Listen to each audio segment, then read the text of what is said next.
か。私は強くなるんだ。そのためなら何だって。自分の良心に従って人を助ける。オーラってやつは隠してもにじみ出るもんだからな。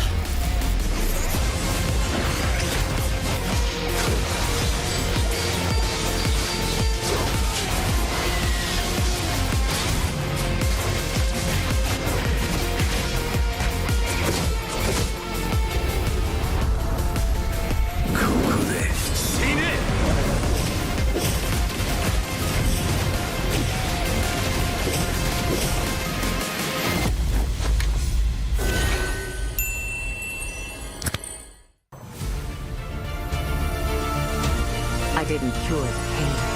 I hunt.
少し乱暴しようか。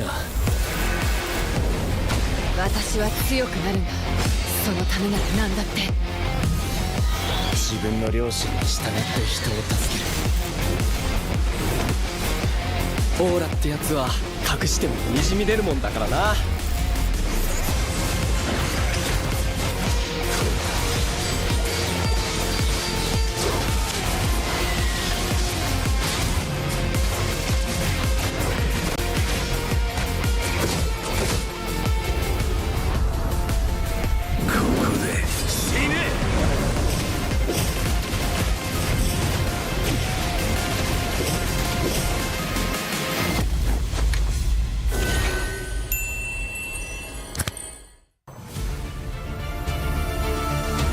I didn't cure the pain.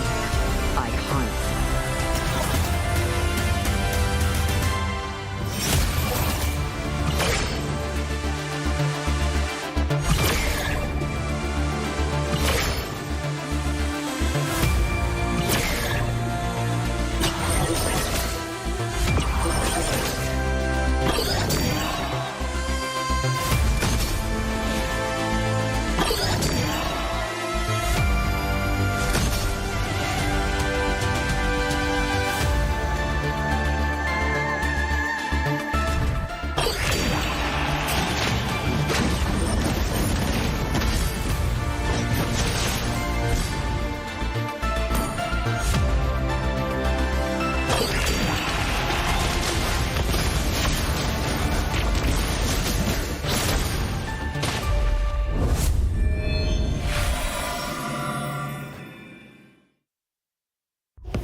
少し乱暴しようか。私は強くなるんだ。そのためなら何だって。自分の良心に従って人を助ける。オーラってやつは隠してもにじみ出るもんだからな。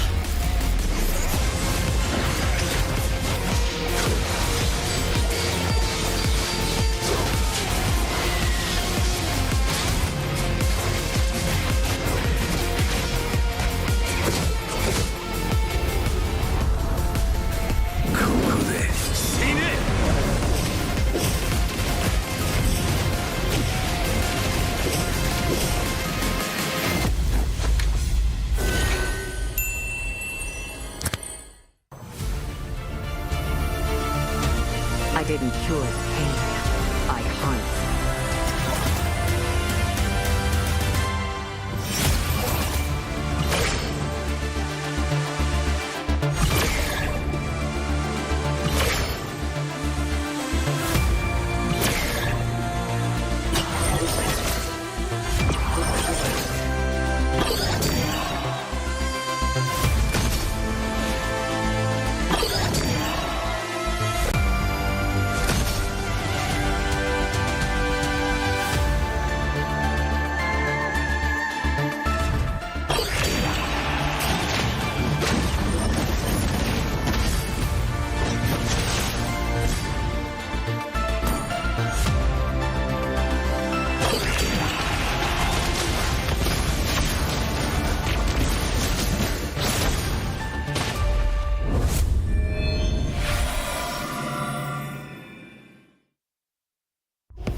乱暴しようか。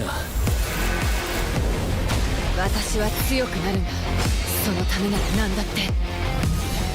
自分の良心に従って人を助ける。オーラってやつは隠してもにじみ出るもんだからな。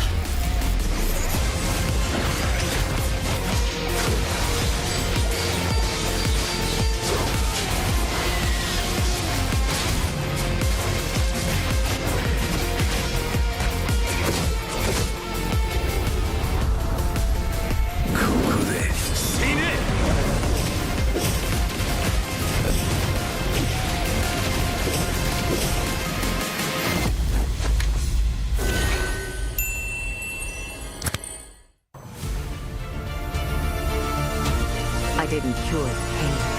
I harnessed it.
اهلا وسهلا فيك حبيبي. اهلا اهلا وسهلا بيك يا داوود. وطبعا النهارده نقدر نقول كده هيبقى يوم حماسي جدا. النهارده احنا خلاص وصلنا لنهايه الحكايه. في فريق النهارده ودي حاجه برضه تزعل هيودعنا. ليش بدنا نبدا هيك حزن احنا؟ بس الصراحه انه هاي هي الصراحه وهي الجديه لما بنيجي نحكي عن مواجهه الابطال، لانه بالنهايه احنا عم بندور على بطل وممثل الاقليمين لهذا الموسم. ياسو خبرني عن شعورك بتواجدك في الفوف جيمنج ارينا ومع الجماهير والناس اللي متواجده معنا. بص، هو عموما نقدر نقول كده ان فوف جيم دي المره اللي هي موجود هنا، وكل مره بيكون نفس الشعور نفس الهيبه كده، حضور او نقدر نقول الموقف اللي احنا موجودين فيه كمعلقين او كمواهب بيكون نقدر نقول صعب شويه او ضغط عالي شويه، ما بالك بقى باللعيبه اللي النهارده حددوا مصيرهم. بالضبط، وخصوصا زي ما ذكرت انه واحد من الفرق حيودعنا بنهايه مباريات اليوم. مين يا ترى اللي حيودعنا ومين يا ترى الفرق اللي حتضلها مكمله رحلتهم في هذه البطوله؟ طيب تقدر تحكي لي عن توقعاتك لمباراه اليوم؟ انا ما حسألك مين اللي حيتم اقصائه، لكن بالسيريز التو سيريز اللي عندنا اياهم اليوم تمام. مين فكرك اللي حيكون الفايز بين كل سيريز؟ يعني انت هتعرفين ان انا اقصي حد النهارده. ايوه انا اشكرك صراحه، يعني اشكرك. فلو احنا اتكلمنا عن اول ماتشين هيكون عندنا فالكونز قصاد فريق التويستد مايندز. على حسب اللي حصل على مدار الموسم فريق التويستد مايندز هو اللي الارقام في صالحه اكتر، فممكن اقول فريق التويستد مايندز. اما بالنسبه لفريق الار 8 وفريق الجي كي، انا شايف صراحه ان بالنسبه برضو للارقام لما نيجي نبص على احصائيات اللعيبه وطريقه اللعب، ففريق الار 8 حصل على اعلى ترتيب من النقاط مدار تاريخ كله الام بي ال مينا، فالنهارده الارقام برضو في صالح فريق الار 8. والله بنشوف هل يا ترى حتكون تحليلاتك وتوقعاتك صحيحة أو يا ترى حيكون في عندنا مفاجأة. طيب آخر سؤال قبل ما نفوت بأجواء البطولة، كلمة تحفيزية للفرق اللي مشاركة معنا. عايز اقول للفرق اللي مشاركه طبعا ان نقدر نقول كده لحد دلوقتي كل الفرق المحترفه دايما عندها المنتاليتي او العقليه بتاعت انا لو خسرت ممكن ارجع مره تانية. النهارده على فكره احنا بنشوف فرق كتير بترجع عشان الفرص التانية الخاصه بيها، ومنهم فريق الفالكونز اللي هيكون بيلعب ثاني ظهور ليه يبحث المره دي عن اللقب. نشوف هل يا ترى حيقدر يحقق اللقب ولا هل يا ترى حيكون في عنده مفاجأة في مباريات اليوم. نشكركم على تواجدكم أعزائي المشاهدين، حنرجع بعد ثواني بسيطة لنبتدي أحداث مباريات اليوم. تفضلوا معنا بإذن الله بنرجع لكم خلال ثواني.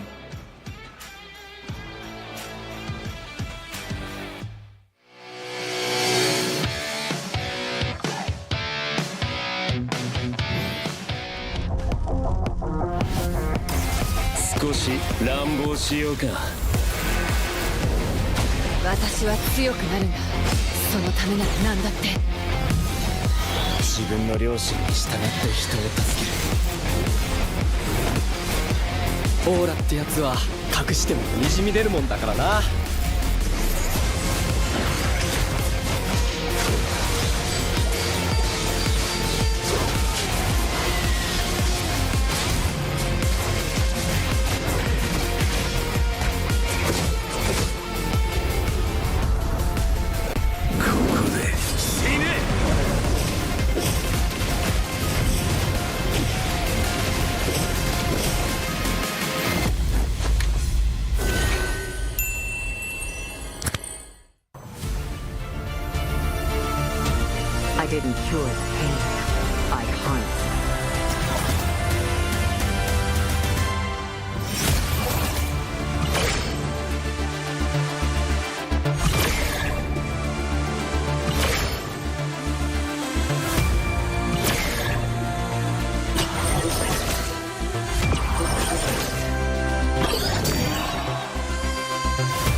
少し乱暴しようか。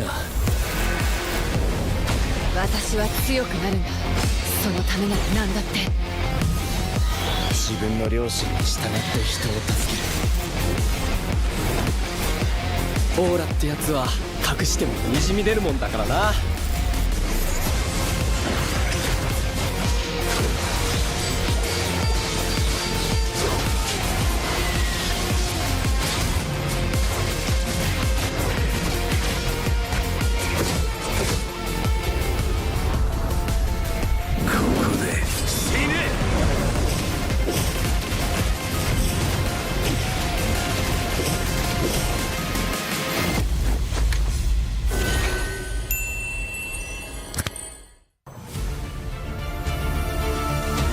I didn't cure the pain.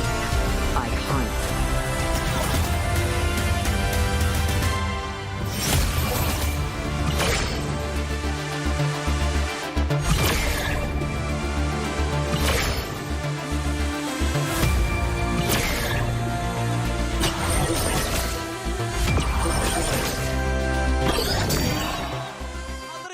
معنا في بداية تصفيات دوري المحترفين مواجهة الأبطال في موسمها الخامس. موجودين معاكم حاليا في عاصمة المملكة العربية السعودية في الفوف جيمنج أرينا لنستكمل أحداث هذه البطولة. 4 فرق عم تتنافس معنا على مدار 3 أيام لجوائز قيمتها تقريبا $100,000.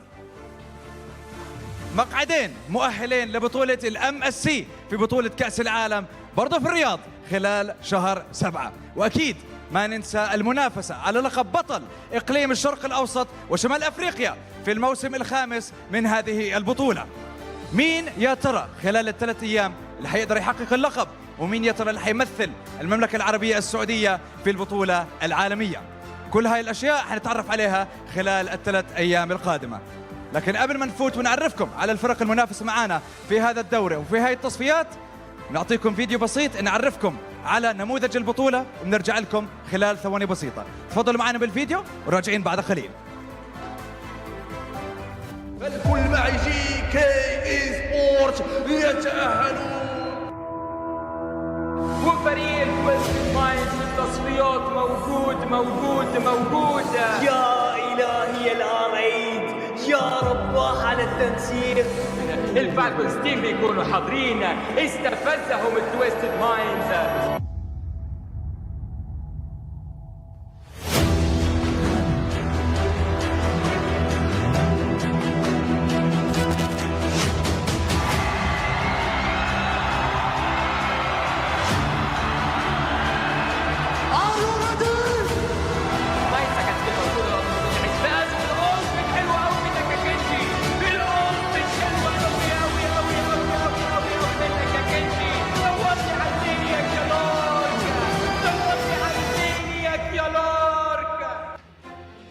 حضورنا الكرام واعزائي المشاهدين والمتابعين، مواجهة الأبطال تبتدئ بتواجد الأبطال في مسرح الفوف جيمنج أرينا بنتيجة 8-1 في الريجولر سيزون. رحبوا معي بتويستد مايندز، فريق مكون من أبطال سانجي، حودة، كافن، سانو وترول. هذا الفريق متواجد للدفاع عن لقبه وتتويجه لثاني مرة على التوالي. هل بإمكانه تحقيق هذا اللقب أمام منافسه الشرس؟ هل يا ترى حيقدر يحقق اللقب؟ الله أعلم، لكن نتمنى لهم كل التوفيق وبنشوف إيش يا ترى حيقدموا خلال أول مباراة. حضورنا الكرام، تويستد مايندز.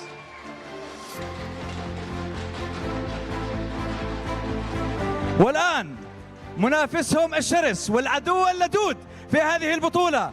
رحبوا معي في المسرح بثاني تواجد لهم في هذه البطولة، تيم فالكونز.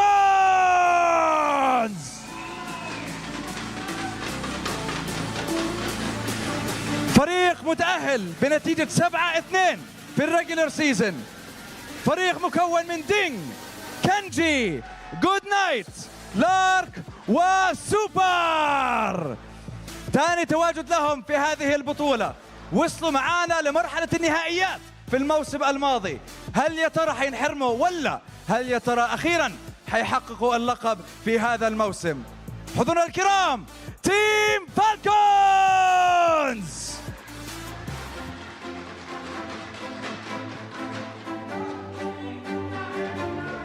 والآن أعزائي المشاهدين والمتابعين وجميع الحاضرين في المملكة العربية السعودية في الفوف جيمنج أرينا، أول تواجد لهذا المنافس متأهل من التصفيات المصرية. رحبوا معي بR8 Esports، متأهل بنتيجة 8-1 ب3 خطرات فقط أمام فريق الفالكونز. فريق مكون من ديفندر بازو، جوكي، سبيدي وبورو. هل سيتمكن الفريق من تحقيق أول لقب له بأول تواجد له في هذه البطولة؟ هذا السؤال حنلاقي جوابه خلال ال3 أيام القادمة. حضورنا الكرام R8 Esports.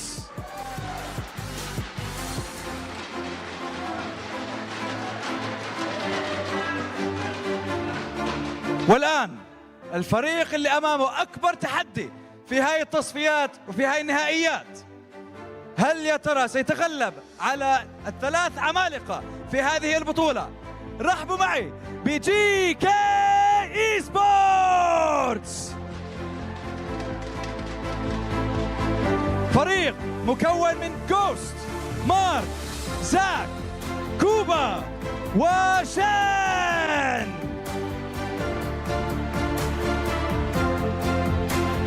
فريق جي كي أمامه مهمة كبيرة، خساراته بالريجولر سيزون أمام جميع المتواجدين في هذه البطولة.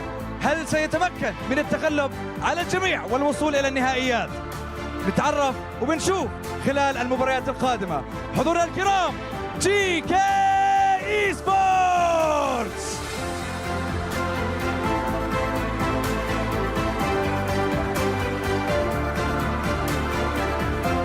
في هذه البطولة في عندنا منافسات بين الفرق وفي عندنا منافسات للجماهير والمتابعين لهذه البطولة. بنعرفكم أول شيء عندنا منافسة جيم البينجو. بنشرح لكم هاي الأمور على المسرح. كل اللي لازم يصير تحقيق خط واحد على هذه اللائحة. بنفرجيكم بالضبط إيش هي القوانين ونعرفكم بالضبط كيف بإمكانكم الفوز. واللي بيفوز معانا أو لما نشوف خط من فوق لتحت يمين يسار ايش مكان 5 خانات لازم يتم تعبئتها ووقتها نعطيكم الفرصة لتستخدموا CD كي لتستخدموه عشان تحصلوا على ايبك تشيست، واول 50 شخص بيستخدموا الكود لهم الفرصة ولهم الجائزة. حضورنا الكرام واعزائي المشاهدين والمتابعين، مواجهة الابطال تبتدئ خلال دقائق بسيطة. بدنا نشوف ايش رح يصير معنا في اول مباراة، وهل يا ترى الابطال تويستد مايندز حيتمكنوا من الدفاع عن لقبهم ام سيتغلب عليهم فريق الفالكونز في مباراتنا الاولى؟ كل هاي الاشياء نتعرف عليها، لكن قبل ما نفوت على مباراتنا الاولى بنروح على استوديو التحليلي مع يونس، ياسو ودون بيج. فهيا بنا الى الاستوديو.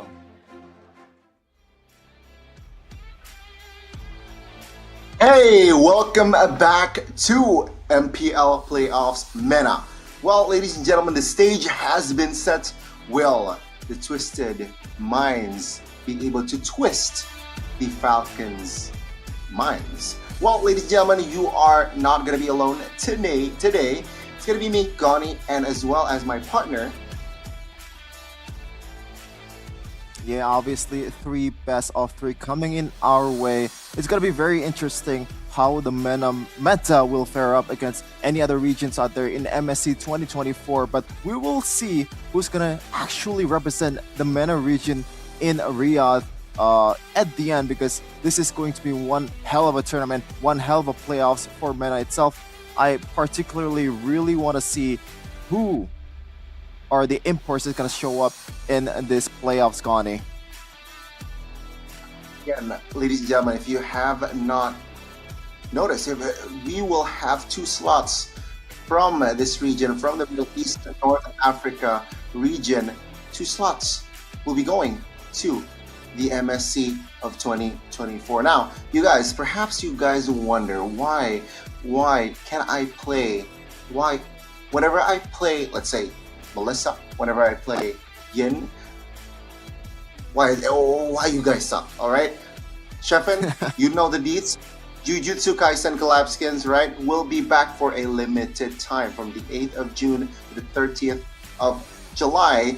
You guys can check it out. Join the MLBB X Jujutsu Kaisen draw event to enjoy 50% of your daily first time draw. What's more, you will get a permanent exclusive item or skin in the first 10 draws. Hurry up and log in to participate now. And also, you guys can get the premium supply event to complete tasks and get more cursed charm tokens to draw more skins. When? 15th of June till the 29th of June. So it's gonna be around in a couple of days.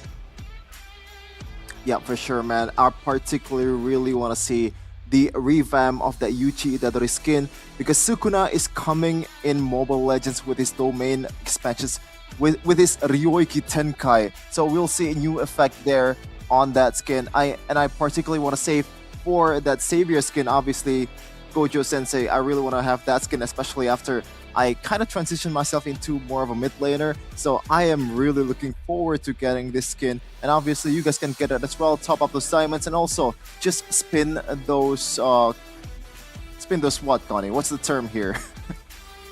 Just spin the rolls, right? Whenever you got it, right? And also you can guys just purchase the coupon pass, immediately receive 1 coupon that deducts 60 exchange items for skins. Use it to redeem any collab skin in the MLBB X Jujutsu Kaisen event shop with fewer exchange items. Now, there you go. With that, if you have the skins already, right?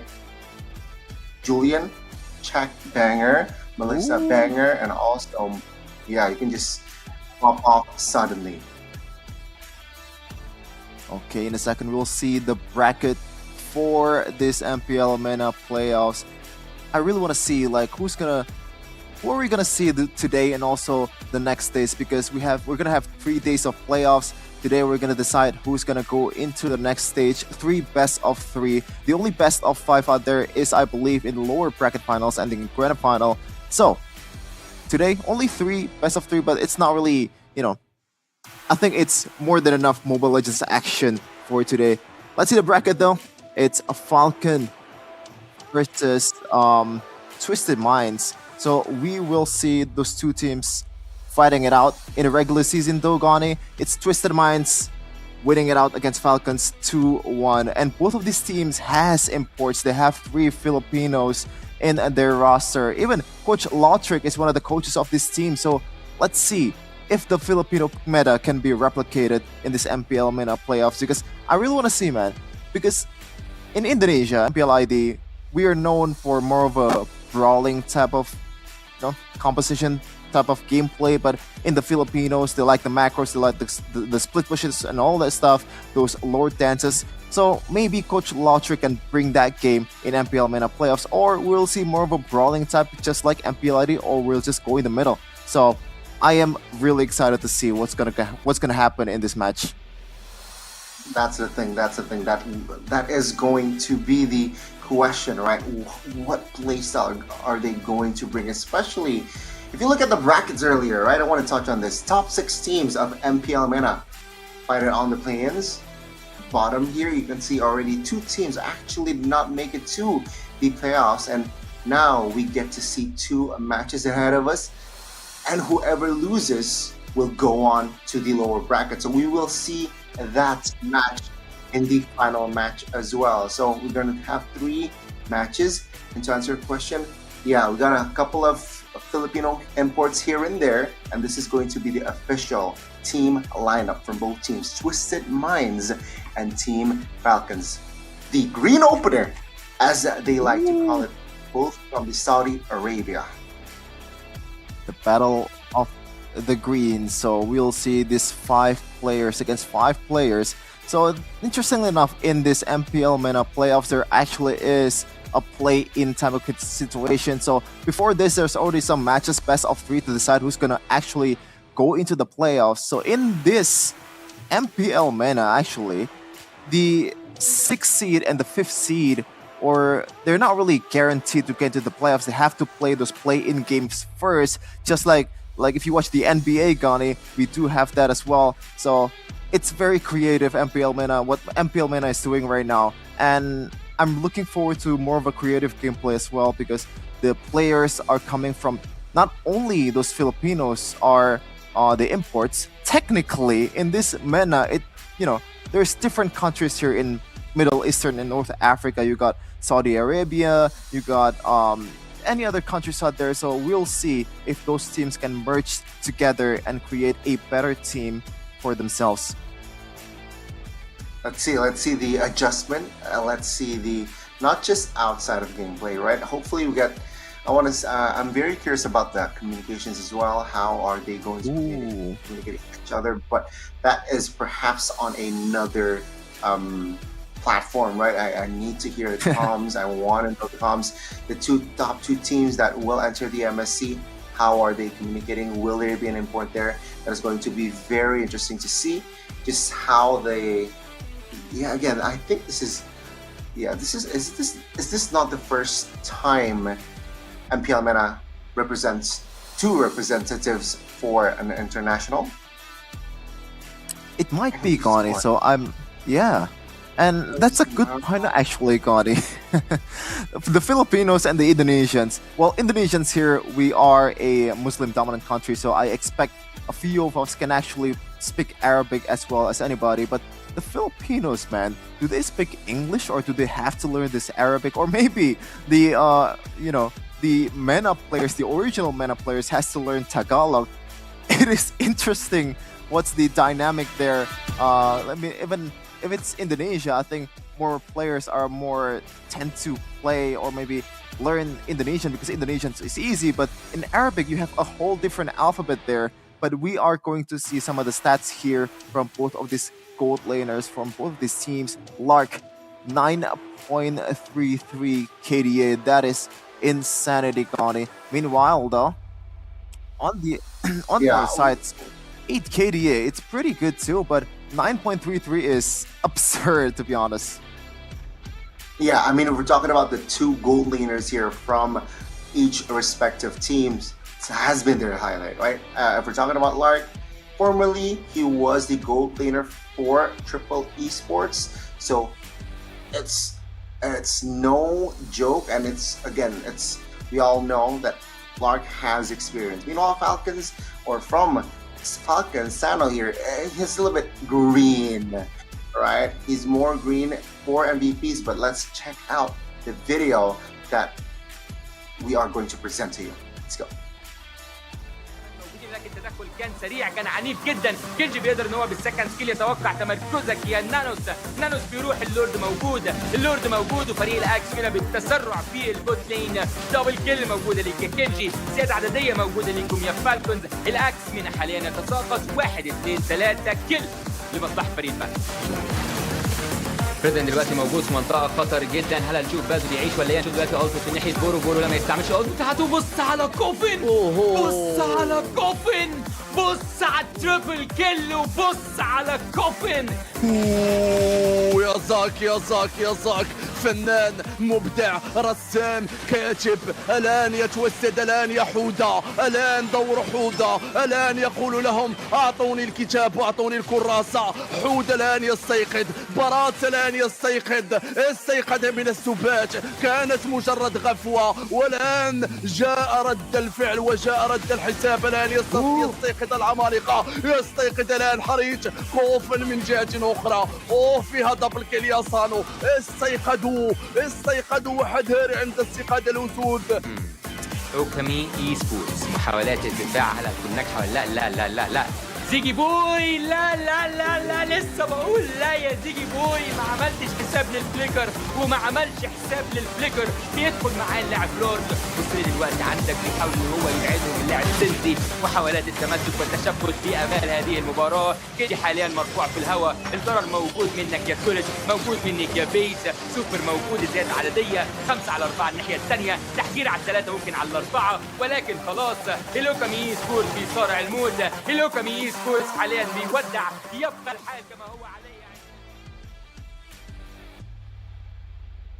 Action-packed replays, highlights from the previous matches as well. And well, Shafin, if we again go back to the two teams that we are going to witness, what do you have to say from, let's say, if you want to know the player? I think the two players that I really want to see is Maru and Troll. They have left their mark in a lot of international competitions out there, the M Series and the MSC. So we'll see those Kajaman, those Chal, those pick-off heroes like Kufra, and also Targil too, because in this meta, I don't think we have a set meta for a roamer. We do have a set meta for a jungler. Unfortunately, we're still sticking with that utility jungler-based tanks, but in the roaming area, it's very creative, you know. Some of the damage roamer can still be played, even though it's very conditional, for example, like Selena. But you also have this engaged type of roamer like Edith, Kufra not so much, and also you have that heavy pick-up roamer that Naja Troll brings. And if you combo that with Luoyi, it's going to be very interesting to see how will that end up. So the last one is, I believe, a healer kind of roamer. So it is interesting. Can they actually shift their gameplay to a different flavor here for their team, or will they stick just with their pick-off composition, or like the one that they're used to playing? The adaptation is gonna be the name of the game in the playoffs, in any playoffs out there, whatever form that is. Well, let's see here, right? I agree. Adjustments, adaptation, they will need to show for it, right? Because it's do or die, best of 3. It's not a best of 5, especially it's not a grand finals war. It's going to be perhaps a best of 7, but it's going to be a best of 3 match. One, yeah, sure, you got a life, but one more chance here to really adjust, to really pick off some things that perhaps you need to repair. That's not an easy job. So let's see here, between these two teams, what will they do for this first game? Again, drafting phase is going to be very important. And now we saw the gold laners, yeah, Natan and Carry was on each respective hero. Sano being the Natan player, do you expect for Falcons to let the Natan go? Because technically, Natan isn't very hot if we're talking about other regions. Yeah, Natan is in a very interesting situation right now, because in the regular season for a lot of MPL out there, it was one of the prime heroes that even get banned in a lot of situations, because Natan can carry you in the late game, and you also have the heal heroes or those healing heroes that adds extra layer to the game if you want to pick up the Natan. So it's even harder to actually deal with this hero. But I think in the playoffs, and even in MPL ID, the win rate is not that great either. I think teams are more reluctant, or maybe are more willing to let go of Natan, especially when you have these counters. Onyx ID, especially Fnatic Onyx, they really like to pick Kadira against Natan. It's something that's not really brought up very often, but it is a strategy to deal with Natan. As we can see here, we're going to shift to talking about some of the junglers that the world have currently in MPL PH and MPL ID. The two teams that's already qualified for the MSC. It's Brand, Kyle Teasy, Falcons Brand, Carl Teasy for Liquid Echo, Kyrie for Fnatic, Onyx, and also Annabelle for EVOS, and Kenji from MPL MENA. A lot of interesting stats out there that you can compare, like which region actually has the best jungler out there. But obviously, you can't really take those statistics at face value, because those KDAs can lie, man. Numbers cannot lie, but they can give you different, how do I say it? We're not really that great at interpreting that. You have to have those eye tests, those actual evidence in the game that can support what your what's your conclusion? Yeah, I mean, here's the thing. Different regions, they're going to experience different opponents, different environment as well. And yeah, sure, we got Kyrie who got 8 MVPs and Kenji. If you compare it from that data, collected 5 MVPs during this season. So yeah, there's comparison, there's some depth to it, but you can't really compare. It's not apple to apple. So yeah, Kenji though has been popping off this season. What do you think?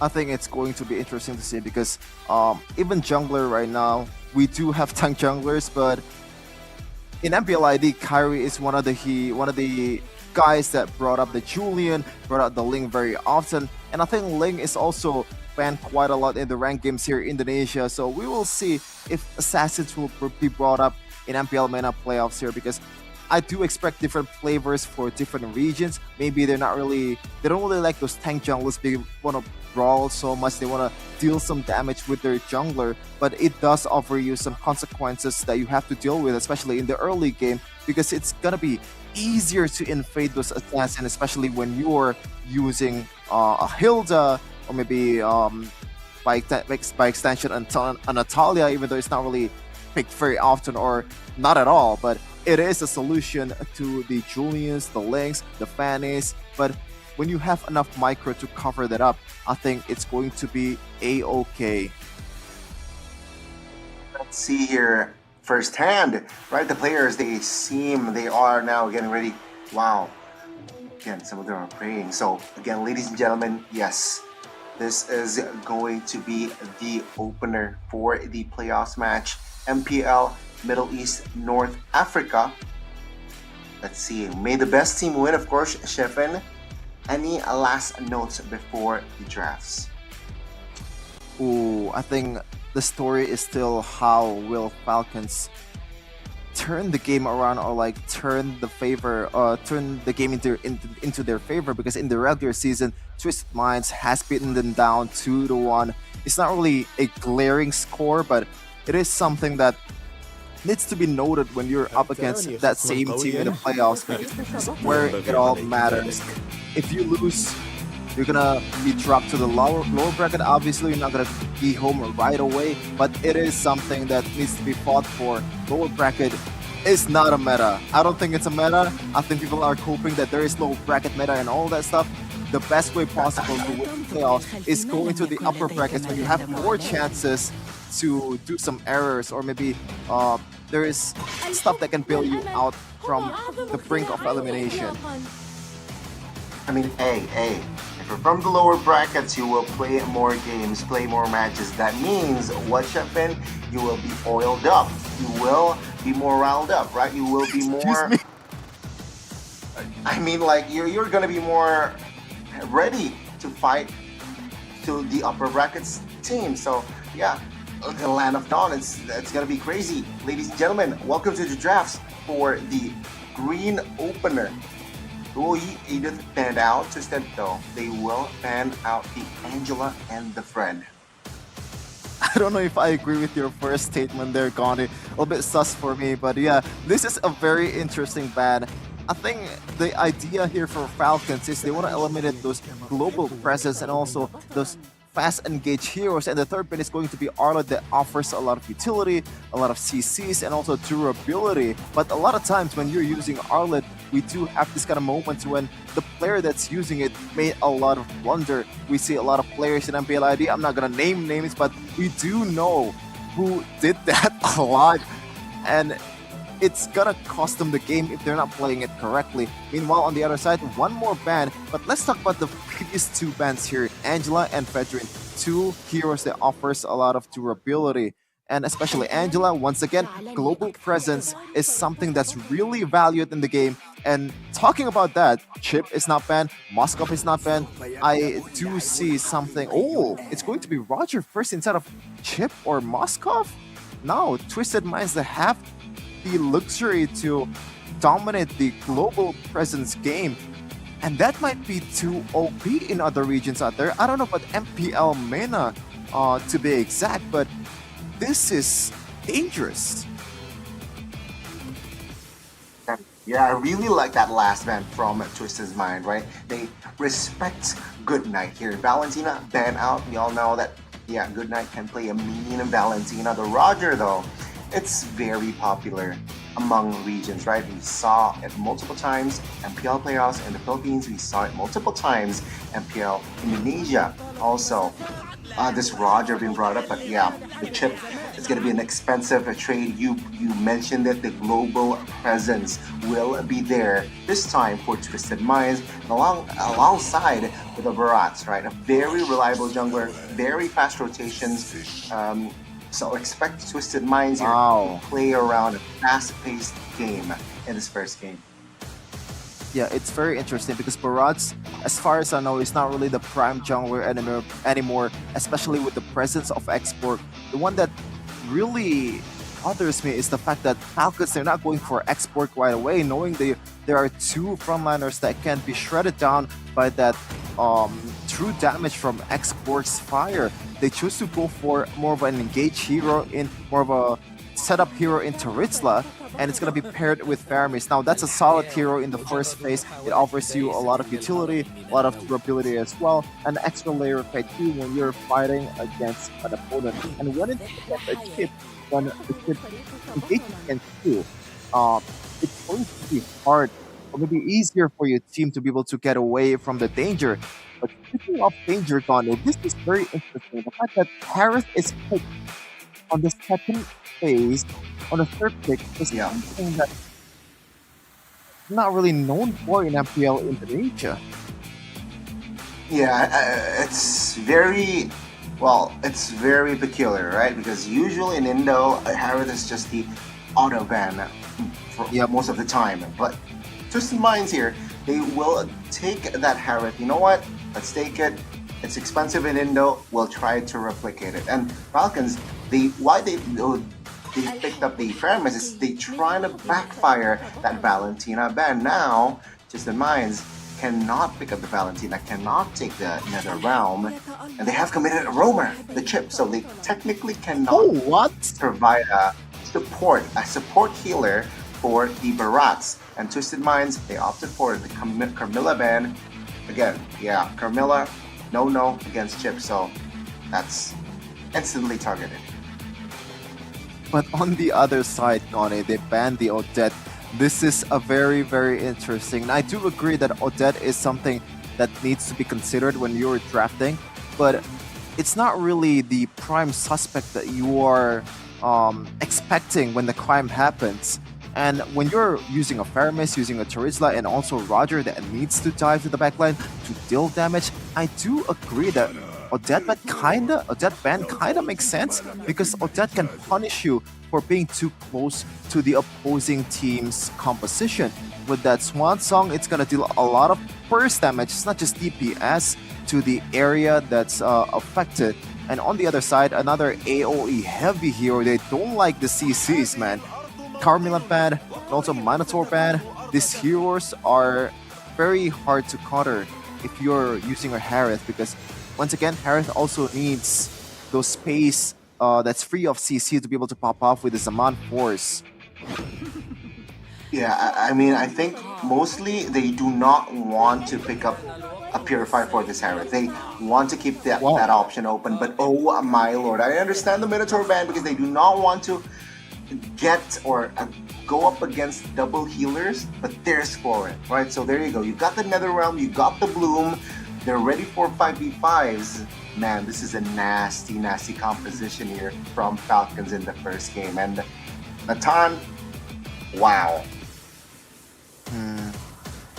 Yeah, but for Twisted Minds, they have a solution here in Chip and also that Farsa. And I think Farsa is one of the prime counter for Natan, because Natan, if he doesn't want to get bursted down in 2 hits, he kind of has to be forced to use those magic defense, for example, Athena Shield, unless you want to get taken down quite fast. But also like this last pick here from Twisted Minds, the fact that they use a damage dealer that deals physical damage to cover for that Harith and Farsa in the jungle, in the bot lane and also mid lane, is something that's really fun.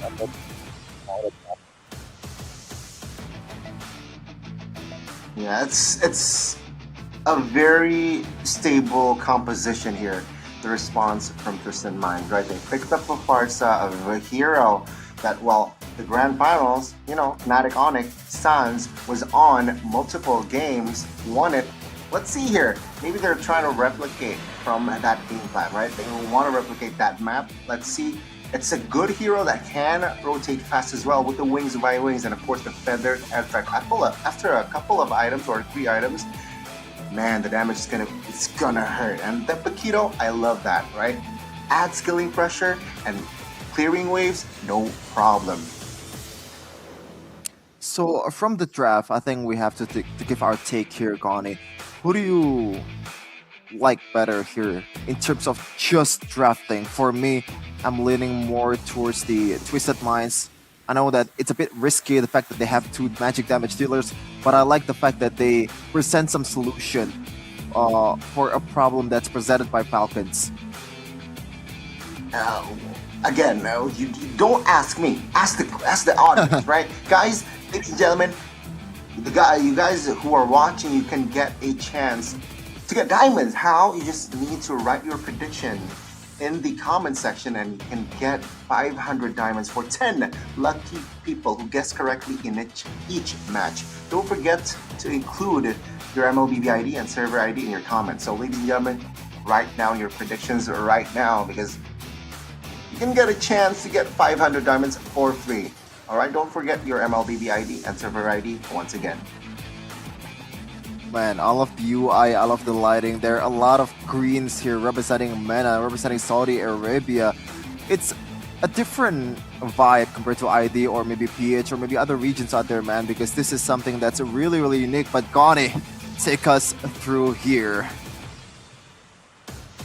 Gentlemen, welcome to the Land of Dawn, to the opening game of the playoffs from MPL MENA. This is the green opener. Will it be the Falcons that take this game, or will it be the Twisted Minds? Ladies and gentlemen, let's watch and wait. And right away we're seeing a different kind of spells brought up. Maybe more of a same spell here. 4 flickers for both sides, something that you don't really see very often in other regions out there. I do agree that in terms of like the threat of CC, there is not much hero that forces you to use that Purify, and I think especially for this DPS, it's better to use that flicker to chase rather than Purify to play defensively. Here again already, Troll and Coffin actually controlling the mid wave here. Good Night and Super will have to sacrifice a minion if I'm not mistaken. But yeah, you can see Twisted Mind playing very confidently, taking the Lethal Wanderer as well. Meanwhile, top and bot, nothing out of the ordinary. Yeah, mid lane pressure is something that's really underrated in the current meta. It kind of gives you some advantage when you're trying to go for that turtle fight, the first ever turtle fight, because once you get level 4 and the enemy team doesn't, it's gonna give you a lot of advantage. And you can see right away, Goodad has to recall and maybe lose out on 1 minion, so that's already a good thing for Team Twisted Minds. The top lane though, it's still the battle for Harith and also Natan and Florin. Sano will have a hard time to deal with this too because it's unfair, man. It's 2v1, and I believe Troll, I don't think it's gonna stay there anytime soon. Yeah, it's just trying to cover. Oh, actually, Crash Course was committed, but yeah, no real follow-up, no real threat just yet. Bottom side though, action here. Hoda with the barrage taking some heat. Oh, luckily the penalty zone was not available there, because if not, that would put him into much trouble. Though, the turtle now already controlled by Kenji. Will Hoda try to somehow, yeah, I don't think he can. Then pops the penalty zone with the flicker as well. Kenji secures the turtle, no problem. Already a really good pressure on towards the jungler, bit overcommitting there in the bottom lane, and they paid it off with a turtle, because already half HP, you can't really force out a turtle fight unless you wanna sacrifice yourself on the other end, and that's something that Team Twisted Minds has to watch out for in this match. And so far, shortcut. The teleportation actually finds its mark. And that's not a good sign for Team Valkens because their gold laner will be taken down, has been taken down, and that is a dub of Distant Minds. For sure. Looking at the gold lead though, it's not really much. It's only 100 difference there. As Sano secures another crab there. More gold for the gold laner of Twisted Minds. And now, looking at the pressure in the mid lane, Goodnight has already found his groove to deal with some of the damage, some of the long range damage dealing prowess from Coffin, and he actually microed him at that time. Might be something that needs to be watched out for from Twisted Minds in the future, because even though you are a long range damage dealing unit, you are still a target from the opposing end.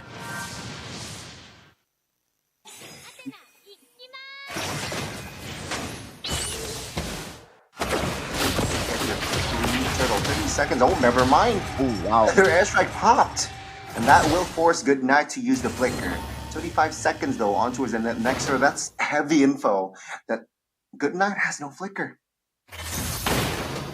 Yeah, for sure. Something that can be exploited for Team Twisted Minds. Especially, this is a Firamis that we're talking about. A hero that needs safe space, needs some space to be able to peel, to be able to be useful for his teammates, unless he want to get bursted down, especially with these items that's already secured by Sano. Huge one at that. A Clement is totally inside already on Harry. Teleportation. Sanji with the extra eye will force you to use the flicker out. Yeah, the Barats will secure the turtle now. If you want to re-engage them, securing some heat. Oh, Sano, Shaman Forge, another round popped as well. Ding! Forced to use the flicker. Sano in the backside will not fall just yet. Kenji looking for the kill. Ding falls. Still 1 for 0. Oh, Kenji needs some backup, but he is stuck. The damage will come through as the Barats will find the kill. That's extra. That's 2 extra kills on top of the turtle. Yep, perfect kiting game for the Twisted Minds as they get some damage too in the mid lane from Sanji. Good damage at that. And that was beautifully played. Meanwhile, Entropy has to be forced out. Oh, a kill there. I think Sanji forced the mid turret and he get killed. I don't know what happened there. A misplay coming in from the XP laner of Twisted Minds. But back to that exchange in that turtle area. They played the kiting game perfectly. They know how to deal with this kind of composition. They wait for the nether realm to go away and actually pour the damage after that happened. A good job for the whole team there, 5v5, and it ended up for a big W, a huge W for Twisted Minds.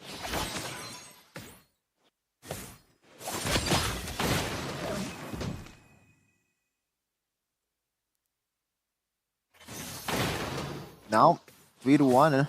Twisted Minds still leading in terms of gold, in terms of pressure in the map, as Kenji secures a War Axe on its own. Troll though might be looking for a siege here in the top lane, and it looks like Lark will not be able to do anything here. They're gonna force this down. Zaman forced on towards a Lark. That's some good damage. Meanwhile, Dennis welcome to the back line. It's gonna be one bursted down by Twisted Minds. It's Kenji, the Roger, 0-0 already in this early of a game. Not looking good at all for Team Falcons already 4-1 and down 2k gold lead as they try to secure this turtle to further the gold lead.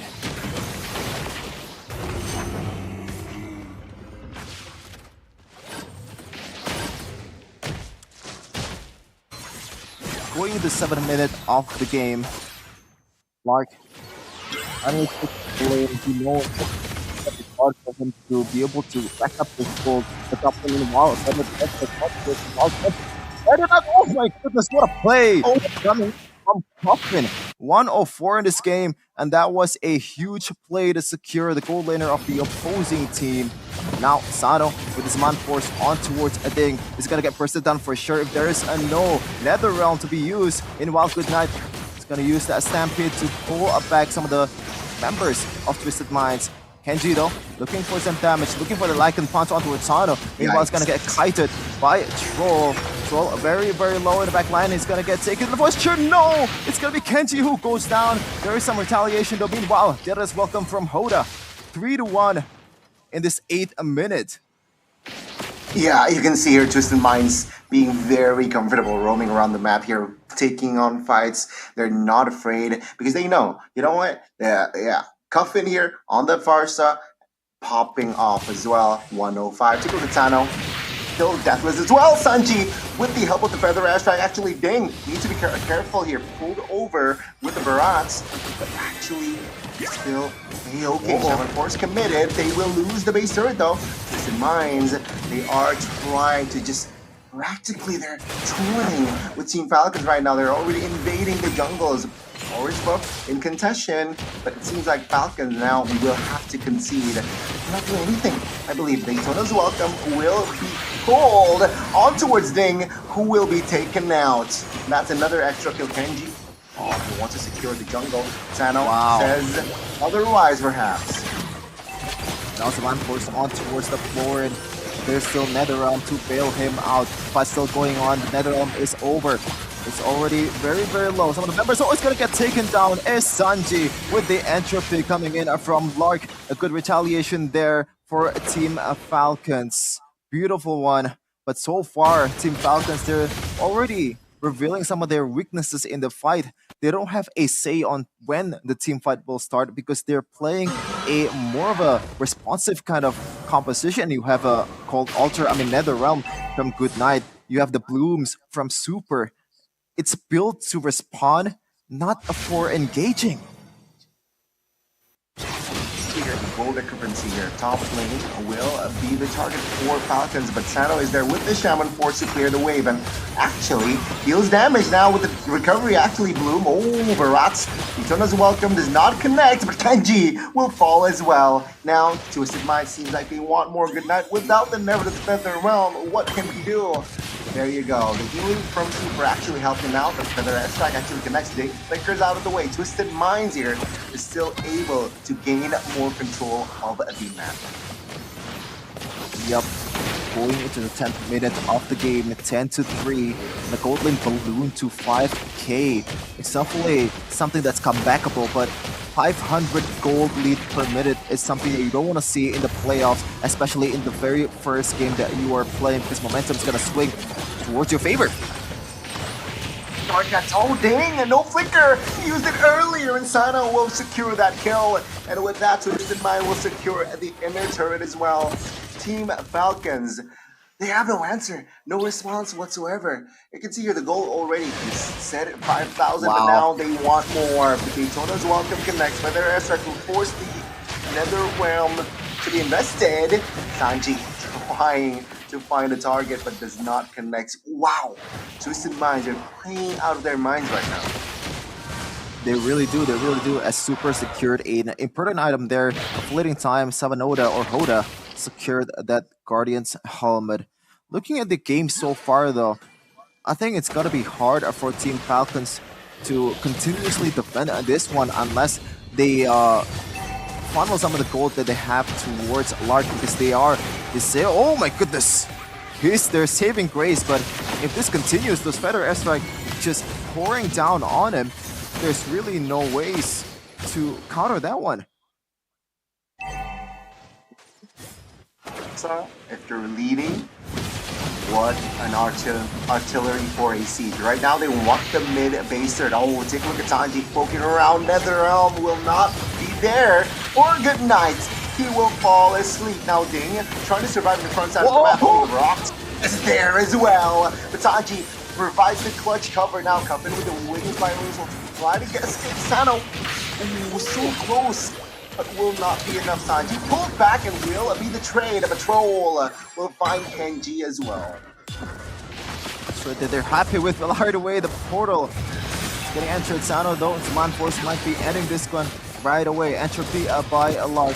We'll try to defend this one, but it looks like first game will go to Twisted Minds in a convincing favor. 14-4 in the first game of MPL MENA playoffs. that. Game 1, what a convincing game from Twisted Minds. Meanwhile, such a contrasting end, right? It's such a one-sided game from both the teams, but Twisted Minds, what a convincing first game. No answer whatsoever from the side of Falcons. From the early game, they controlled it perfectly. Mid-game, they know that they can get a little more aggressive on their map. They showed it. And there you go. It's just GG from then and there. Yeah, I think they made a lot of mistakes in the early game, and that gives a lot of goal towards the Farsa, which is the main problem from that Twisted Minds composition. When you're trying to get to Natan, you might want to opt for a dive, but when you have Predator airstrike from like 10 miles away that cannot be stopped because you only have that thesis in the front line, then you are cooked. And that Lauren is more of a late game hero, to be honest. She needs the items and those scaling those levels to be able to provide enough healing for the Natan, but I don't think they have enough time for them, and they're not really playing it that safely and more patiently in the mid game, and they didn't realize the potential of their competition, because this kind of composition is kind of made for high ground defense. You have Natan, you have a lot of kills for Natan, you should be able to somehow leverage those appeals with those heals. But right now we're gonna see who was the most valuable player on that game. The game, it's Asano with that Harith, 86% kill participation with a perfect KDA, 0 death. Meanwhile, looking at the items though, I believe he's on his way to either a Blood Wings or a Divine Plate. But those 3 items to start is already more than enough. You have Starling Fight for that cooldown reduction and also the mana reset. You have Feather of Heaven further enhance the speed of Harith and in its force, and also that 3rd item, Holy Crystal, is very, very lethal. But Kyrie is definitely disappointed here because he used Julian Holy Crystal plus item. As we take a look at the plays here in the first game, in the early game there was a lot of laps, there's a lot of close calls that ended up on their favor. And that's why they were able to win out on this big game fight quite convincingly. Even here, I thought Kenji were able, or he might be able to get some kills, and he did, but the trade-off is definitely not worth it. Meanwhile, when Flash at the top lane, over the 10 of the 10 of 12 continues next, they still have a lot of people to third as a photo doing not good work with the mind. This is a valiant effort for the Falcons. There's Monforce with that portal as well. As I told you earlier in the trap, Ronnie, it's a global presence. It's the most valuable asset currently in the game. You have Dua, you have Chip, you have Costa, you have these skills, Angela. You and those or pick it. If you don't pick it, then you're gonna be late on position, you're gonna be late on catching up into the team fight. As you take a look at some of the more detailed stats here, 12 nice number, 44 in kills. The tower, not really that much of disparity, but what I wanna mention here is the fact that Coffin uses that wilderness blessing, so he can be more mobile in terms of like ganking the top lane and also bot lane, which does a lot of work for Twisted Minds. More stats here with the damage dealing percentage. As I told you earlier, Farsa, the main problem for Natan. Even right now, Natan from Lark is not really doing that much damage either because he doesn't really have that item just yet.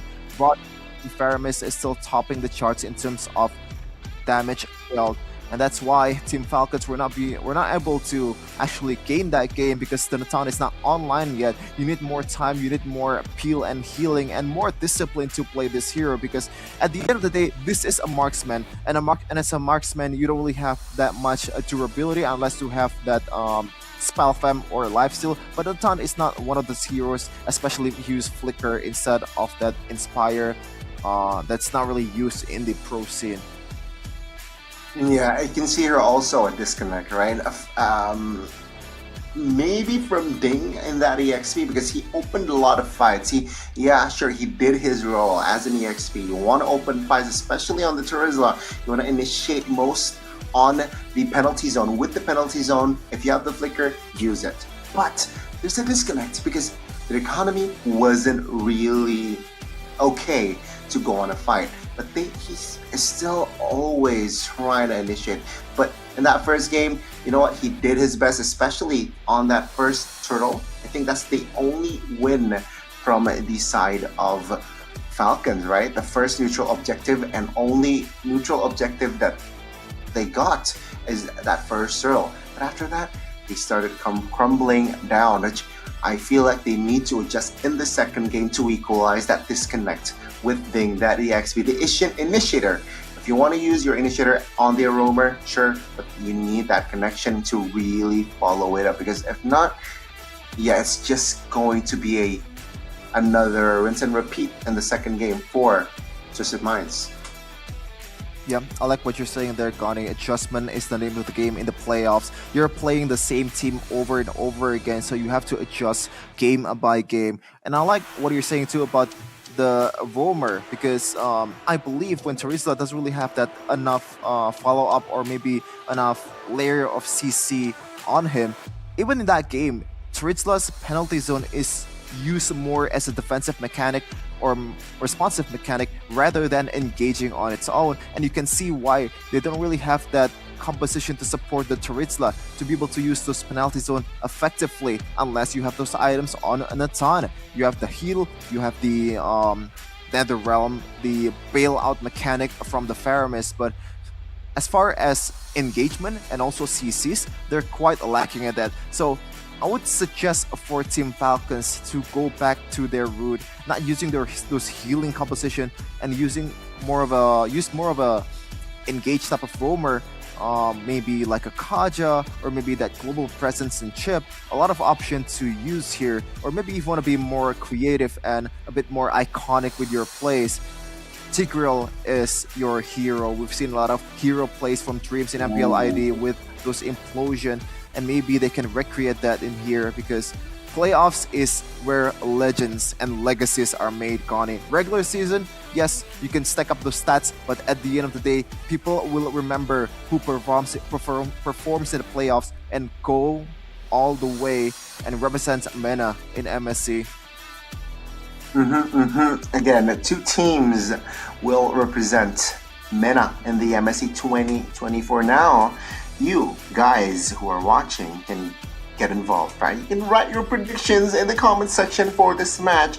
It's a best of 3. You know what? Take your chance, 2-0 or 2-1. You can just write it down. And what do you win? 500 diamonds for 10 lucky people who guess correctly in each match. So don't forget to include your MLBB ID and server ID in your comment as well.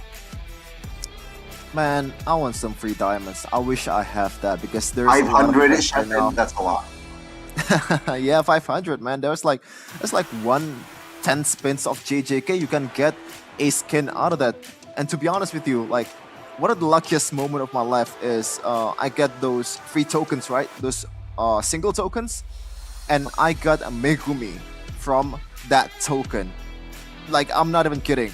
The percentage was... You're lying. No, I'm not joking at all. 0.02%, and I hit that. I was like, what? Are you serious? I'm not complaining, but, if you want to give me that, then I'm open for it. And I hope Moonton will rig the percentages again for me in the future. Okay. Well, I don't know about that, but yeah, that was lucky, all right?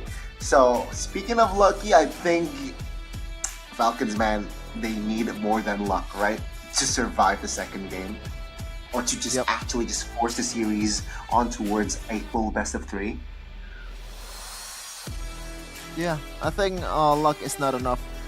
In the playoffs, I think skills are definitely matters more than luck itself.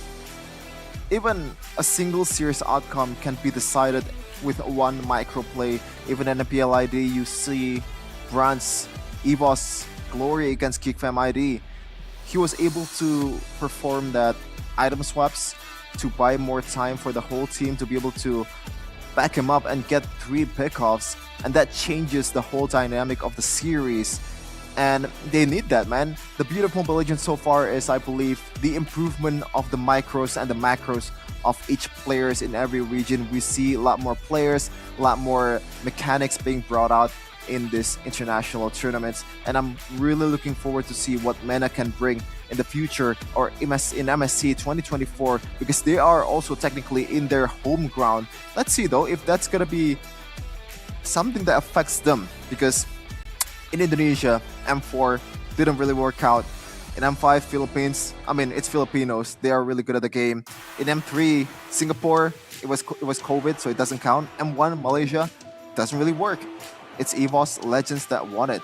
So let's see though if they can recreate that home ground advantage to their favor and actually going all the way in MSC 2024, because that would be a story to remember. These Cinderella runs like BTK with M3, like Burmese schools in M2, we need more of that, man.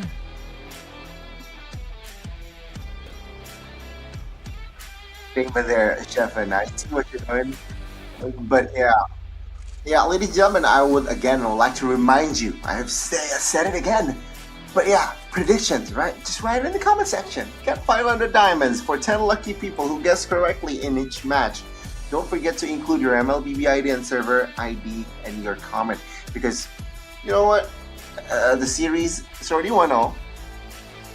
It's either 2-0 for the side of Twisted Minds, or if it's 1-1, then it's surely 2-1. Just write your predictions, alright?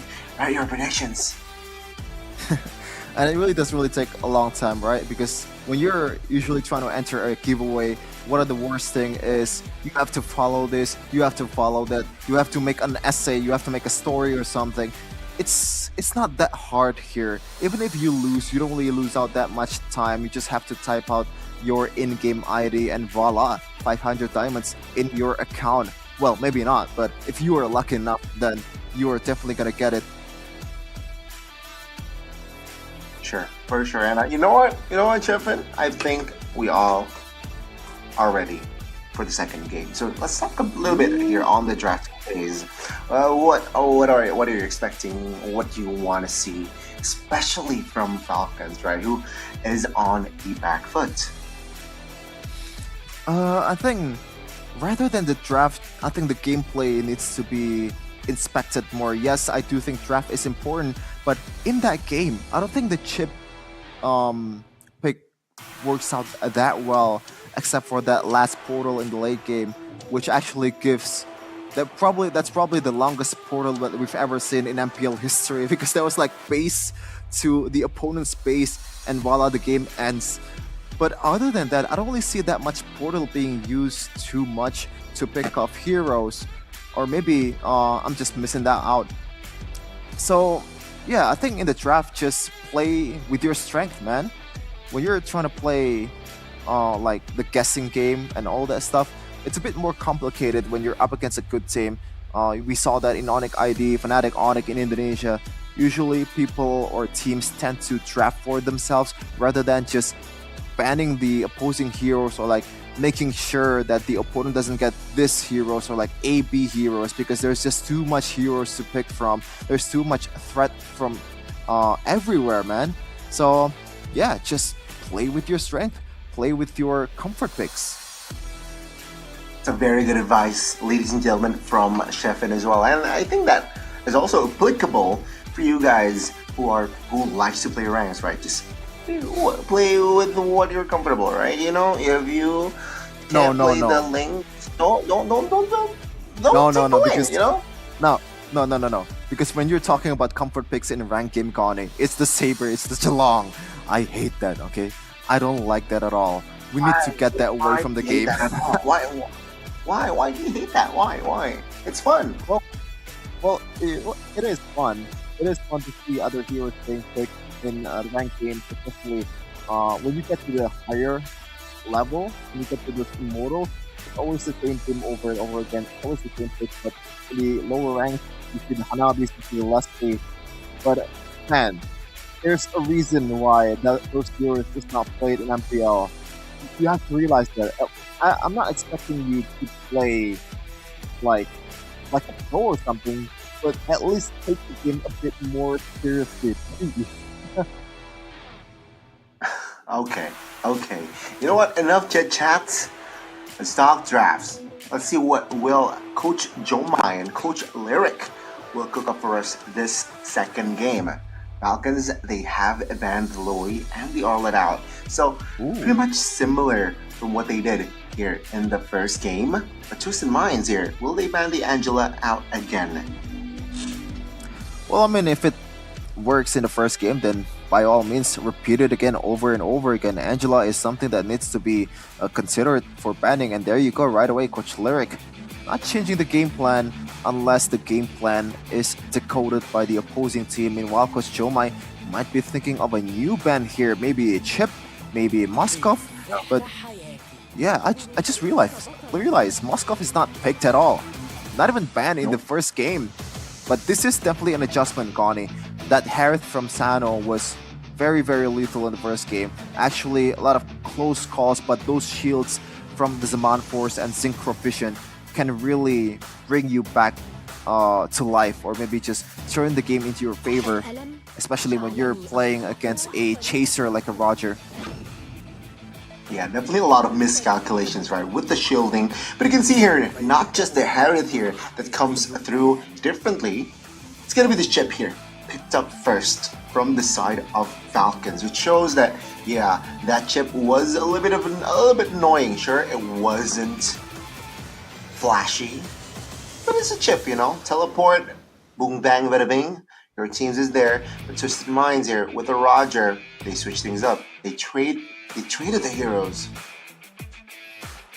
Yeah, there's even an MPL ID, Roger is used a lot to respond against Chip, and it also has something to do with the fact that Roger has a lot of escape skills. Even the Lycan Pounce can also count as an escape skill. It's kind of like Thorn Rose, right? You have this just a sliver of second of invulnerability, of immunity to damage and also CC, and when you're up against Chip that's just gonna bring you a portal or like bring the whole team to you, those transformation from the wolf form, the Lycan form to the human form is gonna come in handy. And if you combine that with a great Dragon Spear, it also adds a lot of utility in your hand because that movement speed is also very important. We saw in NSC Grand Final Basic using that GTS to get away from a 5-man gang, and it worked out really well. That might be the game-saving play for BTK. That is Cloud9 for now,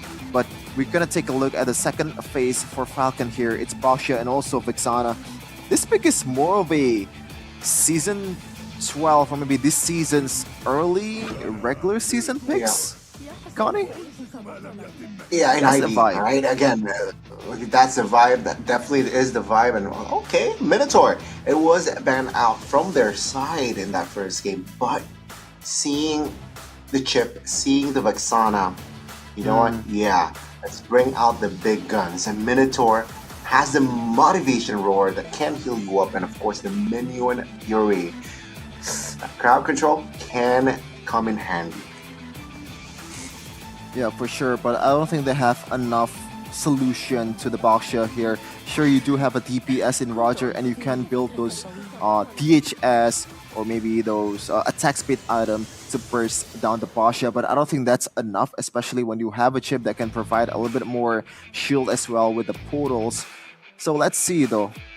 Team Twisted Minds, what will they pick in the second phase as they ban the carry, a hero that can actually bring a solution to that Baksha, but also it's also a really good pick for Team Falcons because you have a Minotaur and also you have a Borat in the front line.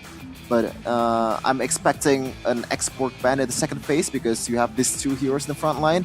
But I don't know, Twisted Minds, they might be playing a bit more creative here and pick or maybe ban another gold laner for Lark because he is that kind of threat. 9.33 KDA Goni, that is insanity. I don't think we have that in MPL Indonesia. On top of that, Carry is one of his power picks as well. And there you go. The Clint ban comes through. So yeah, What? Twisted Minds, they understand that, you know what? Clint, very strong in the early game. Let's just ban that out. Let's just... It's one of his comfortable picks, I believe, for Lark as well. So Twisted Minds, they read it perfectly. Okay, if it's comfortable pick, then I may be more open to the Clint ban here, but I don't really see a reason or like a big enough reason for you to ban this Clint, especially when the opposing side on that gold lane is a Roger, which has a lot of durability, and you have a healer in Minotaur. They can roam around the map in the gold lane as well to give that motivation roar to the Wolf. I don't think Clint ban is very necessary. It's more of an equal lane. If Lark picked that Clint, I think Export would make more sense. Natan would make more sense because you have those frontliners that can pretty much punish you if they get too close. And right away, they deny the Export pick with their own pick here. But wait, did I say that correctly? Win percentage for Export is 9% in MPL MENA? 9? Ooh, it's low. Very low, very low. So let's see here. With that data, will Twisted Minds be able to increase that win percentage, right? But the Falcons responded very calmly here with the Yudong pick. Not sure who is that dragon going to target in the back lines, but okay, they're going dive here with the Yudong, with the Claude, with the Baksha. They want a divey composition. They want to jump into the back lines, perhaps just sure, there's no back lines, we'll create a back line, is what they're saying. I would be very much surprised if Falcons ended up winning this game, because I don't even see the importance of the Yuzhong as well. Just as you said, Gunny, there's really not much target in the back line. And even in the front line, you don't want to face those Export, especially in the mid game when he has that War Axe. It doesn't really matter if he doesn't have the anti-healing, you're still going to lose the 1v1 because the damage is going to stack up and you're going to be dealt with a true damage, which Yuzhong cannot deal with. And right now, I think the draft just really in Twisted Mind's favor. Now, I'm not really on board with this last pick of Farsa, but I do see some uses in it. The problem is the dive is deadly from Falcons, though. You know, Falcons, they like to fly and they like to dive and get those rodents or like a lot of animals in the ground for their food. Let's see though, they have a beef for the counter. They have the knockup from the Neon's Fury and the first skill as well. So I expect Twisted Minds to be more resourceful in that matter. Hey, I mean, Sheffin, after Cuffin's performance on the Farsa from that first game, I can't really judge, alright? You know what? Yeah, you're right. Power pick, he's comfortable with it. He knows when to time the wings by wings to really escape or when to really commit. So, hey, maybe his sons. But from MENA, you know? Might be, you know? By the way, I'm really surprised with MENA, man. I just saw Defender on the the introduction of the team, so I was like, wait a minute, Defender from Na'Vi back then? He is on MENA? I just realized that. So yeah, it's gonna be an interesting battle here in this playoffs of the MENA region. So we take a look at the draft once again. Who do you got, Gunny? Because I've been very vocal on who's gonna win this game. Don't ask me, ask the audience, alright? I'm gonna take you to the portal, to the land of Dawn, where we potentially might see the last game of the series. Ladies and gentlemen, this is Falcons taking on Twisted Minds. Twisted Minds, they have the upper edge after taking game 1. Will they take it home, or will they actually have to be forced on towards the game 3, Land of Dawn? Here we go. Here we go once again. A different approach right now from the spells already. Super and Lark already using that Purify. Chip on Purify, something that you don't really see that often. It is definitely usable and has been used in other MPLs out there, but it's not really the prime spell for a chip. Meanwhile, Sano is also on the Purified, so you can see already the importance of CC is to force this Purify for them to be able to get bursted down a bit easier in this kind of team fights.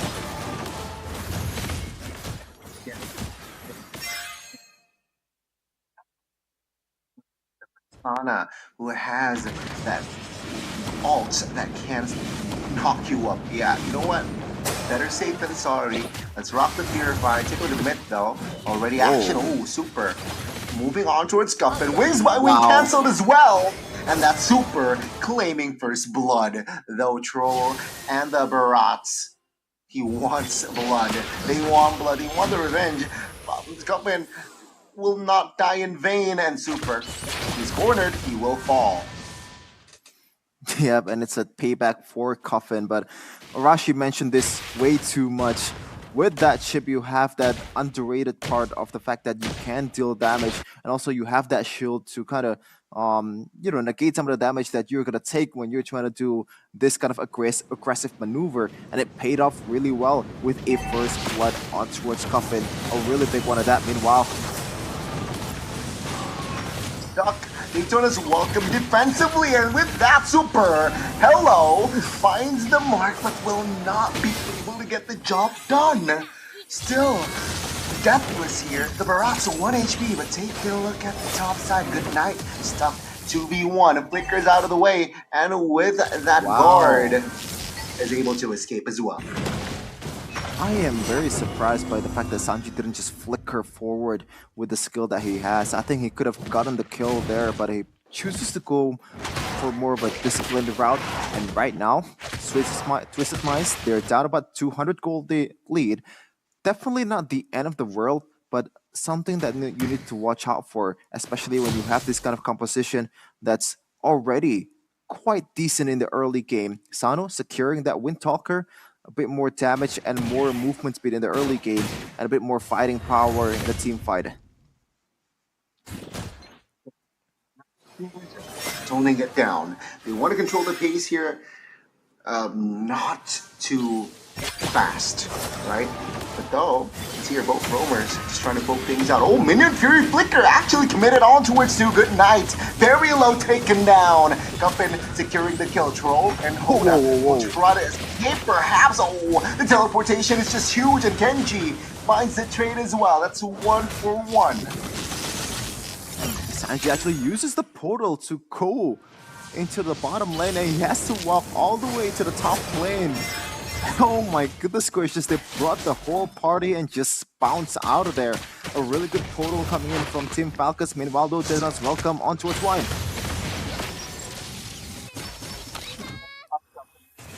We'll secure that kill. Ding will fall for 10 and 30 seconds to the next turtle, right? Again, it's like game 1. Team Falcons managed to get the first turtle. Let's see though, will Twisted Minds find the equalizer on that department? Yeah, I think it's very possible right now, Gani. 3-2, and the gold lead, look at that, already swung towards Twisted Minds' favor. Only 100, but you can already see some of the micro that they have, the last hits, the farming pattern that they have, how effective they are rotating on the map. That kind of does, give more gold lead towards you. Okay, Black Dragon form committed now. Feather Airstrike to the backside, try and deal damage, but Last Insanity will not find the target. It's actually the Brats that will fall, and with that, 2 neutral objective this time, different from game 1. Kenji secures it. Yeah, I think a bit more hesitation there coming in from Twisted Minds. Meanwhile, Super might be getting caught out here. Still has those shields, still has those skills to get away. As we're back to square one. Now gold lead swung towards Team Falcons after that exchange, after that one turtle and a kill towards Hoda. Twisted Minds has to be more twisted, has to be more creative in their approach in those objective fights, because that was not that great, to be honest, especially when you just left Oda on its own in the front line, taking all the damage from the members of Team Falcons. You don't have that minion spirit to be layered with you. You don't have that threat coming in from the export in this early of a game, and I expect them to be better in the future bout.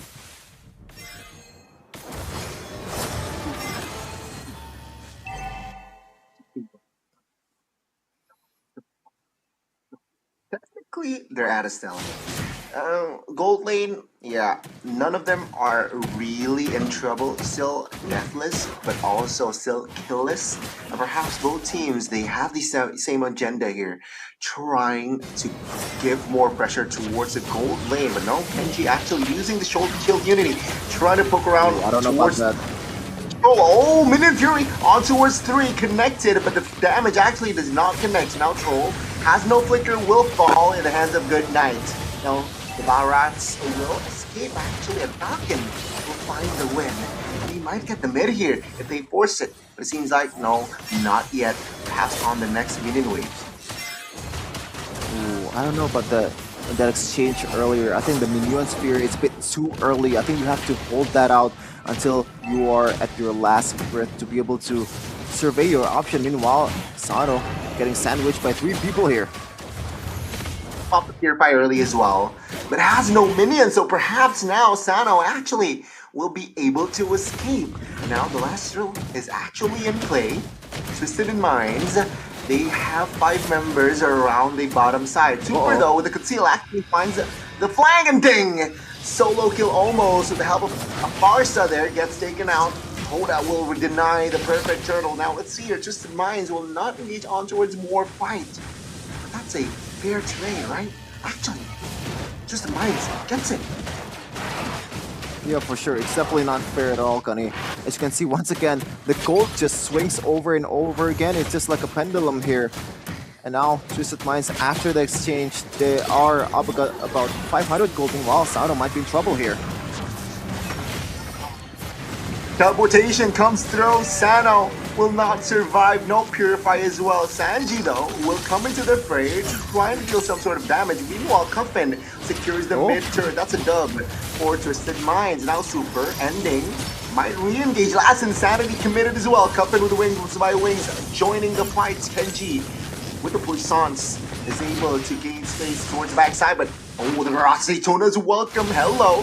Finds the mark and will take him down. And another kill secured by Twisted Minds. Meanwhile, though, on the top lane, it is a turret secured also by Lark, which right now stands at a 0-0-0 KDA. No involvement at all in the team fight, but he does get some turtles. He does get some turrets, and also keeping yourself alive in the early game is definitely a marksman or maybe a carry's job. As we take a look at the items here coming in from both of these teams, Hoda already putting some emphasis on towards that plate armor to deal or maybe to negate some of the damage coming in from a Lark. Meanwhile, Cuffin already secured 2 big items here, a Bloodwing and also a Lightning Truncheon. So for all the backliners out there from the Falcons team, it's gonna be hard for you to get away from that. The burst damage is already enough for you to be lethal, and those movement speed from the Bloodwings will come in handy. Feather Airstrike, will he get the buff here? Still got multiple members. Kenji, though, will try to look for an angle. Super with the conceal as well, looking for the flank. Now, Black Dragon form will not find its mark. Sanji with the extra eye secures the Lord. Now he will be target as Good Night secure that kill. Oh, the Barats is stuck, isolated, taunted, everything, and Good Night secures a double. Wow, I think that's the first time we saw a blazing duet from Lark in the screen for a whole 9 minutes. And it's actually quite good at that. 2 kills secured for the team of Falcons. Lord, though, Twisted Minds can use this one. Alright, he got the assist, but he's stuck. Now with the Lord here, with no marksman, they might push and shove the waves. Top lane, need to be taken care of here, and I think Sanji is on it. And Twisted Minds, they're looking at the bottom side of the lane. Oh, man, it's so intense. It's so intense. Yeah, it definitely is. The intensity of that match. You can see some of the players locking in. Meanwhile, Feathered Airstrike already popped up. You can see here Sano being the main target. Oh, is that wise though? Minion Fury trying to provide cover. The Barat's now stuck. Oh, good stun there by the Minotaur. But the damage will come through for the side of Team Falcons. It's 1 by 1. 2 members actually will fall from Twisted Minds. Now they want more here as Ding is still strong, but Last Insanity will find it. Ding flickers out of the way. Lark here with the damage. Is it going to be enough to take him down? Lark with the BMI will not find anyone, but though 4 members lay wasted from Twisted Minds. A bit unfortunate there coming in from Twisted Minds. They have the upper hand, especially with the Lord, but they didn't manage it properly. They should have waited for the export for Sanji to rotate to be able to deal some damage for the front lines of Team Falcons. They didn't wait long enough, or maybe that was a miscommunications, or Twisted Minds is just that confident that they can take the team fight 4v5 until Sanji comes. And even when he comes, it doesn't really, he's not really that game changer that a lot of people are expecting. And now, a big item here for Troll. Flask of the Oasis will bring more layers to uncover for Team Falcons. Now they have to be a bit more careful to burst down a member because you have to account for that shield. This item is going to be deadly, especially in this kind of playoff situation where every second matters, every bar of HP matters. It's a game of inches here, Gani. It is, and you can see here already the adjustment from Team Falcons right there. They want to still regain control again. It's a 50-50 fight. Seeing the economy, seeing the turrets. Yeah, it's a cellmate, and now the second Lord, mind you, the enhanced Lord has spawned. So both teams, they're eyeing on that, of course. Great Dragon Spear is in the arsenal of Sano. That spells Disaster Super though with the early flank here, with the teleportation as well. Kenji is in the mix. Now take a look at the AoE. Minion Fury and the Feather Airstrike actually connects all towards Lark. Still survives. Blast Insanity will not connect. Now Troll trying desperately to stay alive with that 1 HP. Covered by his friends, but Falcon finds 2 members from that fight. For sure, a trade that definitely benefits Team Falcons. After that, a cluttered team fight in the mid lane. Meanwhile, though, Sano and also Troll still looking for ways to get into the Lord pit. It looks like it's going to be a free Lord coming in from Team Falcons. And I guess my prediction was dead wrong. So far, Team Falcons, they are leading 4 kills and also 2k gold lead. I am a sham, I am a fraud, and I deserve to be not executed. What's the word? Embarrassed or something.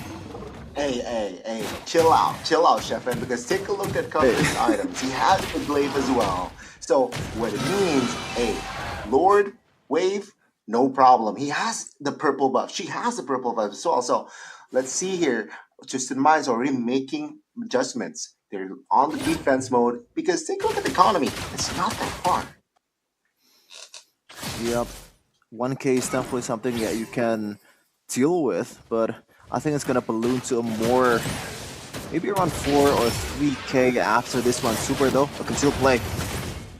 Oh, looking for Guffin. He knows Guffin has no spells, but with the wings by wings, he's able to escape. Now the Lord marches topside. Still Falcons trying to do the minion trying to manage the minions. Meanwhile, Team Falcons here actually taking it very slow, which actually allows just Minds to clear the Lord pre-base. Now inner turret in the mid will fall. But even after all that, right? There's no real threat onto the main base of Twisted Minds. Now, I've been very vocal about the draft favoring Twisted Minds, especially with the presence of Export there, just pretty much shredding all the frontliner that you have from Team Falcons. But I think the problem here for Twisted Minds is just the execution and how they're quite lacking in terms of like punishing them.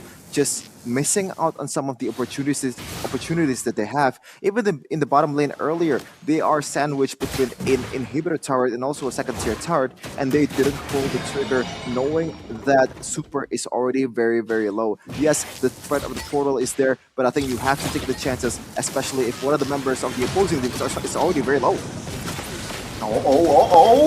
AoE party again! Now with the Purify pop by Sano, good night though, will fall. Now try to provide cover, Troll will be the trade. It's a 1-for-1, but Super not looking too good, my guy. He will fall as well. Sanji has the immortality, so he might be okay. As Twisted Minds, we try to restabilize in that mid bush. And there you go, it's a 2-for-1 in favor of Twisted Minds. Once again, further proof of my theory earlier. That was not really a great team fight either for Twisted Minds. They didn't layer that CC with enough TPS of their own. When the minion sphere connect, there's not much damage being poured down by the TPS, by the damage dealers from Twisted Minds, especially Coffin, which is getting zoned out by some of the members of Team Falcons. They can use that feathered airstrike safely in this kind of exchange. And it still turned out 8 for AW for Twisted Minds. And now, it's a Lord Dance, it's a Lord Take coming in for Twisted Minds. Will they be able to contest? See, Black Dragon Form invested early, trying to zone out members from Twisted Minds. Oh, Cuffin able to find a space. But Feather Airstrike, actually, it's no one. It's Richard with bottom side of the map. The back chef finds the Lord. And minion fury huge, but the follow-up damage isn't really there. Super loses immortality. And that is just the trade. 2 for Lord. Now Twisted, he re-engage with the flicker as well. They might find it, Sano. It seems like no casualties more. Hey, that was like Sans Lyconi. I like your shout earlier. That was very, very aggressive coming in from Coffin. The chase and also the position on that first and second skill was very, very huge to give some more pressure towards Team Falcons as they make quick work of this Lord. They might be taking one more inventory here in the mid lane. By the far south, a 3-man knockup, but the follow-up not really there. Let's see here, Last Insanity will not be available, but Black Dragon Form will zone them away. Cuffin popping the wings by wings just in time. Oh, look at Cuffin just styling on them as well. They know, Twisted Minds know that they have somehow turned it around despite them losing the economy. Oh, teleportation, I might be wrong here. Troll in trouble, has the immortality. Blazing Duet from Lark will not find anyone just yet. Zoda, though, will lose his life. Has the immortality. Now Super trying to find an engage. Thing as well. Fierce Dive does not connect. Last Insanity will just zone him away, but Eternal Guard was huge. And Lark exploited, finds the mark. Beautiful ultimate coming in from Good Night. He really did say night to the members of Twisted Minds, and this might be their only chance for redemption in the second game. 5v4, can they do it? The top lane here. Falcon, Sanji lost his mortality and will lose his life as well. Lose his life. Oh, there you go. Good night. Finding the mark. Now Twisted Mind, they will not be able to defend the top lane turret. But now Twisted, with just 3 members up, seems like they will look for Lark. But the airstrike! Wow. Lark! Deleted it. Super will be the bonus as well. Lark, little bit too offside there, buddy. Meanwhile, Sano will try to chase Sting on this one. Gonna be missed. Eternal Guard is doing God's work. Meanwhile, it's gonna get bursted down by Good Night in the end. I think it's still a very good trade coming in from Sano. Yes, he is a DPS, but that was a 1v3 exchange, and it was equal in terms of the outcome. Second game we have here, folks. Grand Finals vibes. 20 minutes in here. And so, we can't decide here, Sheffin, who wins this out. Sure, yeah, that last fight, it was for Twisted Minds, but now, here comes the Lord. Here comes the Evolved Lord, mind you. Yeah, I think the key for Twisted Minds is somehow to get Coffin involved in the team fight, because so far, every time he's not present on the team fight, but that when that feathered airstrike is not present in the team fight, they're definitely losing.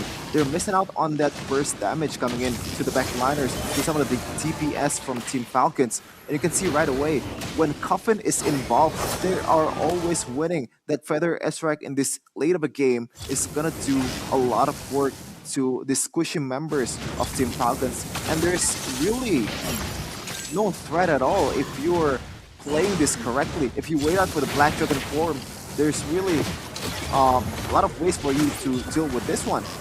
Meanwhile, a portal.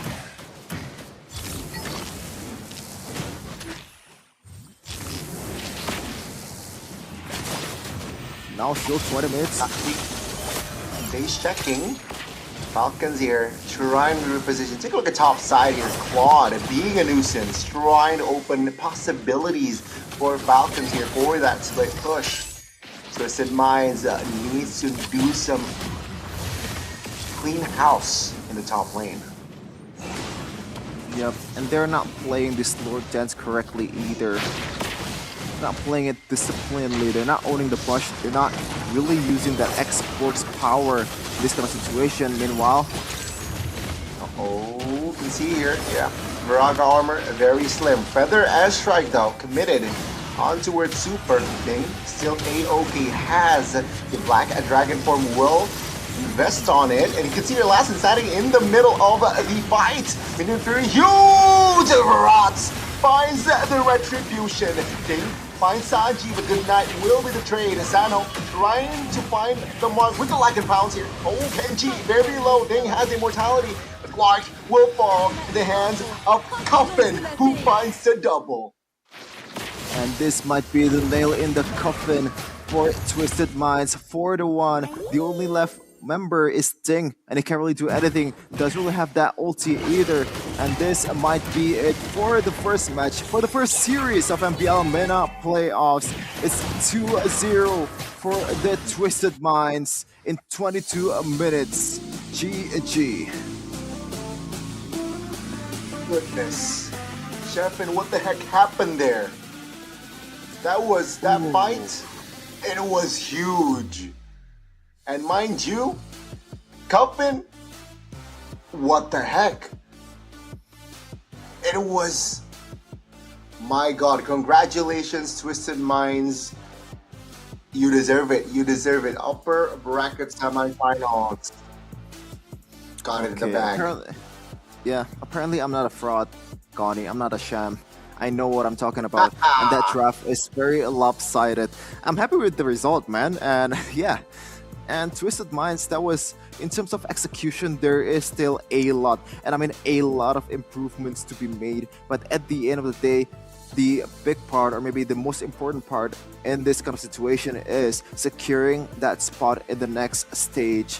A more safety route for Twisted Minds. Meanwhile, for Team Falcons, they have to do it the hard way if they want to go all the way. Lower bracket meta, as the people would say, is going to be their option from now on. One more match lost, and they are gone from the competition for Riyadh bound. Yikes, unfortunately for Falcons. Yeah, they will go still. Their playoff journey is not done. But yeah, you're right. From the lower brackets, it is. Meanwhile, it's time to celebrate for the side of Twisted Minds. What a performance, man. Both games, you know what? Game 1, a lopsided victory.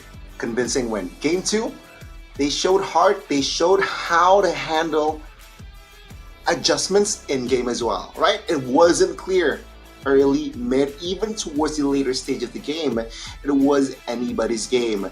It was a fair trade, turrets-wise, neutral objective. But one big fight was all it took for them to really stabilize and secure the base.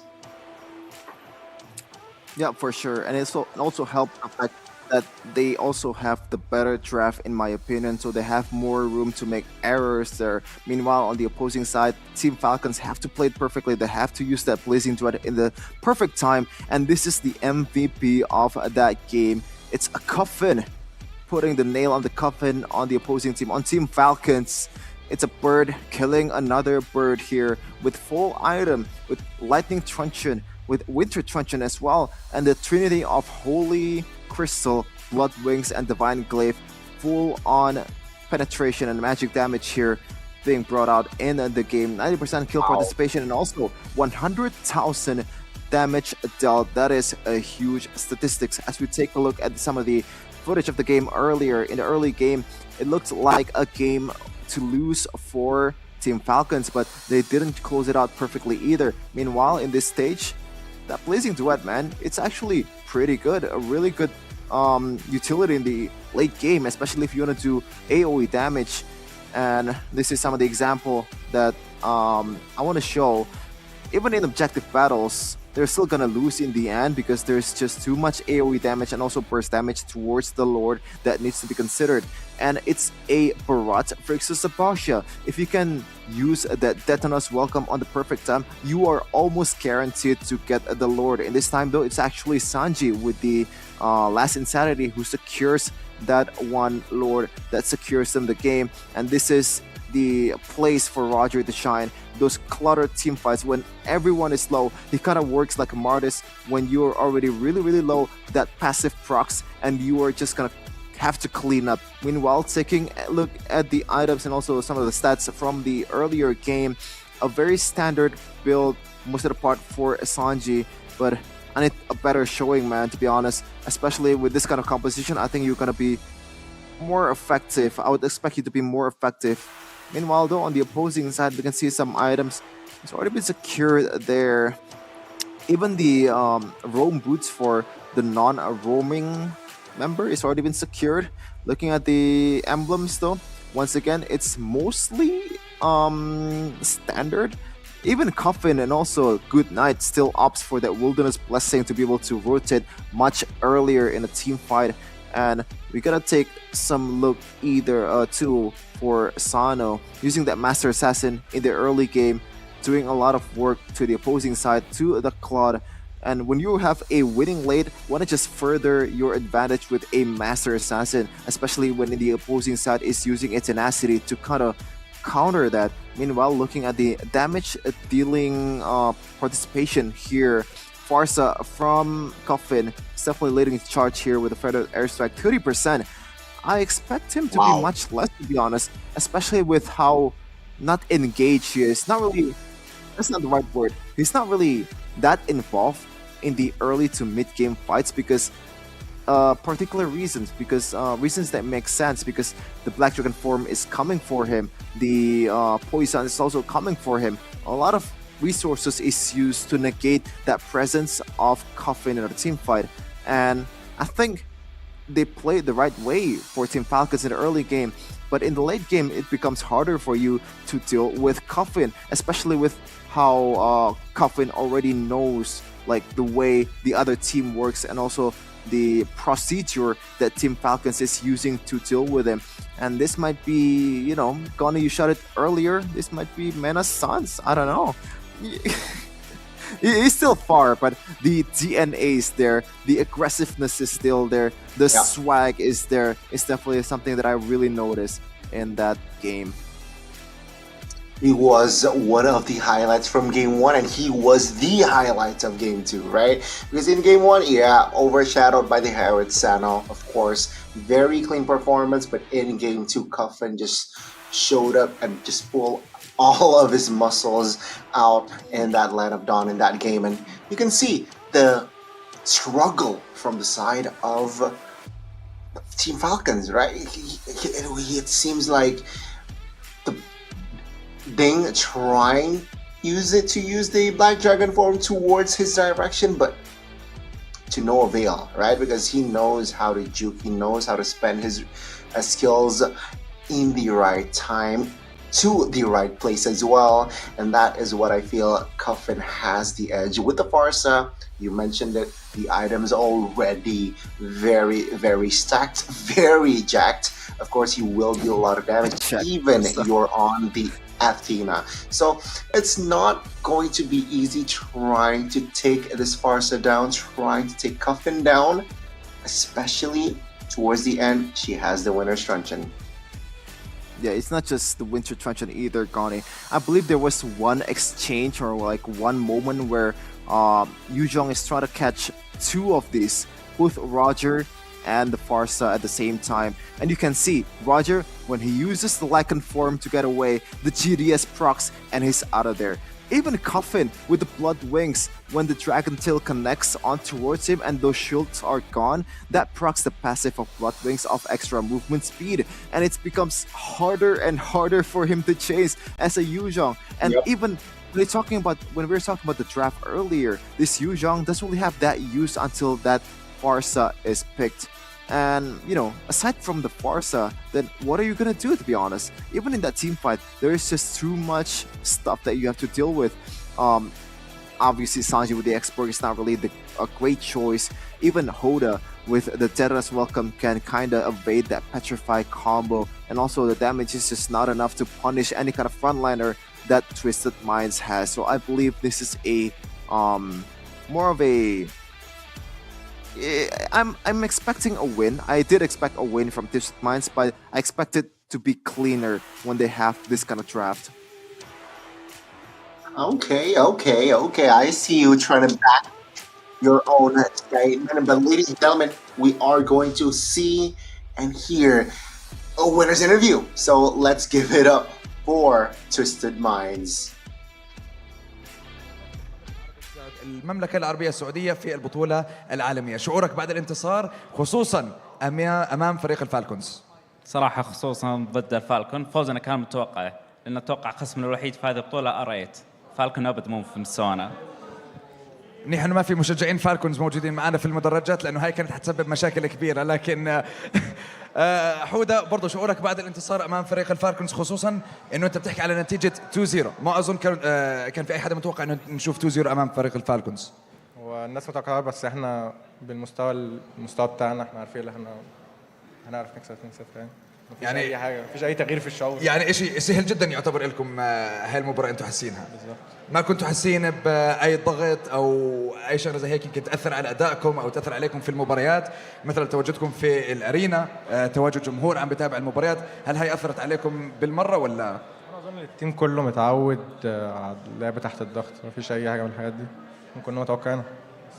يعني الشباب ما عم بمروا باي مشاكل بالمره، وزي ما انتم شفتوا في المباريات، علما انه احنا بنحكي على في مباريات في البلاي اوفز، او خلينا نحكي بالريجولر سيزون، كانت النتيجه 2-1 لصالح تويستد امام فريق الفالكونز. المره هاي بالمدرجات عندنا بالستيج بيقدروا ينتصروا 2-0. طيب سانجي، هلا انت عم تستنى العدو القادم للمباراه، عندنا فريق الار 8 امام الجي كي، وانت حكيت او حوده حكى انه المنافس لكم الوحيد في هاي البطوله ار 8 اي سبورتس، فهل حتكونوا عم بتتابعوا المباراه ولا ايش حيكون تركيزكم على المباراه القادمه عندنا؟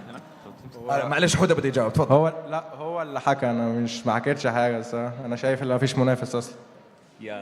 طيب يعني انا بقول نعطيهم الكاس من هلا ولا شو الوضع يا جماعه؟ انا صراحه مش عارف، لكن حابب اخذ راي الاستوديو التحليلي بعد هاي المقابله، لانه التصريحات اللي عم نسمعها من فريق تسود مايندز ثقيله صراحه، فبدنا نستنى الرد من فريق الفالكونز. هل يا ترى حيتم اقصائه في نهايه اليوم الاول من التصفيات، ولا هل يا ترى الفالكونز حيكون راجع معنا؟ نرجع مع الاستوديو التحليلي مع يونس، ياسو ودون بيج.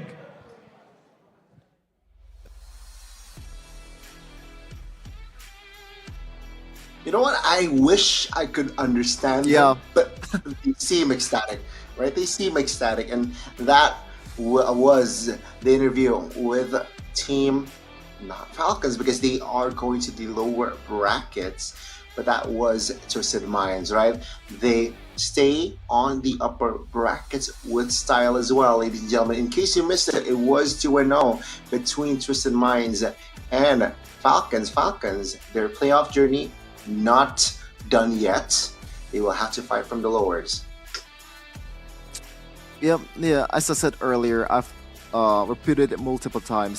I think lower bracket meta is cope, and it's like a confirmation bias, Gani. Just because you see it doesn't really mean that exists, man. Lower bracket is not the way to go. The better way for you, the most effective way, is to go upper. But we do see time to time with the evidence. Now, I don't want to be contradictive here, but we do see M3, M2. like a lot of international competitions out there, the champion came from the lower bracket. So definitely playoff journey, or maybe the hope of representing MENA in MSC is not done just yet, because this is something that's really worth to be fought for, man. This is the first time ever MSC Southeast Asian Cup turns into mid-season cup, and it's actually played outside of Southeast Asia. So it is a big step for Mobile Legends esports, and it's gonna be one of the biggest tournaments we're gonna see for a while in Mobile Legends esports competition. Even the prize pool speaks for itself. For sure, right? Let's see here. With Saudi Arabia or Riyadh being the host country, will the MENA teams be more hungry, right? And it shows from the side of Twisted Minds. Game 1, Game 2, I gotta say, especially in Game 1, especially from Game 1, Sheffin, top-notch level. It's almost perfect game, almost no mistakes in that game. No crucial mistakes was made in that game. But in the second game, they showed, hey, we're not just a team that can snowball, that looks for a snowball. We're a team that knows also how to adjust in game. Mid-game, late game, they know how to respond effectively. And you can see, right? Because Lark, he was threatening for a split push top side, top lane. They managed to handle it with composure as well. Yeah, but I think the biggest homework that Twisted Minds needs to study more is the Lord dances, man. Because at that time, I didn't really see a Lord dance either. They're not owning the Lord, they're not dragging the Lord to their area. The movement from Sanji is not really that. The kiting game needs to be improved as well, because that's also micro as much as macro. It's important for you to be able to perform in those Lord dances if you want to beat the best of the best, especially those Filipinos, man. They are really good at it. They're really good at macros, and you have to know how to deal with that kind of situation. If you just play in a cluttered way in game number 2, I don't think that's gonna do it. I don't think that's enough for you to compete at the highest level. But there's obviously still a lot of time for them to improve, even in the playoffs, game by game, minute by minute, second by second. We've seen how little time can bring the team together, and also that that togetherness, and also the sense of camaraderie that trying to achieve the victory is very, very vital for you to be able to improve as well. We saw BTK in M3, they were really, really bad. They actually, they said it themselves, they were really bad coming into the bootcamp, but after a few weeks of practice, they were able to figure out, oh, this works, oh, that works. And I think that needs to be replicated here in MPL MENA playoffs. Let's see, will they make significant adjustment, right? Because if we're talking about adjustment, sure, they definitely will. Game by game, match per match, they will have some sort of adjustments here and there. But if we're talking about significant adjustment, now that's bold, all right? That's boldness, because in the playoffs, you also need to stick to your comforts. You need to strengthen your comforts. If you're that desperate, maybe, then yeah, desperate time calls for desperate measures. Then you make that significant adjustment. So let's see here. I don't expect significant adjustment from the side of Twisted Minds. They're very comfortable.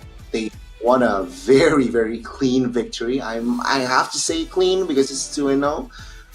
Meanwhile, on the other side, right, Team Falcons, maybe they are the ones who need that leap of adjustment. Yeah, for sure, especially when they are in the lower bracket. One match means that they're gonna lose their chance at MSC and also the crown of MENA champion.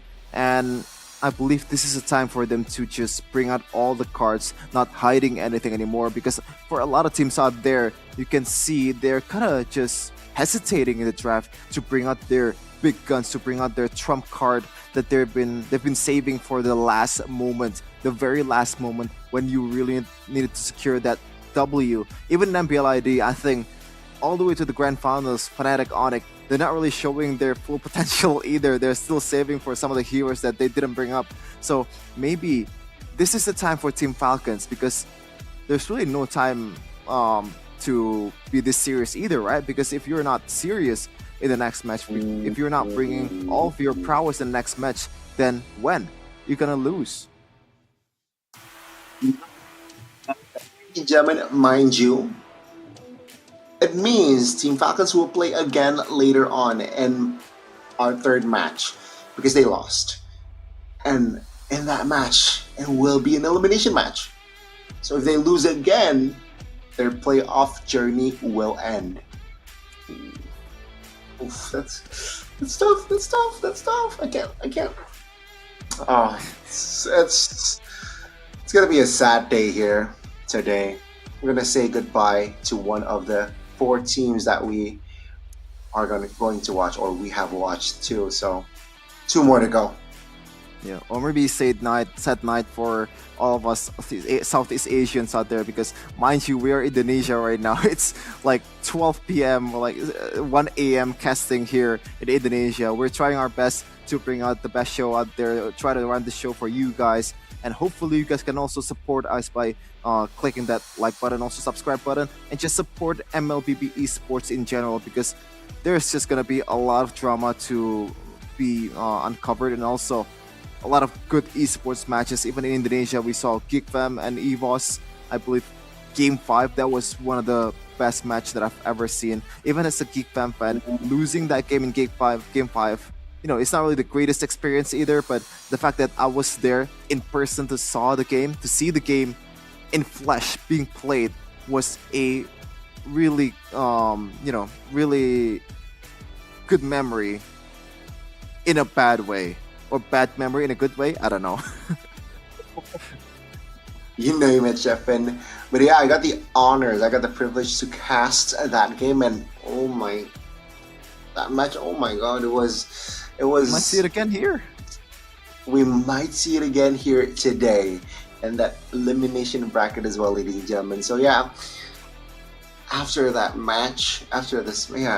match, I don't know what to expect actually, right? Because yeah, I saw glimpses of excellence in that match, especially from the side of Twisted Minds. Yeah, for sure. I think the draft needs to be improved as well, because I do think that Clint ban, I'm sorry to bring it up again, but that was kind of unnecessary, unless you know that on the other side of the court, Lark plays a godly Clint. When I mean godly is, if he's picking Clint, it's almost 100% guaranteed victory, but I don't think that's the case. You should ban other heroes out there. I think they should have banned the Export. I believe the second phase, the first pick was Team Falcons, so Export was a big factor for any side of the team, man. So yeah, a lot of improvements to be made, but obviously, as I said earlier, there's still a lot of time. We might see a lot of changes, or maybe some minor changes, because that might be the way to go. As Mirko would say in his cast, the minor adjustments is sometimes what matters the most. Those 1 ban in the second phase, that 1 ban change in the first phase is going to be very vital in this kind of matches, because denying 1 hero for the opposing team, especially when you know the opposing team has a really good player in that hero, is very, very important, and that can change the game in your favor. Definitely, right? Again, that's the theme. That's the theme here, especially in the playoffs here. Adjustments, right? We saw the adjustment from not just one of the teams, actually. If we're talking about the side of Falcons, they also made an adjustment from the draft. All right, they banned the chip. No, they banned the Harith. They take the chip. That's already adjustment from game 1, based on game 1. But what happened was, execution-wise, it wasn't enough. Because why? Because I feel like most of the times, especially in that mid and late, they were hesitating. There were a lot of hesitations, I feel like, when they want to commit a fight, or when they want to re-engage, per se, in that game. That is what I feel like lacks from the side of lacking from the side of Falcons. Certainty. They need to be certain. They need to want to commit. The 5 members needs to be a unit. Act as a unit. You know, don't hesitate when you want to commit. Let's like the comms. This is not the comm. This is not the comms, by the way. Disclaimer. But it seems like the comms is like, let's go in. Maybe let's commit. Maybe. There you go. There's no connection. There's no certainty, and I feel like that is the department on maybe what they can improve on their next match.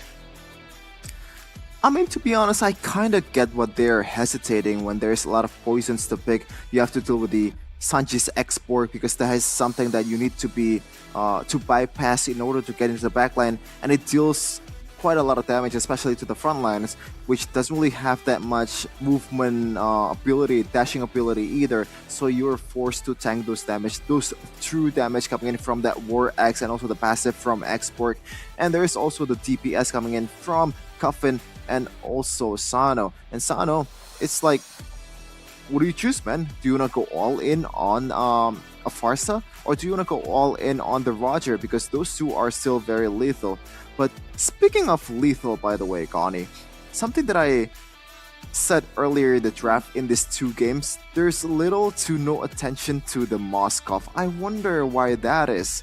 Because in MPL Indonesia, Moskov was like one of the prime pick in the draft.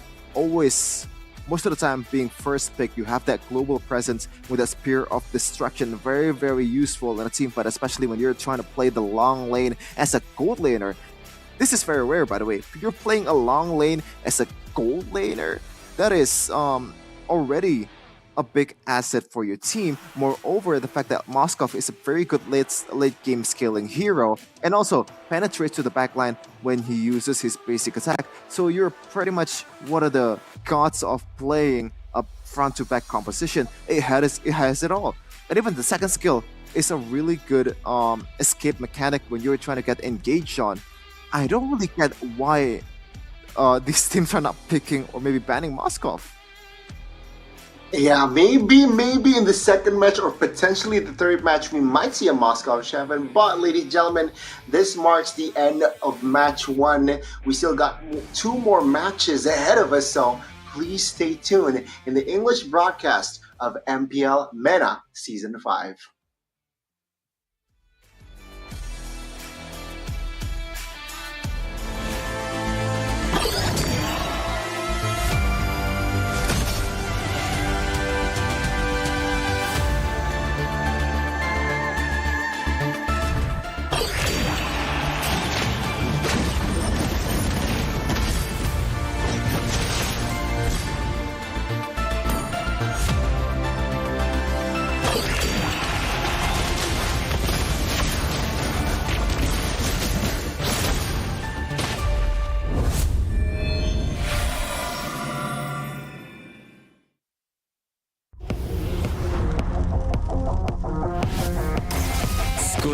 Rambo しようか。私は強くなるんだ。そのためなら何だって。自分の良心に従って人を助ける。オーラってやつは隠してもにじみ出るもんだからな。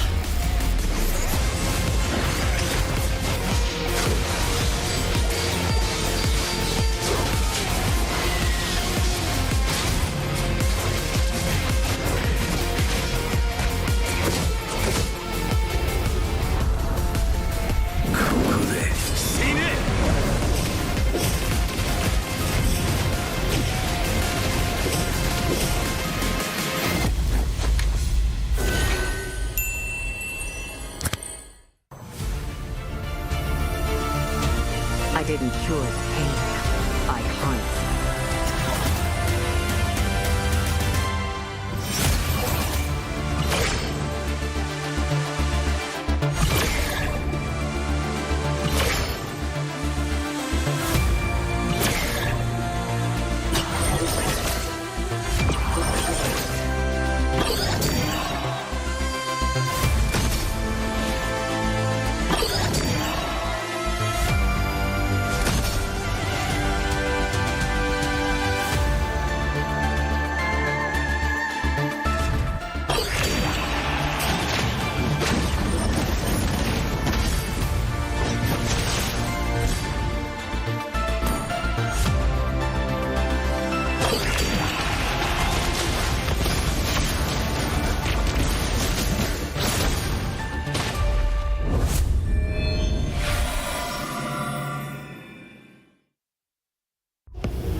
少し乱暴しようか。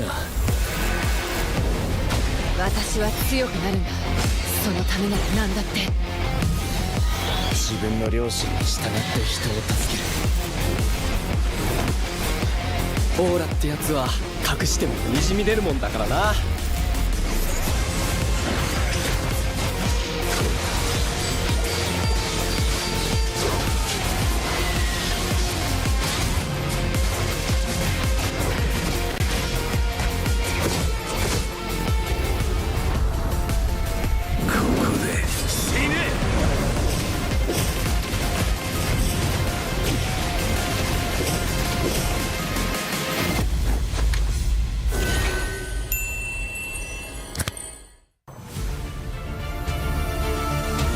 I didn't cure the pain.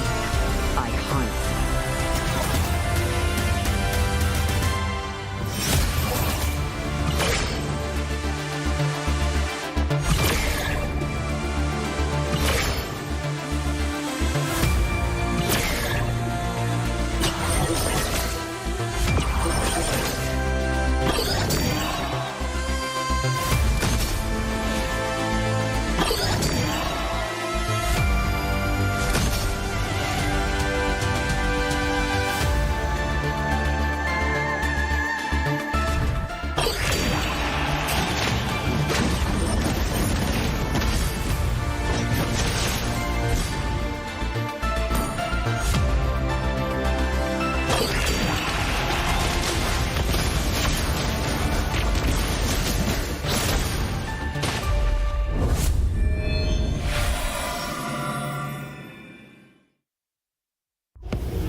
少し乱暴しようか。私は強くなるんだ。そのためなら何だって。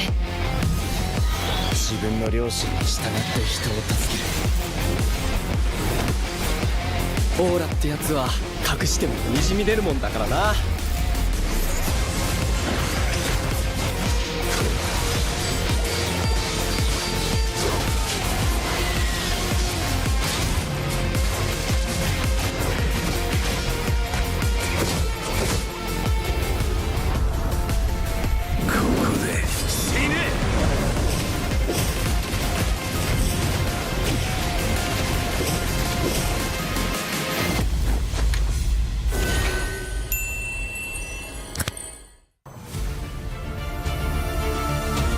I didn't cure the pain.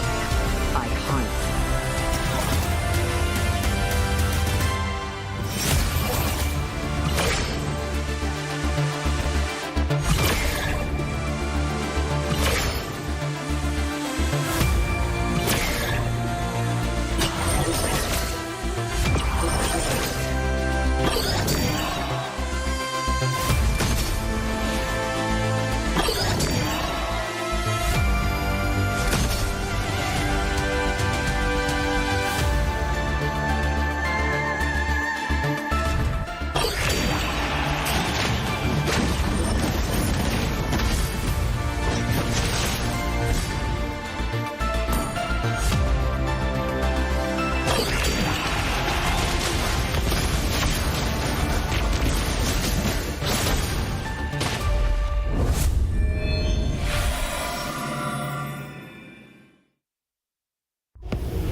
少し乱暴しようか。私は強くなるんだ。そのためなら何だって。自分の良心に従って人を助ける。オーラってやつは隠してもにじみ出るもんだからな。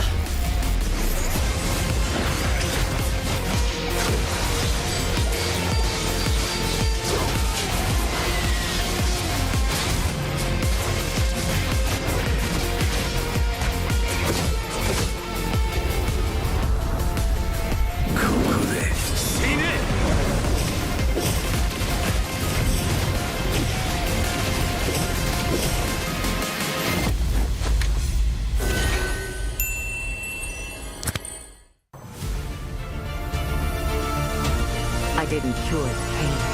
I harnessed it.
少し乱暴しようか。私は強くなるんだ。そのためなら何だって。自分の良心に従って人を助ける。オーラってやつは隠してもにじみ出るもんだからな。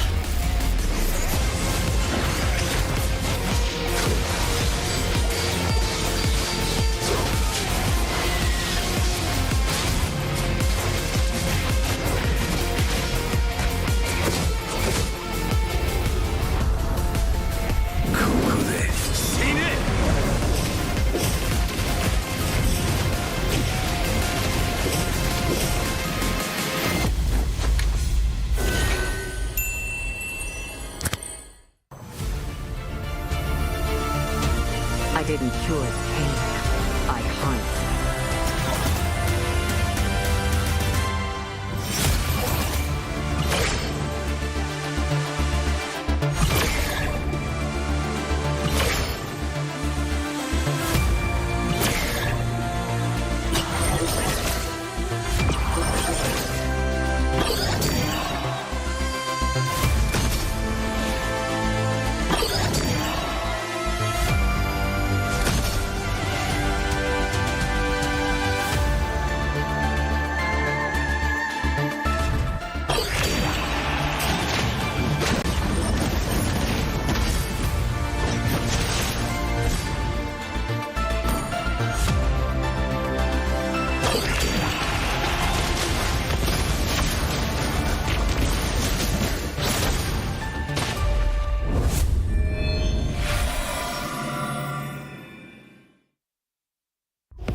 少し乱暴しようか。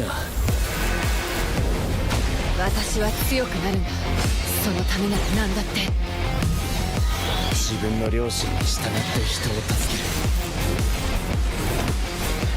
ける。オーラってやつは隠してもにじみ出るもんだからな。 After a thrilling first match, the green opener, as they call it, we have finally found the conclusion that, yeah, Twisted Minds will go through winning that match 2-0. Meanwhile, for their brethrens, yikes, right? Yikes. Falcons will go to the lower bracket. Now, let's see here on towards the next match, Geek K versus R80 Sports. This might be my favorite team in MENA, Goni, because it's Geek K. Get it? Get it? Geek K.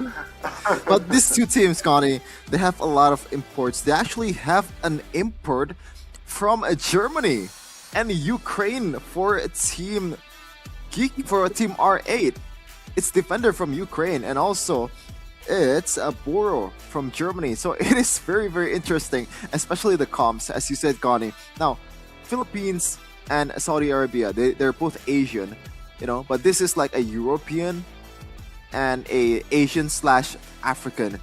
So what do they use in the comps? Is it just English, or is it just the Germans and the Ukraine has to learn some Arabics, like Assalamu alaikum ya akhi or something? They just speak basic, right? Turtle, okay. That's Turtle. Lord, fight, back off. Gold, EXP. You know, I think that's the main phase 1 of their practice, right? But now maybe they are more of a unit. They have built that chemistry, especially now in the playoffs. We cannot underestimate them, because they have proven themselves. They have made it to the top 6. Now they are fighting for the champion of MPL MENA Season 5, if not MSC as well. So we cannot underestimate them just based on, you know, communications. It's interesting to see the comms, but I think they're still strong, you know.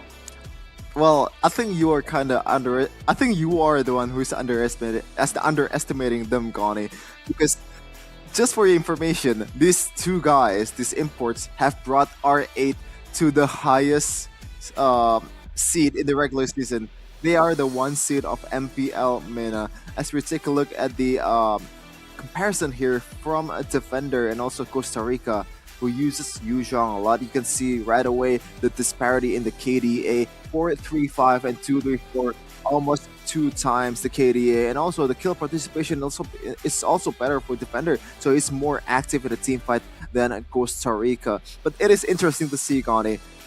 You see a lot of, even in MPL Indonesia, the one that has the Filipino import is the one who made it to the playoffs. But in this case, there's no Filipino. They are Europeans standing on top of the regular season standing. Wow.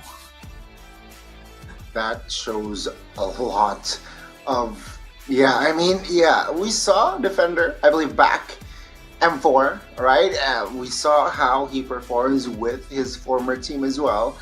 Let's see here. He has brought R8. You mentioned it, that R8 was in a team that was, you know, sitting in the top leagues, but now defender is in. R8 is a different level. R8 is on a different level. So let's see now. This is where he needs to be consistent. Will he be able to stay consistent in the MPL playoffs? Because playoffs, a different ball league, man. They're a different ball league. You saw what happened to Bigatron. They were first in the regular season. Not even top 3. Yeah, for sure. Just want to reference the great Stephen Curry here. He said that 1 playoff game is equal to 2 regular season games combined. The stress, the planning, and the carefulness that you have to play with is on a whole another level, because the stakes are higher than ever. It's 2 times the stake, or even more, because if you lose the series, that could mean your demise. Meanwhile, though, R8, I believe they also have Coach Dale from the Philippines as the head coach as well. So there is a Filipino there apparently, not in the players, but in the coaching staff. But we're gonna see here, R8, the first seed in the standing, they were 8-1 in terms of like match record in the regular season, and also 17-3 in a game record. So they are incredibly dominant. Maybe not as dominant as SRG in the Malaysian league, in the MPL Malaysia, but they are definitely up there in terms of dominance. But we'll see though, as you said, Connie, regular season games might not mean anything when you can't really perform in the playoffs, but their opponent is definitely no slouch either. The 4th seed GK Esports with 2 imports as a player, 2 Philippine imports once again. Man, these Filipinos are everywhere, man. Man, I can't wait. I can't wait to see them go head to head again. I mean, yeah, GK shows promise, but against the top team, usually you have this urge to like, let's beat the top team. Let's beat the top team. So if they can transform and convert that energy to the right place, surprises 2-0, sending R8 to the lower brackets. Yeah, I think there has to be some kind of underdog mentality there, because at the end of the day, if they do lose, I'm not saying that they shouldn't feel bad about it, but the fact that they are the lower seed, the expectations is definitely not high, especially from the fans, from the viewers watching out there. They're not really expecting, oh, Kike is gonna pick R8 Esports. So, you know, why not just try your best and try to beat this incredibly tough opponent on the opposing end. And at the end of the day, if you want to go through the finals and also being crowned as the champion of MPL MENA, you have to go through R8 Esports. There's no 2 ways about it. These teams that are so tough, you have to beat all of them. You have to have some kind of solution to all of the question that's being presented by the opposing team. And this time around, they have the personnel to help them out. Let's see though, what's going to be the result for this match. It's going to be a tough match, I believe. It is not going to be as close, you're right, I believe. And let's see here, right? If we're talking about the teams, well, not the teams, but just the playoffs, right? The play-ins here. I want to know who DK beat to be able to enter the official playoffs. Let's see. Give me a moment. Yeah, meanwhile, any expectations for the upcoming draft? I think the fact that Coach Dale is on R8, I'm gonna expect, and I think you do expect it as well, or everyone expected as well, Connie, it's gonna be a more cleaner draft towards the Southeast Asian kind of style draft. So it's gonna be very clean, and also I don't think I'm gonna see those crazy bans either from Coach Dale. We saw how he performs in other regions out there. He is pretty much everywhere, man. He coached some some teams from in Myanmar or other region out there, and he has pretty good track record, which is why he is imported by the #1 seed in the standings. You can see here some of the players from R8 Esports looking very happy, looking very nonchalant, and this is one of the characteristic of a dominant team. When you are Onyx, when you are those teams at the very top and the competition for you it's not really that much either, you're pretty much cut to the game in your respective league. Those are the attitude that these players have, and I think R8 Esports all the way from I believe if my geography is right, Egypt, they're gonna be really hard to beat. Saudi Arabia. Yeah. Are they? Let me check. Let me double check. But yeah. Again, R8 Sports, they're #1. So DK actually beat Okami Esports in the play-ins. And it was close. Series-wise, it was 2-1. So let's see here. With that in mind, will they be able to find their jam here against R8? Opening bands, R8. They will rock a Roger first ban here. Even their first pick, they do not want to pick up the Roger. Respond with a Fredrin ban from DK. Yep, I think this is more of a standard ban rather than the first match earlier. I like the Roger and also Angela ban, and also the opposing side, the bans are pretty standard as well. Fredrin is the can-do-it-all hero that everyone is just very sick to play against in the jungle, or even can be flexed in the EXP lane if you are brave enough to do it, like Onyx. But on the other side though, Roger, I like where this is going, because Roger is one of those marksmen that you don't really have a certain way to deal with it, because Roger, at the end of the day, he is a marksman slash fighter. He has some durability, he has a lot of escape skills, so you can't really pick out those heroes like a Yuzhong or maybe those like niche fighter that can deal with any marksman out there, or maybe any gold laner out there. But speaking of marksmen that can, evade those kind of threat, this is also something that needs to be banned. Harith also banned by Coach Dale. Meanwhile though, this is the Moskov ban that we've been waiting to see in game #1 or match #1. Finally getting some, not action, some what should we call it? Yeah, some respect in the draft. Yeah, a very interesting ban indeed. Because R8, they have the first pick. They definitely could pick up the Harith, but it seems like they are more comfortable on another approach. What are they going for here for that first pick, right? Let's see, Luoyi is up and available, and what other picks have as high? Well, no, it's gonna be the Luoyi only here, banned. Picked by R8. Yeah, I think one of the underrated part of Luoyi is, yes, she is one of the best heroes in the game currently with that diversion play. Global presence, I told you over and over again, is the most valuable asset in the game currently, which is why 4 or 3 heroes that has global presence is being banned here in match #2. But other part is the wave clear, the high ground presence of Luoyi, and also the shields that she provides to herself when she's trying to sustain in a team fight is something that's really underrated and probably doesn't really get enough attention And if you're trying to just go all into a Luo Yi, you're gonna have a bad time with it. Meanwhile, though, on the other side, already two frontliners secured.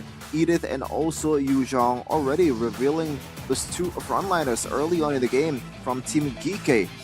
Edith, though, can still be flex technically if you wanna play him as a her as a mid laner, but you don't really see that Edith mid lane anymore, and it's a crazy idea in the first place, but maybe something that needs to be noted if you are Coach Dale.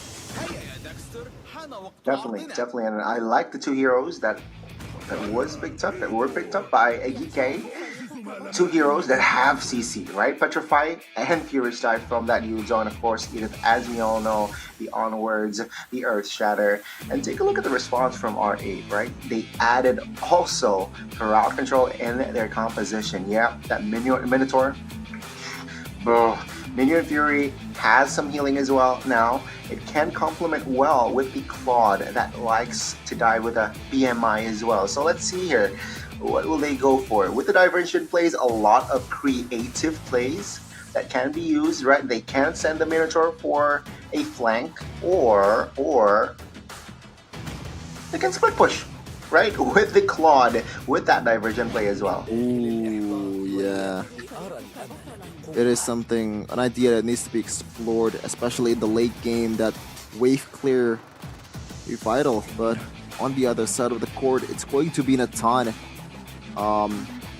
Paired up with the Edith, so a lot of engaged potential here coming in from PK. I'm liking the draft so far if they want to play aggressively, but also, as you said, Gani, this Minotaur will also be very, very hard to deal with when you are Yu Zhang, when you're an Edith, when you don't land those Onwards and Earth Shatter, when you don't pull the trigger first, then you're gonna be cooked, man. With that Minion Fury, it is a huge punish to all the diving members of GK. Meanwhile, speaking of dive, Paquito is banned for a GK, so let's see though.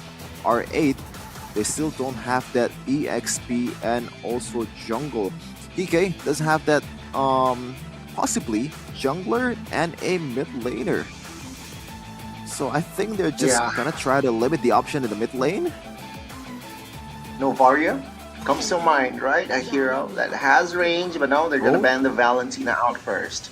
Makes a sense. very good hero that can take away the Minion Fury, or even, you know, go crazy. They can take the Diversion as well. But yeah, Valentina, a very good ban there from side of R8. Let's see though, DK. They have banned a hero that can also split push, because if you're dealing with a Claude and a Paquito, man, you need to do some clean house on that far lane, man, because there's a lot of possibilities that split push, it can overwhelm you. For sure, but DK right now, they're taking a long time here, and I like that. You have to really consider your options here, because facing off against the number one in the standings is definitely not an easy job. And TWIS is gonna be the ban here, limiting the dive potential coming in from R8 towards the Natan. And if you're playing Natan, Gani, I think the best way possible to play it is to be as safe as possible. Pick the peel, pick the healers, but right now they have a bit more of a engaging, bit more aggressive composition, so they have to be able to like synergize as well in this kind of team fights and pick all the right heroes to be able to end the fight as fast as possible with Natan. And another AN hero here, Nolan.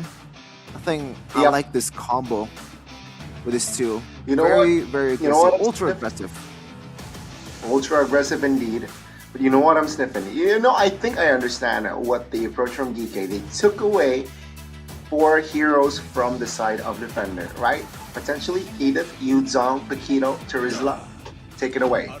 But they have the Masha. Will they commit to a Masha? But no, defender. Yes. Vintage defender. Khalid will be picked up. You know, I don't know if I should say this or not, okay? In MPL Indonesia, we have, you know, heroes that has Indonesian flavor is represented in the playoffs. Sans used the Katira. I am very, very happy that they used the Khalid in MPL MENA playoffs. But the one that uses it is Defender? Interesting. So, you know, a lot of diversity here in MPL MENA playoffs. I like that a lot, man. I really love that. Does in this composition, specifically, killing pressure, killing threat. Man, Oh my God. man. What? Take a look at that. Doubling down here. Geek adding another assassin in their composition. That is going to be the Julian. What the heck? So Nolan jungle, Julian mid, I believe, is going to be their comp.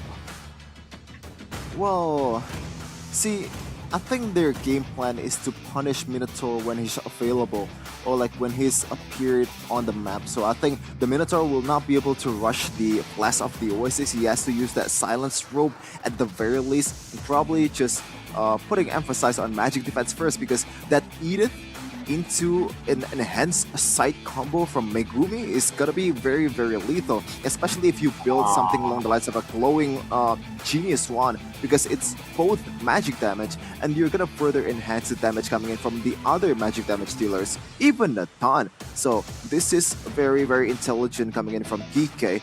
I think the executions is gonna be harder than what we thought. Let's see though, if R8 can respond this.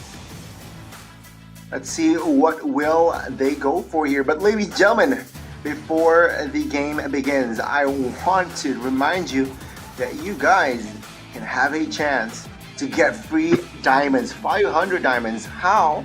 Write your predictions in the comment section for 10 lucky people who guess correctly. We'll give you 500 diamonds. So don't forget to include your MLBB ID and server ID in your comment as well before this match begins. Okay, let's see though. We have the draft already. Okay, I'm gonna ask you the third time, Gani. Will you answer? Who do you think the draft favors to? I gotta say, I understand the doubling down on the Julian, but I think their composition is lacking peel. And with that, I'm gonna have to go with R8 for game 1. Yeah, makes sense. R8 is the more well-rounded composition. So for the sake of making things interesting, I will go for Kike instead. Not because they have Geek in their name. That's something that's unrelated. But I do like the creativity and the glass cannon composition that they bring out here. A lot of magic damage, even some physical damage as well, being brought out by wait, do they have physical damage? Julian? What's the jungler? Yuzong. Oh, Yuzong. Jungler Nolan. Oh yeah, Nolan. Oh my goodness, they have like a lot of damage. Maybe too much, to be honest. Doubling down on damage. They do not care for peel. What is peel when you have massive damage? Let's see though. Execution. Will it come to fruition, or will R8 still finds the win in our first game? Obviously, DK are the underdogs. Just the story with every team that named Geek. They need to fight their way into MSC. They need to carve their way into the walls. It's gonna be a tough match here. The wall is thicker than ever. It's higher than ever in R8 esports, with a lot of imports. A guy from Germany, a guy from Ukraine, a guy from Philippines on the head coach. A lot of diversity. Maybe with that diversity, they can bring out a lot more flavor, a lot more flair too in the game. A more creative draft and also a more creative gameplay. Let's see though, if that's gonna be the case, or is it gonna be just the standard, the more Southeast Asian kind of gameplay being brought out by Coach Dale here, who's leading the charge, who is trying to be the brain here for R8 esports. Of course, you can see on the screen, everybody's locked in, everybody's just waiting to fight their way into the next stage to represent the region, to represent MENA in MSC 2024 in Riyadh. one of the biggest stage that Mobile Legends esports has ever seen. Yeah, let's see. Will a defender be able to defend their reputation in this match, ladies and gentlemen? Will R8 stay in the upper brackets, or will they fall to the hands of GKs? Man, I can't wait. Shepin, I'm sure you can't wait as well. Meanwhile, we saw a pick on towards a hero that has the Jujutsu skin. I mean, it makes sense, right? I think it's a criminal offense for you to not pick the Megumi skin in this playoffs, especially then the fact that the event is still going on and we're still waiting for the premium supply, because I want to get those tokens as cheap as possible and get my hands on Gojo. Oh, like, I mean, get my hands on the skin itself, not get my hands on Gojo. You know what I mean? And I have to clarify myself here, okay? I'm not gonna further explain what I'm gonna say, but you know what I mean. But yeah, let's go back to the skins. Ladies and gentlemen, check it out, right? From the 8th of June to the 13th of July, MLBB the collaboration with Jujutsu Kaisen is back for a limited time. So join the MLBB X Jujutsu Kaisen Draw event to enjoy 50% off on your daily first 1x or one-time draw. What's more, you will get a permanent exclusive item or skin in the first 10 draws. So hurry up and log in to participate now. Check it out, ladies and gentlemen. Don't miss it out. Don't miss out on the cool skins. It's cool skins, man. Everybody wants his cool skin, but Gani, what's your favorite here out of all the 4 Jujutsu Kaisen, especially after the Yuji Itadori skin is getting revamped with Sukuna actually expanding his domain? What's your favorite out of the 4? Man, I don't play mid laner, but I gotta go Savior, man. The Gojo skin goes hard, even when it's from the start, from its debut up until now. I think that skin is the hardest skin out of the whole bunch, but that's just my personal taste. Oh, interesting. What about you? I'm leaning more towards either Megumi or Itadori. Especially after getting the revamp. I think Megumi is the more like creative, more colorful skin rather than Gojo's, because Gojo's like you just throw projectiles, right? You don't really fight with your hands and all that stuff. With Megumi, it brings out like I haven't watched Jujutsu, but I know the I don't know what's the term, like cursed animals, the summons that he has. Yeah, I think it's very, very cool. I mean, now that you brought it up, yeah, I think Julian is very cool with that Itadori skin. But ladies and gentlemen, well, not Itadori, but Megumi, but ladies and gentlemen, this is time. Land of Dawn, here we go. Once again, will a defender be able to defend their reputation here in MPL MENA Season 5? Or will they falter to the hands of GKs? Let's see here. What will happen, folks? Game 1, here we go. No, come on. Gani, did you see it? No, come on now. That is a punishable offense. Someone get this man on jail, man. Oh, God.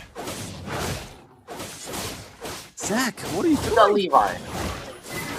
We got Levi at least on the artist. But You're right. I thought it's gonna be a battle of anime, but no.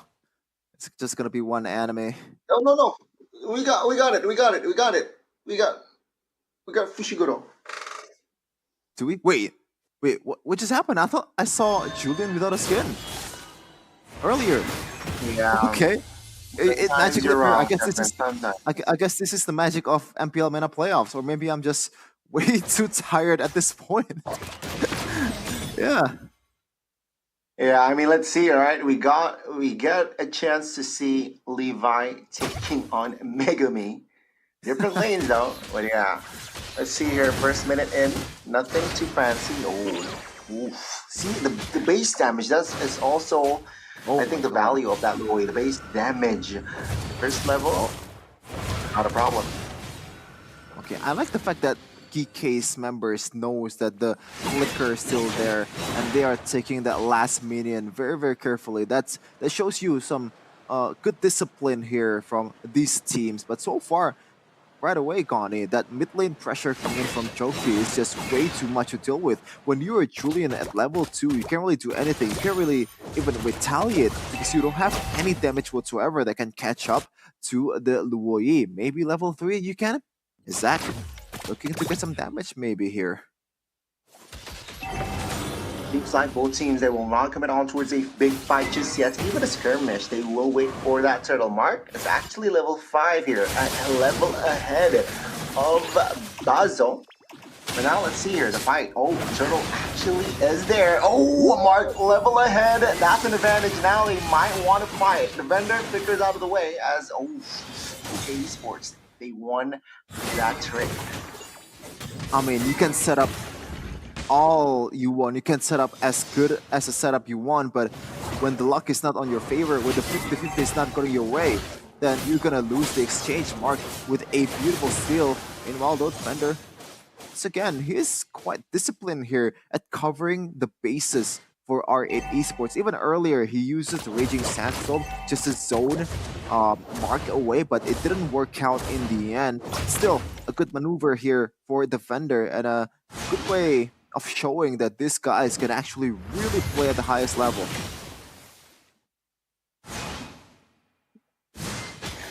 No first blood just yet. Just a turtle take. And both teams, they're not really down for business here in the early phases, right? Claude needs 3 items, Corrosion, DHS, and Golden Staff. Then Speedy wants to really fight here. And of course, Koba.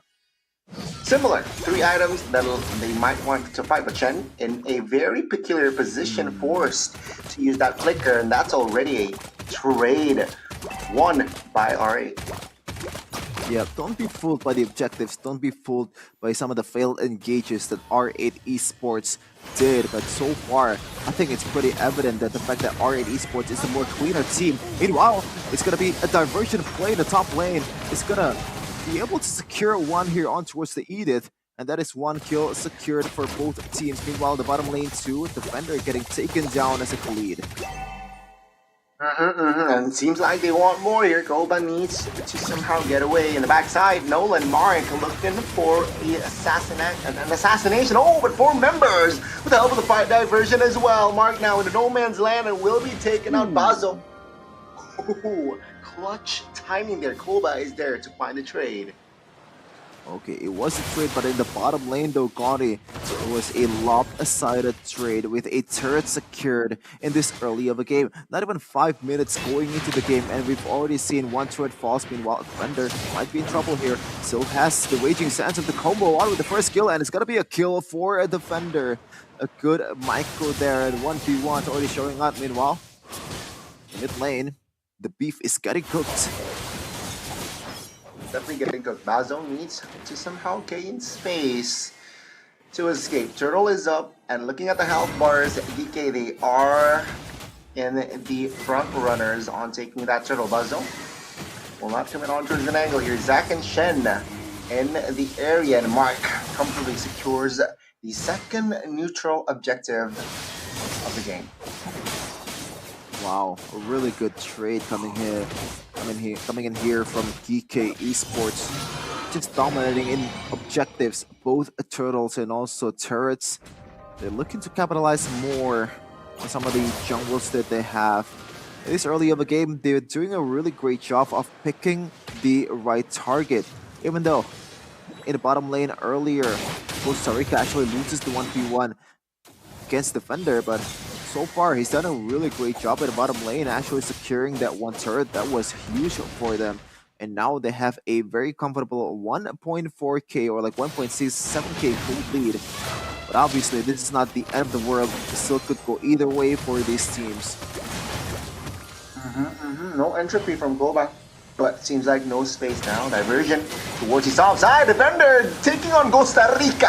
But it seems like now Costa Rica with the Black Dragon form will escape. Now Mark will be the juicy target, but has enough resources to get out of the way. That was the most perfectly timed Black Dragon form ever. The way I'm sure he didn't really roll. My goodness gracious. Top lane though, it didn't give me any chance to speak as they taken down a defender as a Khalid. It's gonna take down this turret with ease. Meanwhile, the mid lane might be a decimation here towards the Edith, but no, the damage is not enough for the hand side on towards Louis. It's gonna be a burst down to all three members of our esports. They're trying to get away. Meanwhile, the bottom from top lane, Mark just finishes the job, getting 2 kills for their team. It's looking like R8 Esports just dominating.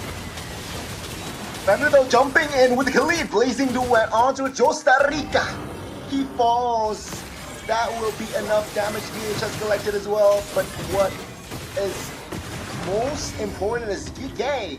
They will get the perfect turtle in this game. My lord. R8, they're in shambles right now. They're behind 4,000, almost 5,000 gold.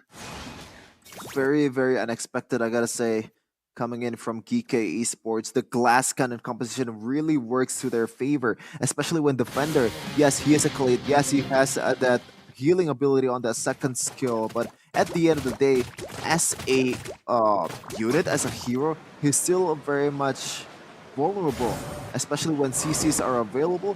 He can't really get away if he can't execute the second skill. He can win the 1v1, but like 1v4, it's gonna be taken down with ease with the enhanced side. And also the combo coming in from Shen. They are punishing everyone that goes in the bush for R8 Esports. Shaky here for R8 and DK. They are capitalizing on the mistakes, on the economy that they have right now. They're going for more in the bottom side of the map. Burrow and Bazo will be able to clear the wave this time, but DK, they are already in the jungles of R8. And so far, diversion play in the mid lane though. It's gonna be the target is the Julian. Zack getting taken down. Shen might be looking for the retaliation here, getting an onward on towards Boro. Meanwhile, Mark's gonna finish the job with the rupture there. Trying to get the second kill on towards Basil, but didn't manage to do so. DK dominating. They are very comfortably. And now, take a look at Speedy though. He is still deathless, so maybe that's a saving grace. Take a look at the mid. Oh, Purify popped as well. Shen with the Earth Shadow trying to cancel out, trying to provide cover, but the damage will come through for Shen in the top side. Off camera kill. Speedy taking Mark down. That gives a green light for R8 to bounce back here. They got 3 members technically, and now they're trying to blitz the Lord. Oh no, this is the worst outcome possible for R8 Esports. They lose the jungler on a 1v1 against a gold lane. That's extra gold for your opposing TPS, and now you're losing the Lord because there's no retry on your side. And now, this might be the swing, the momentum swing that R8 is looking for. This is a very dangerous time for GK Esports. They have to figure out a way to defend this one and try to lose as less as possible in terms of like the turrets and also the objectives.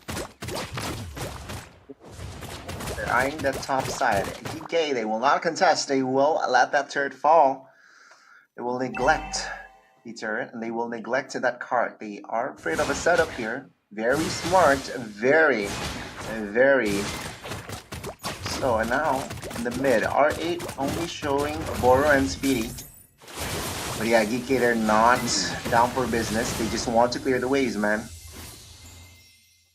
Yeah, even though R8 Esports has a decent engaging potential, but I think they are much more well suited if they want to play defensively, especially with that minion sphere that can punish all the dives coming in towards some of the members that you have.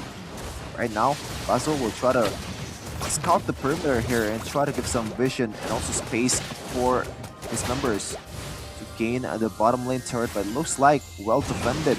I'm very surprised they didn't want to force that one, considering there's little to no HP, and actually, it didn't need to. It's already been secured by the minions. And you can see here, R8, they're taking their time. They're not too hasty on making decisions, on committing on towards a fight, which is very smart because, yeah, it's still a stalemate, right? If you want a team fight now though, Louis has Winter's Truncheon, so they want to go aggressive. Maybe now's the time. Diversion is in play. Oh my goodness, what a read at the perfect time, literally after the diversion was casted and they teleported into that bush. He is reading the future. Koba, what are you on, man? He's map hacking. Yeah, very good awareness. Very good awareness. But they will still lose a turret top lane, which means less space for GK. And now R8, what are they trying to do? What are they cooking here? Diversion. Oh man, they're just spamming diversions. Oh, you got Koba. It's a 1v1 in mid versus marksman. And Koba will back away. Black Dragon form with the Earth Shatter does not connect though. Black Dragon form to zone members out. 2v4 now. Not looking good. As Koba jumps with the entropy. Finds one. Finds two as well. As Shen will be the trade defender. Will fall. It's 2-for-1 still in favor of GK. Mark looking for an escape route. Finds it. And Lord is up. Still 3 versus 4 now. Favoring GK. Now it's dangerous for R8 Esports. Look at GK, look at the DPS that they have. They're gonna burst this Lord, they can blitz this Lord so fast and have someone guard the perimeter here. Entropy right away.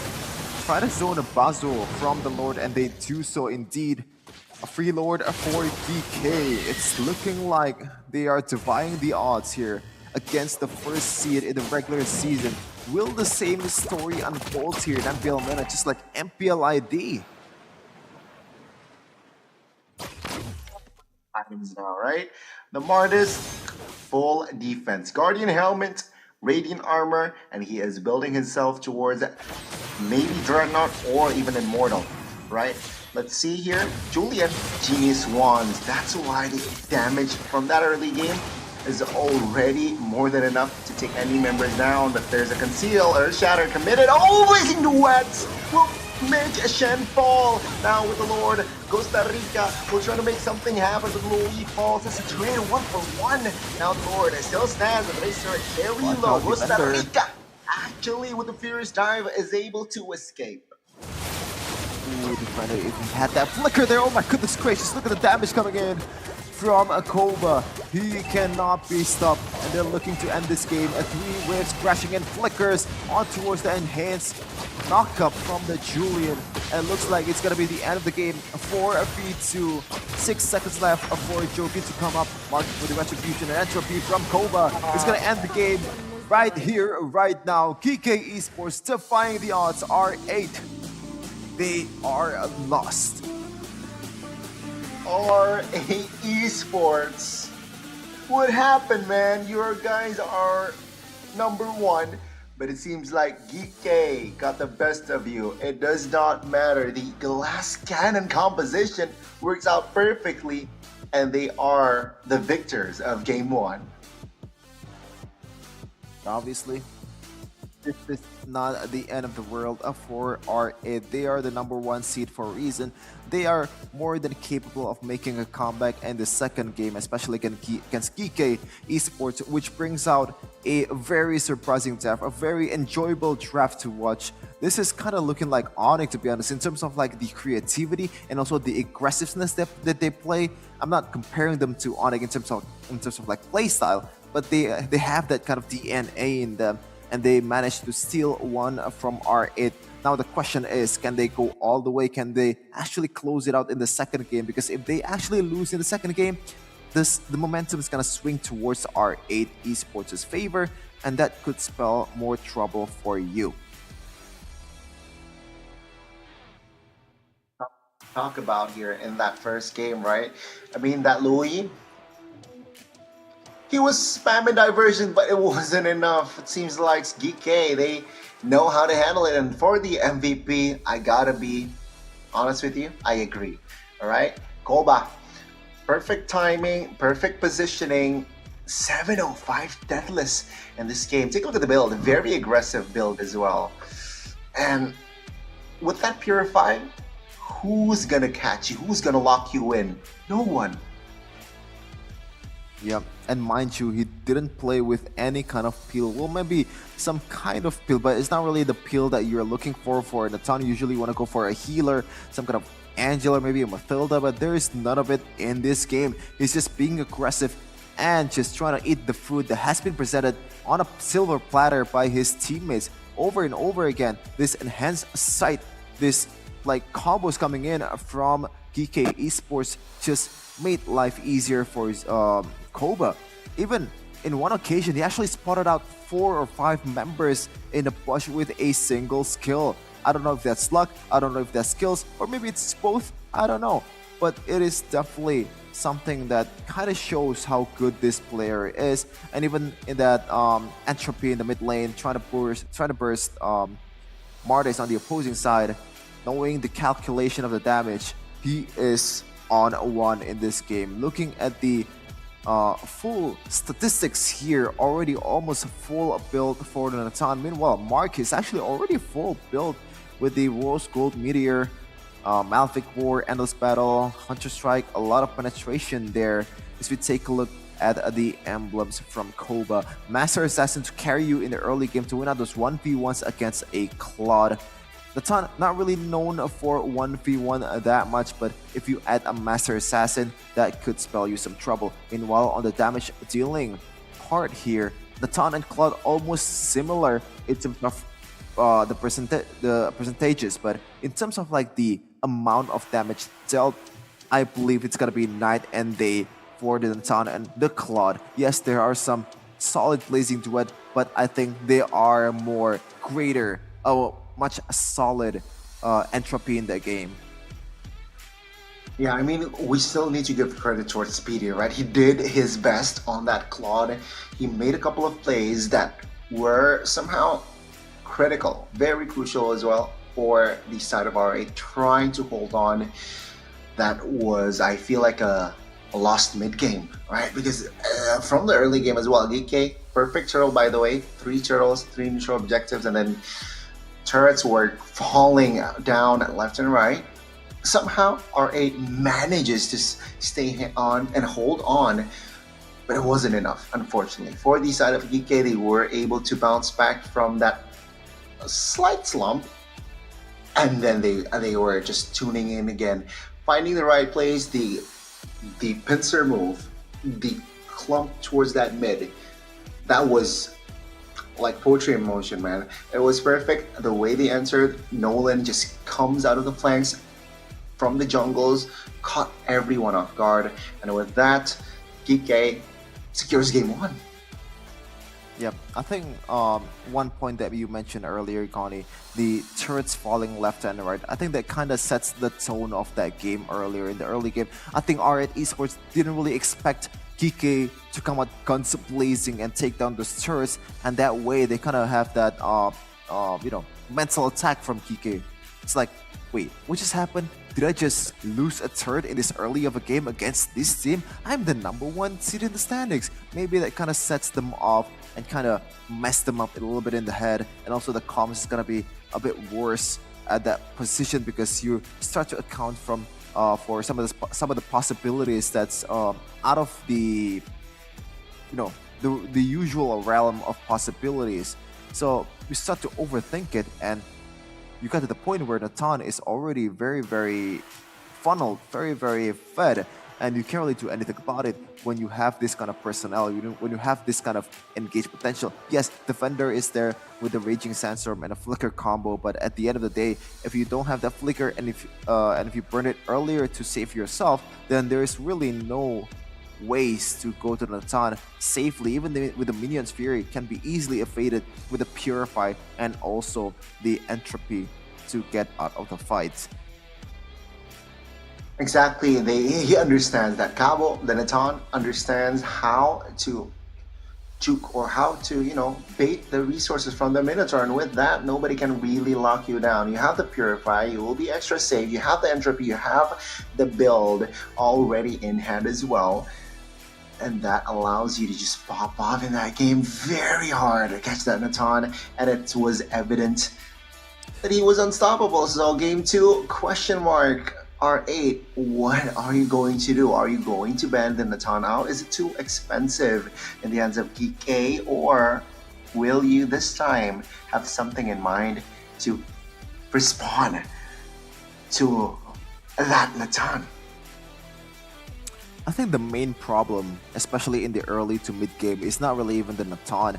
The fact that they were able to snowball their way into a fully fed Natan is the problem for R8 esports, or maybe, you know, the greatest of GK esports. And it led me to think, I think in that game number 1, they kind of disrespected the fact that they have this very dangerous bus, very lethal push that they have, and they just getting caught out in every possible way and in any possible time.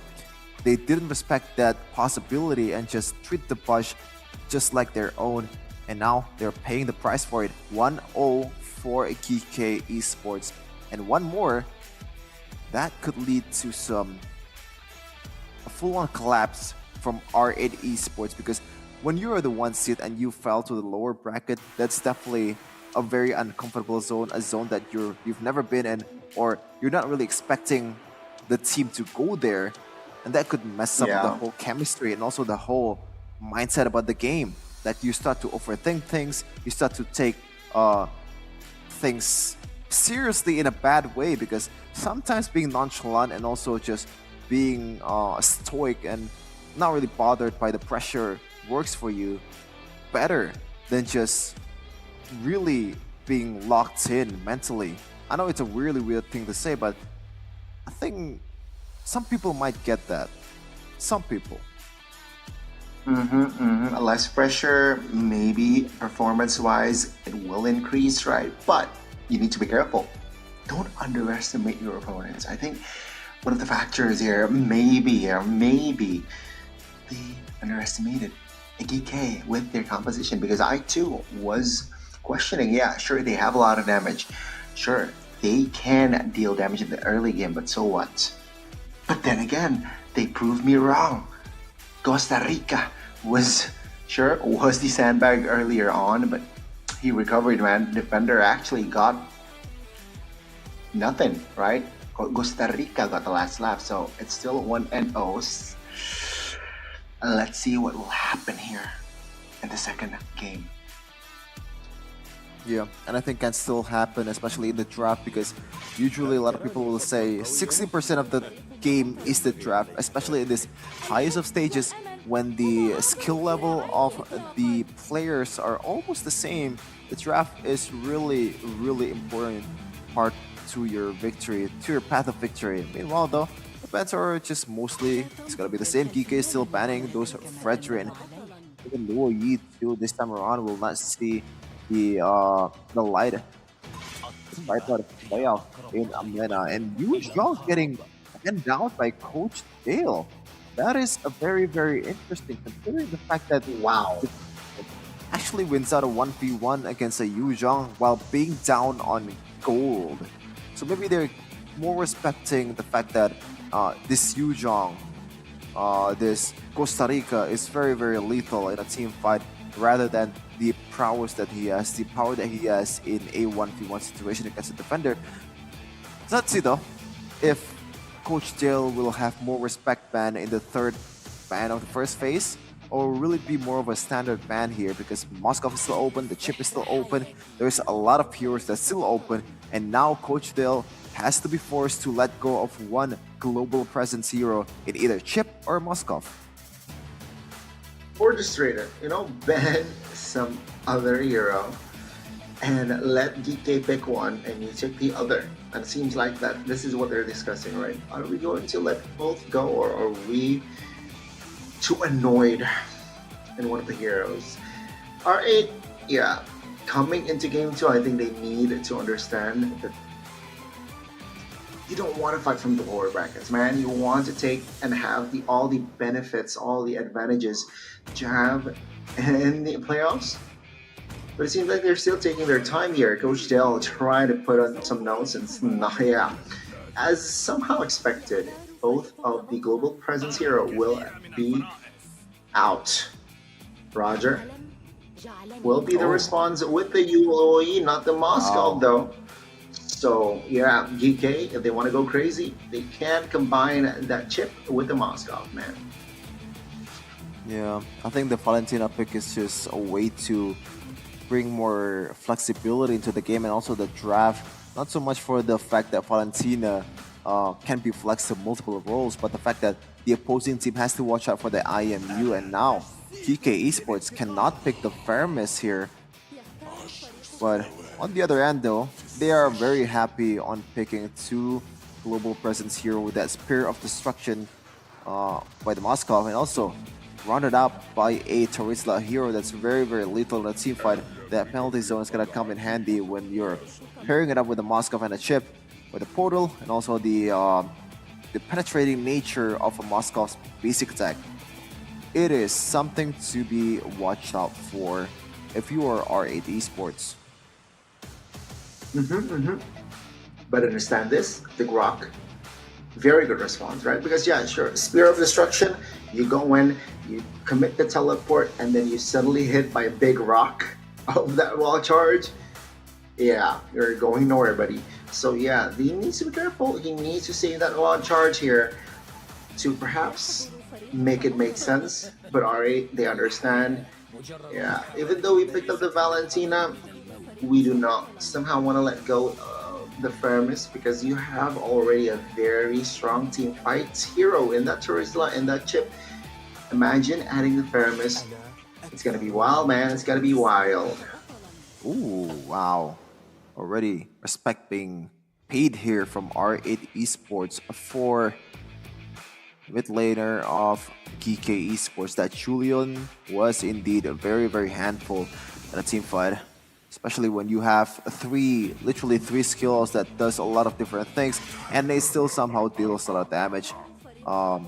You have the CC immune, you have the pure damaging skill, and also a knockup, a utility for your teammates to pounce on. Meanwhile though, this is a very interesting ban here. A Thomas, on the XP lane gets a Tarisla. I guess it's not really the best matchup either for the Tarisla, but I do think this is more of a way to let the Moskov be able to deal damage more freely, because when you're up against a Thomas, then the Thomas is gonna be on your back the entire game, and with that Vengeance also, it's gonna be hard for you to just consistently deal damage, because you're gonna get some being paid back, man. But look at this. We said about global presence, but that global presence means covering the ground really, really fast, right? And they are doubling it down, maybe tripling it down with the Ling, and also Katita here for PK Esports. Yeah, I mean, this composition equals to speed, right? With the Ling, you can jump to the far lane, to the Lord, back to the far lane if you have the purple buff, and with the Kadita, adds more killing pressure as well. Technically, you have two assassins in your comp now, with Ling, with the Kadita as well. So you need to be careful, and what it does, it somehow forces you to bring out Purify here. So it asks the question here towards the Roger, or no, not the Roger, well, the Roger here, if it's going to be the gold lane, will you go with the Purify, or will you go with the other spells? Yeah, I think most likely it's still gonna be the Purify, but this is something interesting. Akai, I do think it's the best pick currently for R8 Esports, a good fit for Coach Dale there. I don't really like the Martis pick in the earlier game number 1. I think Martis is just overall an awkward jungler to play in this game. You can't really finish the job just like Roger with Destination. It's not really work that way anymore. Martis has limited range, but this case no Akai. When you're up, when you're up, and you wanna have some ways to get away from that one, and the heavy spin is gonna come in handy when it's needed, especially in the objective fight. Now I do know that Link can now use the execution once also, but I think the heavy spin is still better asset, better skill when you're taking out a Lord. That kind of thing. Right. Well, ladies and gentlemen, we are about to start game number 2. Game number 1, it was, well, maybe shock you. It was actually R8 losing on that game, so it is match point for GK Esports.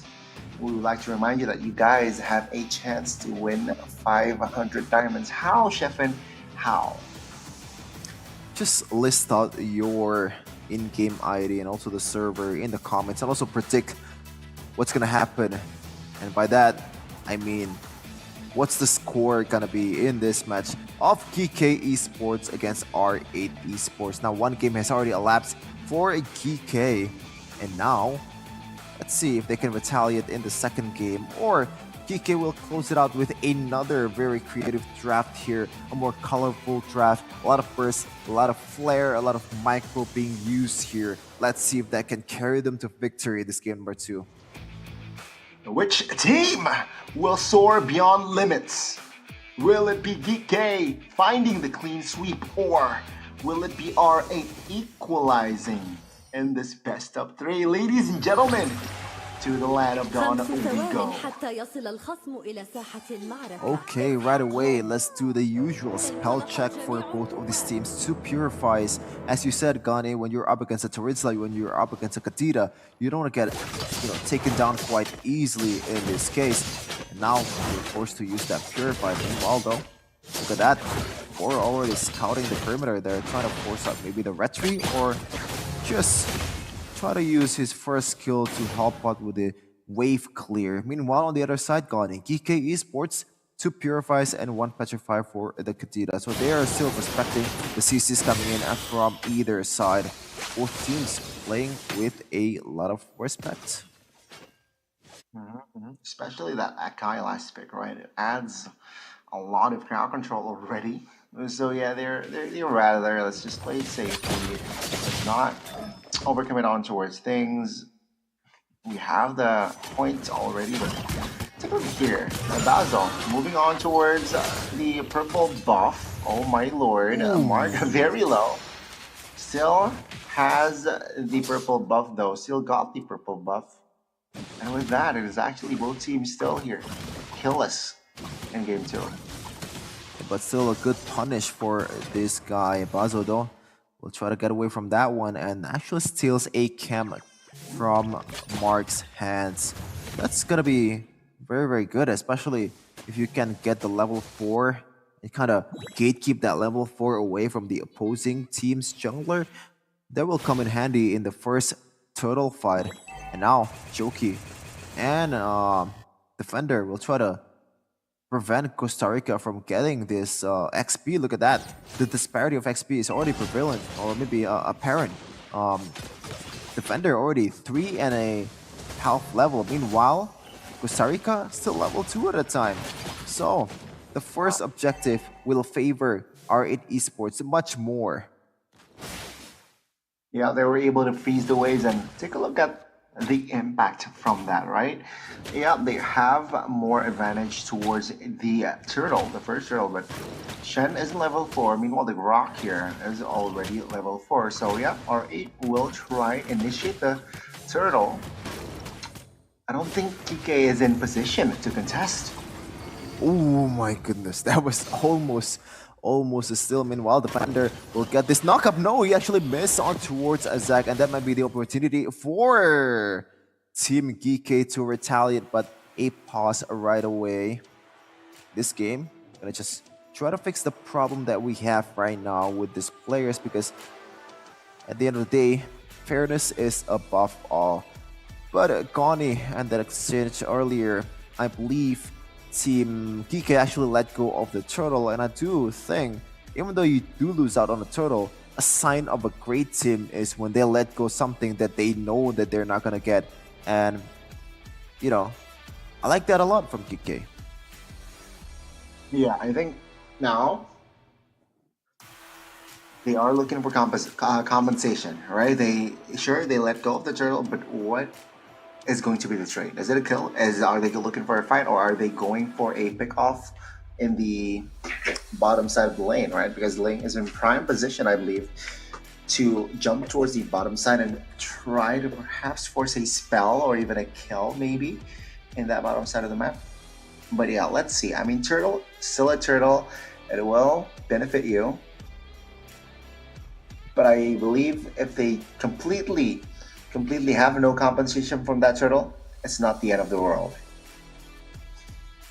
Yeah, usually when you're using a Ling, using a Fanny, or this kind of assassin, when you know that your chances to get the turtle is quite low, you usually invade the opposing jungle. But at that time, I believe Mark chooses to go for his own orange buff, so not really much retaliation there. He chooses to go for the more of a passive way to farm the gold, to farm the levels.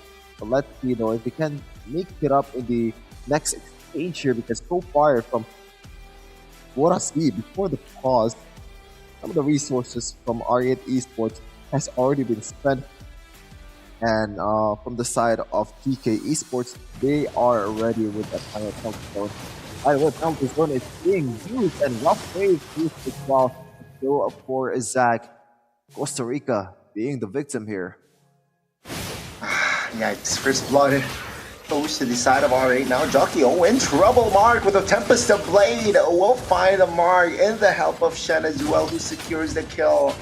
That's a very quick response there in the bottom side. Oh my lord. Both gold laners going at it. Speedy forced to recall. Okay, shout out to Mark though. That was a clean 3-blade combo that he brings. And you get not much damage, but the style, the swag is already very apparent. Meanwhile though, Boba will just try to farm some lanes here. Portal is already being used on towards the top lane. They might want to use this one and try to force this one, considering one. Oh, Mindy. Oh, it's gonna be more members there for R8 Esports. A lot of them instead. It's 4v2. Meanwhile, Costa Rica will try to get away. Link will drop down with Tempest of Blade, try to deal all the damage. Rough waves on towards 2. Look at the damage coming in. Also, Spear of Destruction also connects. Koba will jump into the fray, try to deal all the damage coming in to R8 Esports. But the trade is gonna be a 3-3. It's an equal one. Not looking good now for the side of DK, who technically lost that trade, right? Yeah, sure, Koba lives, but now they want more. Shen is very aggressive. R8 trying to restabilize. Turtle is going to spawn here in a couple of seconds. So yeah, both teams eyeing on their next agenda. Moro trying to force the retribution here, perhaps on towards Mark. Will he use it as a question? No, he will not. So that means he has a chance to contest on that turtle. Yeah, and Bor is already quite low on information that Mark is definitely happy to receive so far. 0-1-4 Portal in the back line for GK Esports, but it's not really used that much in the exchange, just to try to zone away some of the frontliners of R8 Esports. Might the kill here? No. Oh yeah, both teams though, they will now potentially commit on towards his turtle. I mean, you can see here already, Bazo is on it. Shen, half HP, took a good Zac though. Flank position, Jockey, oh my lord, Tempest of Blade with the help of the Kirita, it will fall. Now Bazo with a heavy spin will collect the turtle, but it will be just a trade kill for the turtle. Okay, so I think it's more of an equal trade at that time. 1 kill for 1 turtle as it's a concealed play from Boro. Interesting play there. Mark will be able to save the top lane turret. The damage coming in though from Speedy is already very high in this stage of the game. 6 minutes in. Costa Rica might be getting bursted down by the Primal Wrath from a defender, but he chooses to flicker away to safety. Yeah, that was the desperate already. That was a desperate play. Oh, Tempest of Blade, top side Speedy, who with the wolf form is able to somehow get in there. Zac spots him with the base shot. 3v1 will get out. Now Shen Looking for an angle. Half HP though. That's not looking good as Mark is very low and will be forced to get out and recall. And that means the purple buff might fall to the hands of the Panda. Yep, this is the minus bad thing when you're picking an assassin. Meanwhile, the portal is going to be used by RN Esports as well. Onward, onto 2. Meanwhile, the penalty zone connects onto 3, but there is no follow-up. Oh, it's going to be punished instead by Defender. And now the purple buff is gone for Mark. Bottom lane though, there might be some retaliation here. A turret secure for Koba. Mid lane, rough waves just to clear the way, but he's going to get punished instead. With the likes of R8 Esports' member 4 contributed at a time. Man, what a messy fight, right? It was so scrappy. But take a look at the items now. Oh my god. It was endless battle there for the Roger. So yeah, it's ready, but it's not that ready. It has damage, but it's not completely there yet. And DK though, take a look at Koba, man. Still deathless, still just farming. Spear of Destruction is on its way, of course, on towards a very, oh my god! That's a solo kill! At the bottom side of the map, Defender! Even though Mark claims that has flaws, he still deals a lot of damage. And also that gives the go-ahead for that turtle take. Perfect turtle for R8. I thought defenders are supposed to defend. He's just attacking everyone on his side with his Primal Rat. The damage is already very, very high, especially when he already secured some of his items. Meanwhile, Wild Charge on towards Shen. Not much value there, but he's going to go back into the fight. Going to get bursted down by the members. But no, he can get away from that with 1 HP. Meanwhile, Zac going into that portal, not knowing really what to do. Didn't get any punish whatsoever. Joki already stealing that penalty zone. Watch out for that one. Let's see again, Mark. Very in desperate need of that purple, gets it though. And you can see the discipline from R8. You know what? We cannot get the purple. We back off. Look for another objective in that inner turret top lane. Defender though will be caught and will keep a trade though. Mark, very intelligent gag there, though they will lose a turret top lane. Yeah, not only intelligent, also very, very fast as well with the 4 blades. Incredibly clean maneuver there from the jungler of PK, but now they have to defend this one for a man. Siege coming in from R8 penalty zone towards the front line onto 2. Meanwhile, Wild Charge will be the answer for Boro. It's still gonna be an equal, no trade at all actually. Or no, Mark is actually getting one in the bottom lane. Wow. That's a good response. And also a good escape as well. R8 wasn't able to punish Mark when he was en route to safety. Yeah, and right now you can see the positives, the strength of GK Esports' composition. The split pushes the global presence of Ling, Chip, and Moskov doing God's work. Just getting all the turrets in the bottom lane and also top lane. And now, even though the turret is still on R8 Esports' favor, PK is catching up. Okay, let's see. R8, half HP on that Lord. Shen looking for a possible angle from the top lane. R8 here just keep with the formation, man. 5-man Mark is in the fray. Oh, the Kadena! Find the petrify, but does not find the damage. R8 now, they're trying to restabilize. Mark is in that fray, and the wall charge connects onto his Mark. Tempest of Blade! And the retribution finds the Lord. He will be the trade though. 2 for 1. 2 kills for the Lord. Oh my god, that's so purified. Clutch 1. DPS will come through, but the damage from Speedy will be enough to take him down. Oh, gotta stop playing with the margins. Mark, you already got the Lord. It's just time to bounce. He instead just going in once again, trying to burst down some of the members of R8 Esports. And now they're gonna make a quick work out of this Lord unless Speedy gets bursted down by Zac. They don't have that petrify, so this is a gamble. Zac, what you gonna do? Just gonna try to get away and use probably the rough waves here, but no, the wall didn't really get him. He's gonna get away scot-free, and also the Lord once again. There's not much value for DK Esports. They're just weathering the storm right now. from the possible Lord take of R8 Esports. Not the Lord, but they lost 3 members. So it's gonna be an easy clear. It's an easy clearance from R8 right now. It's back to an even game. 4 turrets to 4 turrets. Take a look at the economy. Very much similar. Practically the same.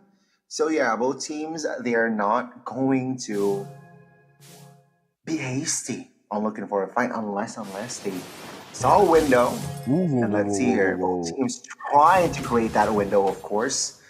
But neutral objective-wise, it will not spawn in 80 seconds. So that's plenty of time for you to make a mistake. And in a dangerous situation right now, trying to bait somebody down, Zach. With the Breath of the Ocean, didn't really get anyone there with the power of nature from Boro. And now it's on equal grounds once again. Mark has to account for that flicker placement, because in the previous fight, if he didn't get flickered, could have been much better for GK Esports, because those health bars, Mark's health bars, is probably the second most important health bars out of all the members of GK Esports, second to Koba. Now, 13 minutes, 6-11 for R8. The gold lead is pretty much non-existent. Only 100 differing those two. What's gonna happen here in the late game? Note, item-wise, Rose Gold Meteor completed for Koba. Great Dragon Spear for Speedy. So yeah, Power Spike and also Respect is there for both of the marksmen. And it's all about setup and timing. Take a look at the setup bottom side. Chip hovering around, guarding some sort of perimeter. But R8, their main agenda is the purple buff. Now, Crash Course is there. Teleportation is also committed. Oh my god. The penalty zone popped, but the foul damage isn't there. Tempest played defensively, and with that, that's info. A lot of resources. Now they want to re-engage quicker. Downwards. Zach is in trouble. Take a look at the positioning here. Bora, oh my lord, and the electric orb completed, but Shen now is stuck in the no man's land. And take a look at Speedy. He's down. He's down and out.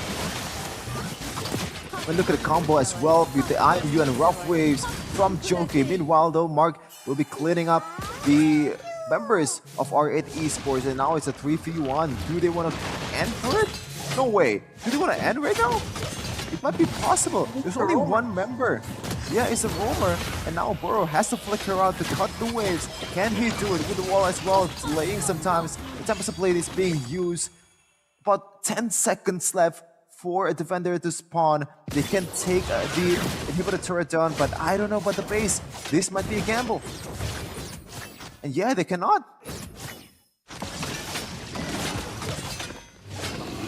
Minion ways, but they have another objective on the board, right? Lord is free, and Basil is not in the vicinity. Now let's see here, Shen trying to provide cover, and there you go. It's a free Lord here, Mark. Oh no. Okay. Go to Retribution. Wow. Just on your mark, 1, 2, 3. Perfect steal there. I thought he was gonna go in with a second skill, also Tempest of Blade to get away, and I was screaming for him to not go in, but he instead threw it in the most elegant way, just still in the wall, just retroing it, and just bounce. It's a W for DK Esports, and right now, oh my goodness, Koba, what are you doing? 5-man Shen, Crash Course on towards 1. R8 though. Will they have enough firepower to defend? Good penalty zone, no follow damage though. Good disengage tool there. Oh, in the backside. Oh, Jockey almost falls, but Speedy will be the first one to fall. That's not a good sign. Now there was a play committed. The floor is still up there. It's going to be targeted. DK will find the mark and clean sweep. Wow. Oh. What's the Arabic of deja vu? Because I am definitely feeling that one right now. After watching Bigatron Falls in MPL Indonesia playoffs, the #1 seed in MPL MENA drops down to the lower bracket. down to their last lives. One more match lost, and they are gone from the contention of MPL MENA champions and also the birth of MSC 2024. TK Esports is definitely more than happy with the result. R8. The homework is to not overreact. Yes, you lost to an opponent that you really didn't expect them to win against you. But now, the job is not over. You can still have the chance to go for glory, reset, and that's all you have to do in this kind of situation. The victory is secured by GK Esports. Are able to defend the reputation at GK. They will survive and they will go through the upper brackets. Meanwhile, we will have to see a performance once again from R8 and also Falcons. Ooh, so this is the battle that we've been waiting for. One team will be out of the contention, will be out of the playoffs in MPL MENA here. So a game with the biggest stake in today's MPL MENA playoffs. So we'll see a much more desperate team play, a much more focused team. So I kind of expect them to go 3 games here compared to the first 2, which went down to 2-0. But we'll see who was the MVP of that game, of the second game of GK versus R8. It is marked with a lot of good plays there, here and there. The micro was on point, the blades just really fast with the link, and also some of the steals that he has on the Lord, on the turtle as well, was very good, especially in the orange buff, just in the wall, retry and go away.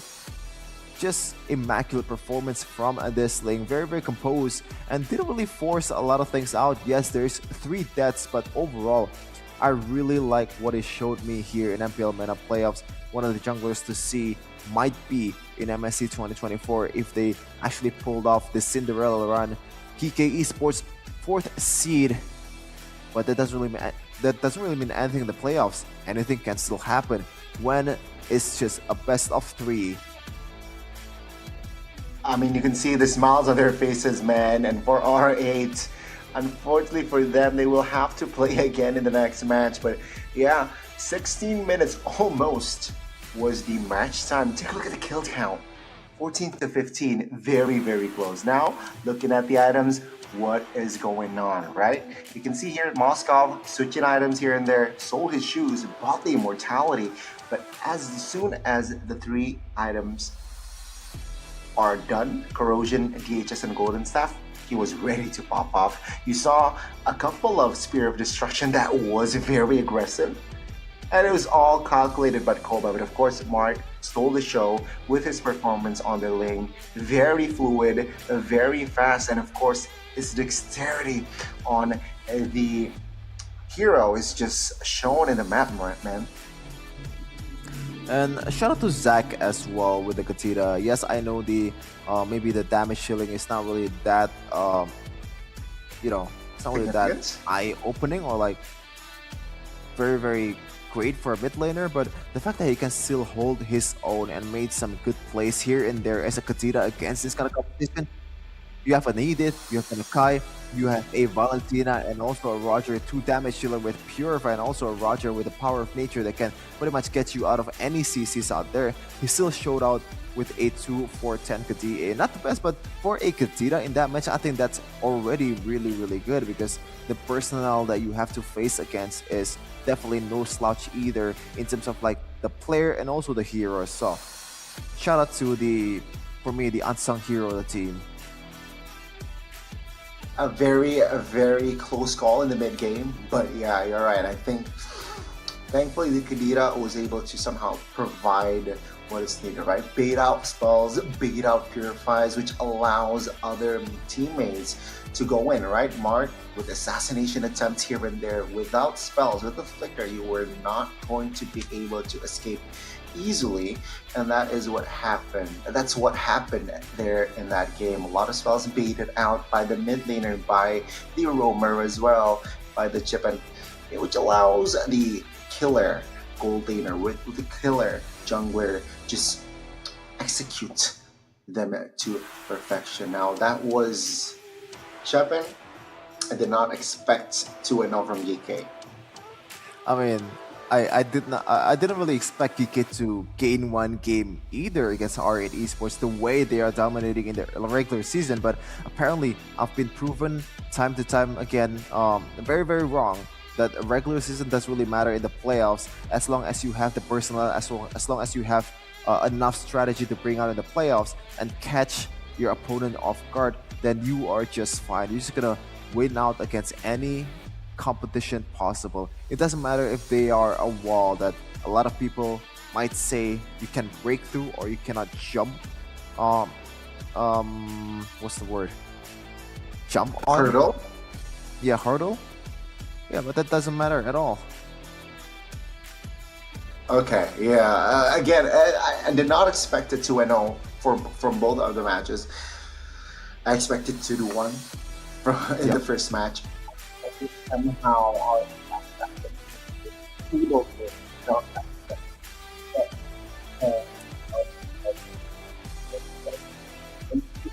very nice. So far, for the team, again, ladies and gentlemen.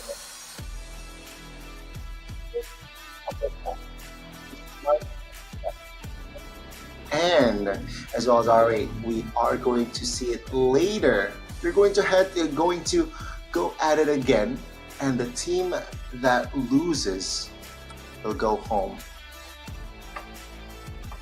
I'm gonna ask you an interesting question, Gunny. Do you think the fact that R8 Esports will play a game right away after the game or like the match that they lost have any effect to, you know, comparatively with Falcons Esports? They lose in the first match and they have to wait. They have the rest time in the second match that's played in today's playoffs to be able to kind of formalize a way to beat one of the loser of the second match. Do you think that affects in any way possible, or do you think that's just a non-factor in this match?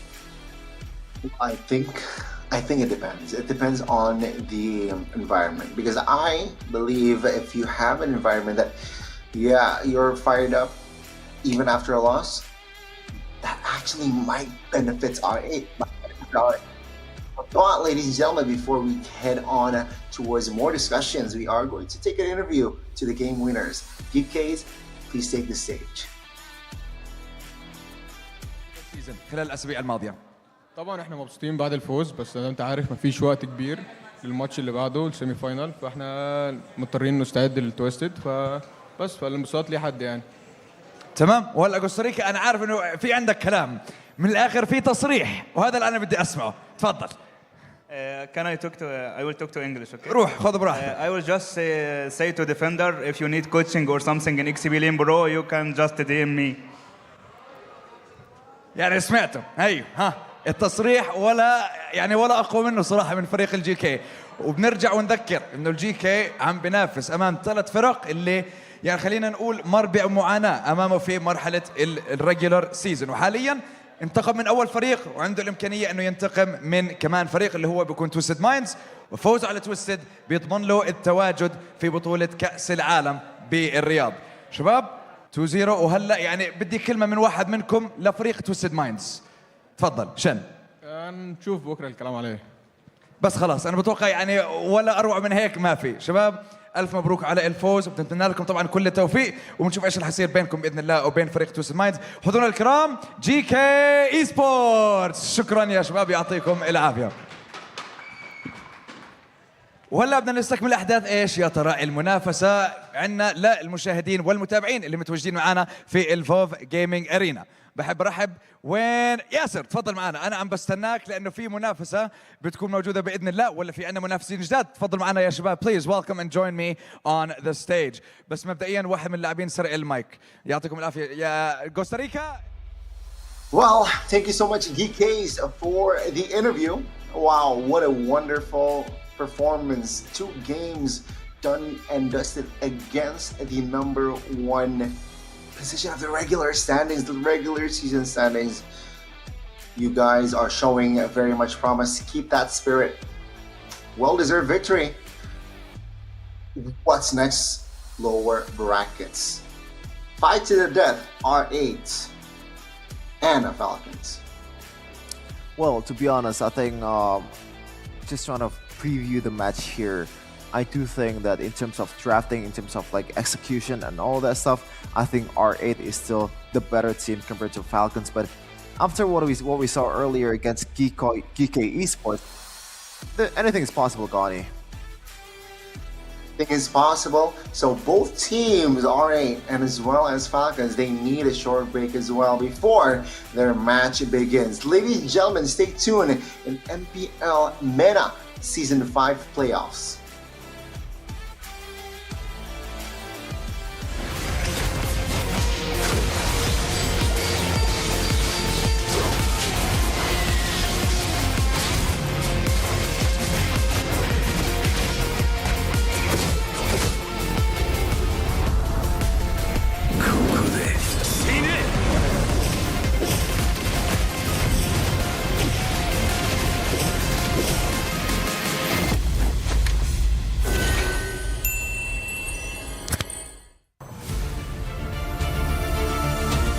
I didn't cure the pain.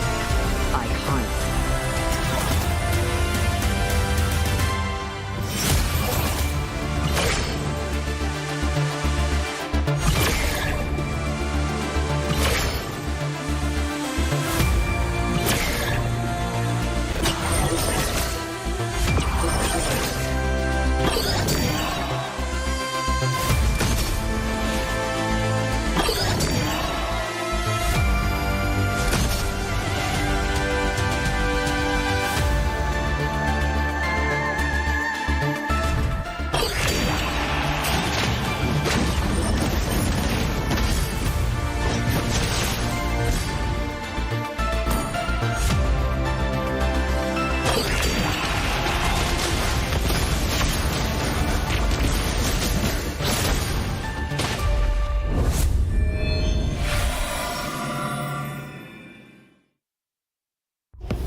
私は強くなるんだ。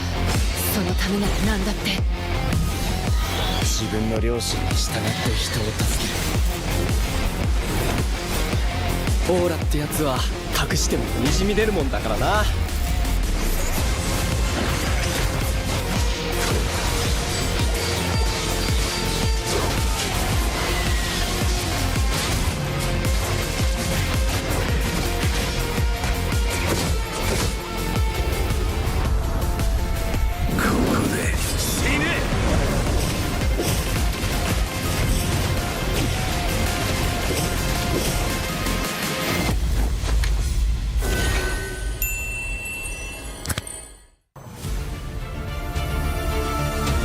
I didn't cure the pain.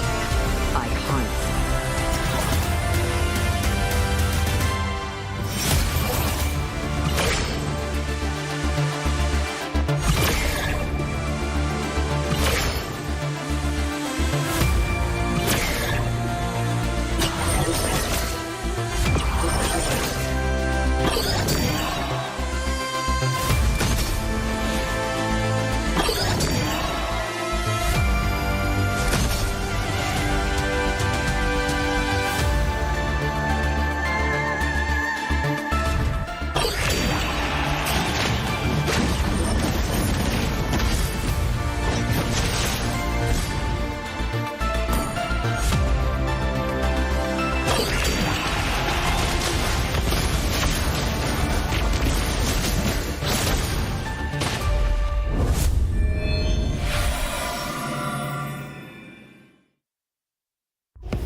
乱暴しようか。私は強くなるんだ。そのためなら何だって。自分の良心に従って人を助ける。オーラってやつは隠してもにじみ出るもんだからな。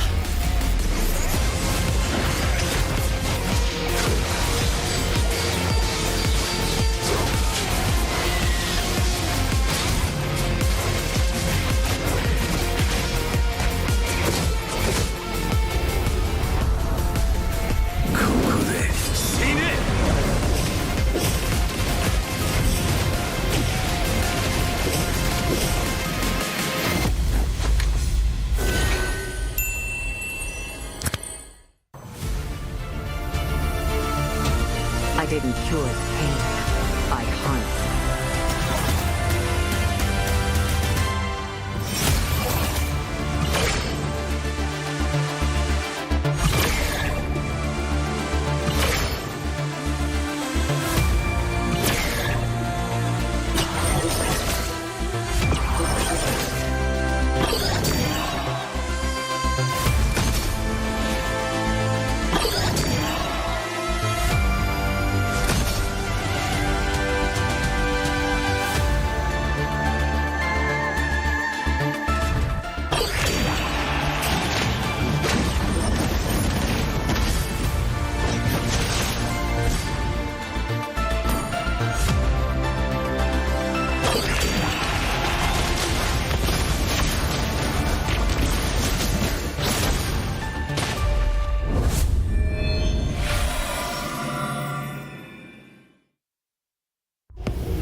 乱暴しようか。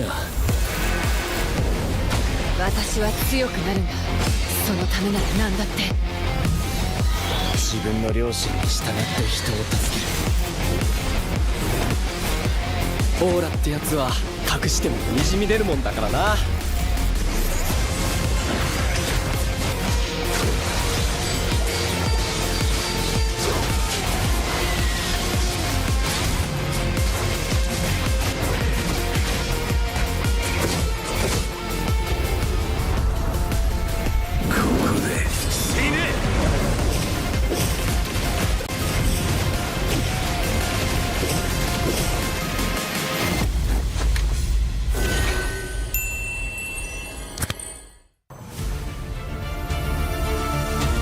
I didn't cure the pain. I harnessed it.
乱暴しようか。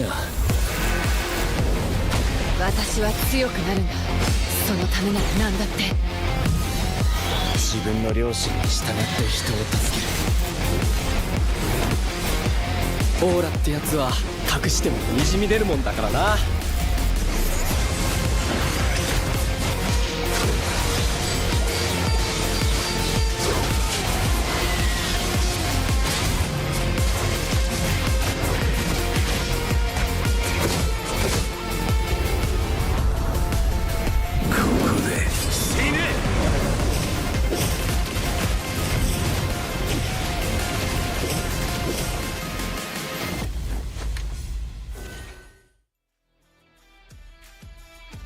Hey, welcome back to MPL MENA Playoffs Season 5 here in the English broadcast. My name is Goni. I'm not alone here.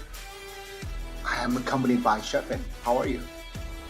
I am feeling pretty good right now, Connie. I just recharged, drank some water, and I'm good to go to cast this last match of the day between Team Falcons and also R8 Esports. Obviously, R8 Esports, the number 1 seed in the standings, but they have the chance to go out in the worst way possible. In the first day of MPL MENA Playoffs Season 5, being the 1 seed. Imagine being the 1 seed and in the first day you are eliminated.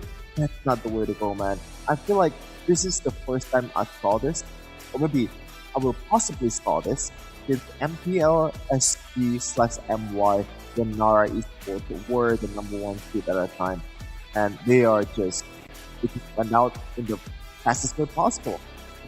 It's insane. Things are not looking good, definitely here, not just for R8, but also Falcons. They lost their first match as well, and both teams, they are looking at an elimination, right? Things are not going very well in the locker room, definitely, so I expect significant adjustment from both of the teams here who are trying to stay alive in this playoffs run, in their own playoffs run. I mean, to be honest for you, if it was me, Gani, I believe if they were playing at the same level as they were in the match before, I think I will take R8 Esports any day of the week. But let's see though, if Team Falcons is able to make any adjustments that's a bit more favorable to them, because at the end of the day, again, playoffs doesn't really care about your regular season standings. It doesn't matter whatsoever, especially with some of the changes that they've made after the regular season ends. This is the time to bring out your ace. Bring out the trump card and all those stuff to be able to perform in the highest of the stages, to be able to represent a MENA in MSC 2024, because this is something that is very much worthy to be fought for. Definitely so, and we can see here, right? Just seeing the first match, Falcons, they got a chance slightly in the second game, but they weren't able to really grasp that win, right? Did you remember? The first game was a landslide, but the second game, it was actually somehow very stalemate-ish, almost the longest game, I believe, today. So yeah, it was 50-50, but after that, they lost that momentum. It was just done. No way to recover. It was, of course, above 20 minutes, so respawn timers were a little bit long. GG. All right, similar story. Game number 2. It was very somehow evenish in that mid. They lost the momentum once, and it was just GK capitalizing on that moment. What a downer for both of the teams. So you're saying in the third match, in the upcoming third match, it's gonna happen again? The first game, it's gonna be a landslide. Then the second game would be somehow evenish. Then in the late game, there's this one play that's gonna change the game, or maybe just a Lord Steal or something, a Lord Dance that's not really executed properly, or stuff like that. Is that what you're saying right now, Connie? I'm not saying anything. But sometimes patterns don't lie, Shefin. Patterns don't lie. Okay. I see. But now, obviously, this is Team Falcons we're talking about. In the first match, we saw some very interesting decisions in the draft, especially with how little to no attention paid to the Moskov from both of these teams, both Falcons and also Twisted Minds. Let's see though, in the earlier match they saw how good Moskov is in this kind of situation, when you have global presence, when you have a consistent damage dealing marksman. That's pretty much all you could ask for in a gold laner. So let's see if Team Falcons wants to actually give some attention to that, maybe ban it, because in R8 Esports, I think if they were given the Moskov, I think they could play that to the highest of level here in MPL MENA playoffs. Definitely so. So let's see, all right, with Moskov already somehow making its presence in the playoffs, maybe it will people will, or other teams, especially in this match, will try to replicate that success, or will they stick to their comforts? Because maybe they know that Moscow is priority. Maybe they know that Moscow is very good in that lane, in that gold lane, but it's not really comfortable for their goal laners, right? So they are sticking to their comforts. Maybe we talked about significant adjustment. Maybe now is the time, especially for the side of Falcons, right? No Moskov, maybe now it's time. Pick it up and try. At least if you go down with a bang, Ooh, with a bang bang, you mean? Allergens bang bang indeed. Yeah.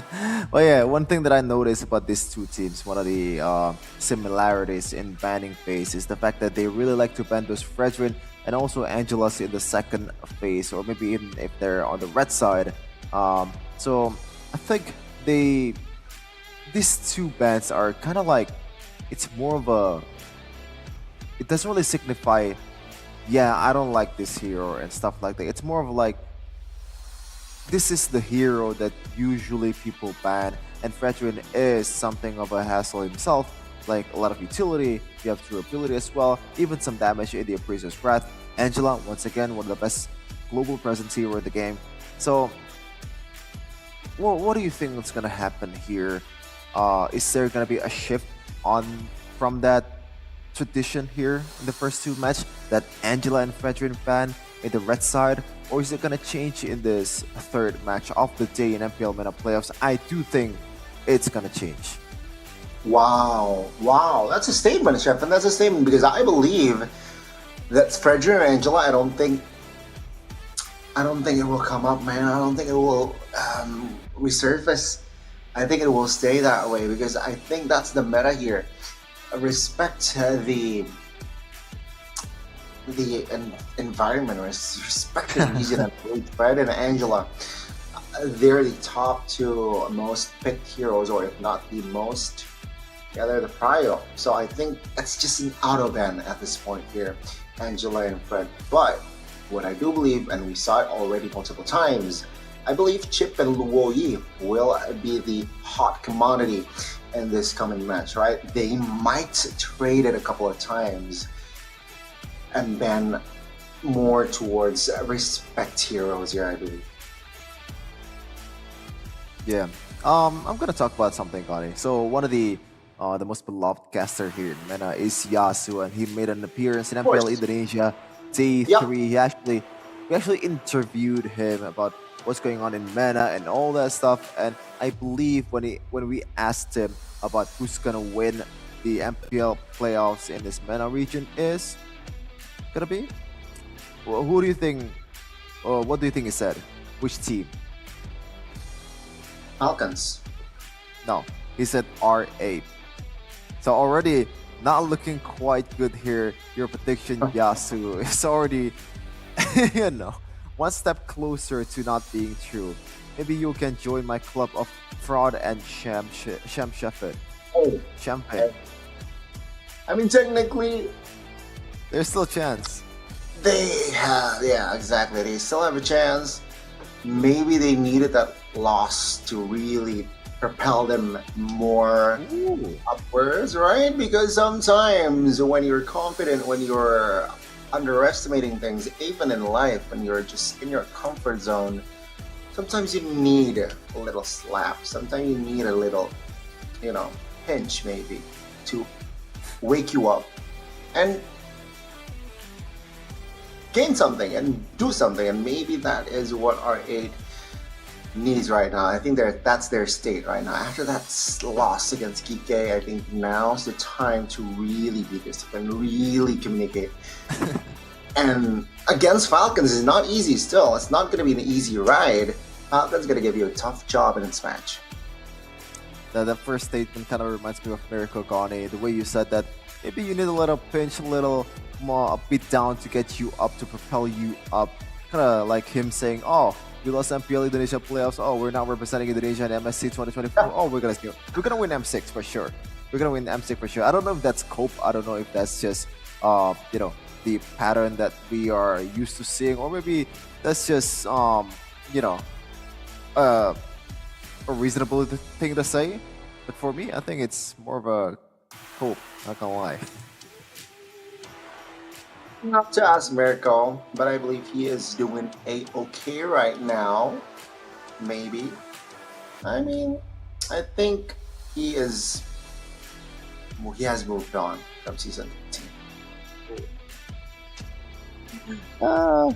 Interesting. Moved on, huh? Yeah, for me, it's very hard to move on because, like, oh man, the way we ran out, we was like, oh my goodness, we have the cake in front of us, right?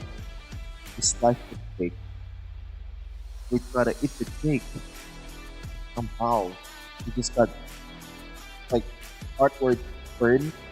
It's called bitter, and we're just very unlucky to have that slice. And I think that's the best way I could describe it right now. The best analogy, because we have that chance, like a lot of times, and there's a lot of endable moments, but at that time, we just want to play discipline.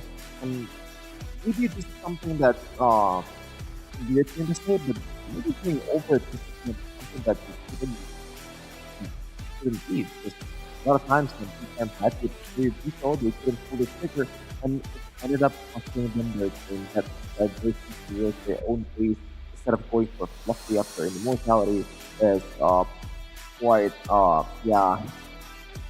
it's a bad way to go, but you know, we're still here. I think this has been the best system that we've ever seen. But you know what, Tony? Enough talking about that. I'm rambling so much on MPL ID, but we are right now casting MPL MENA playoffs season 5.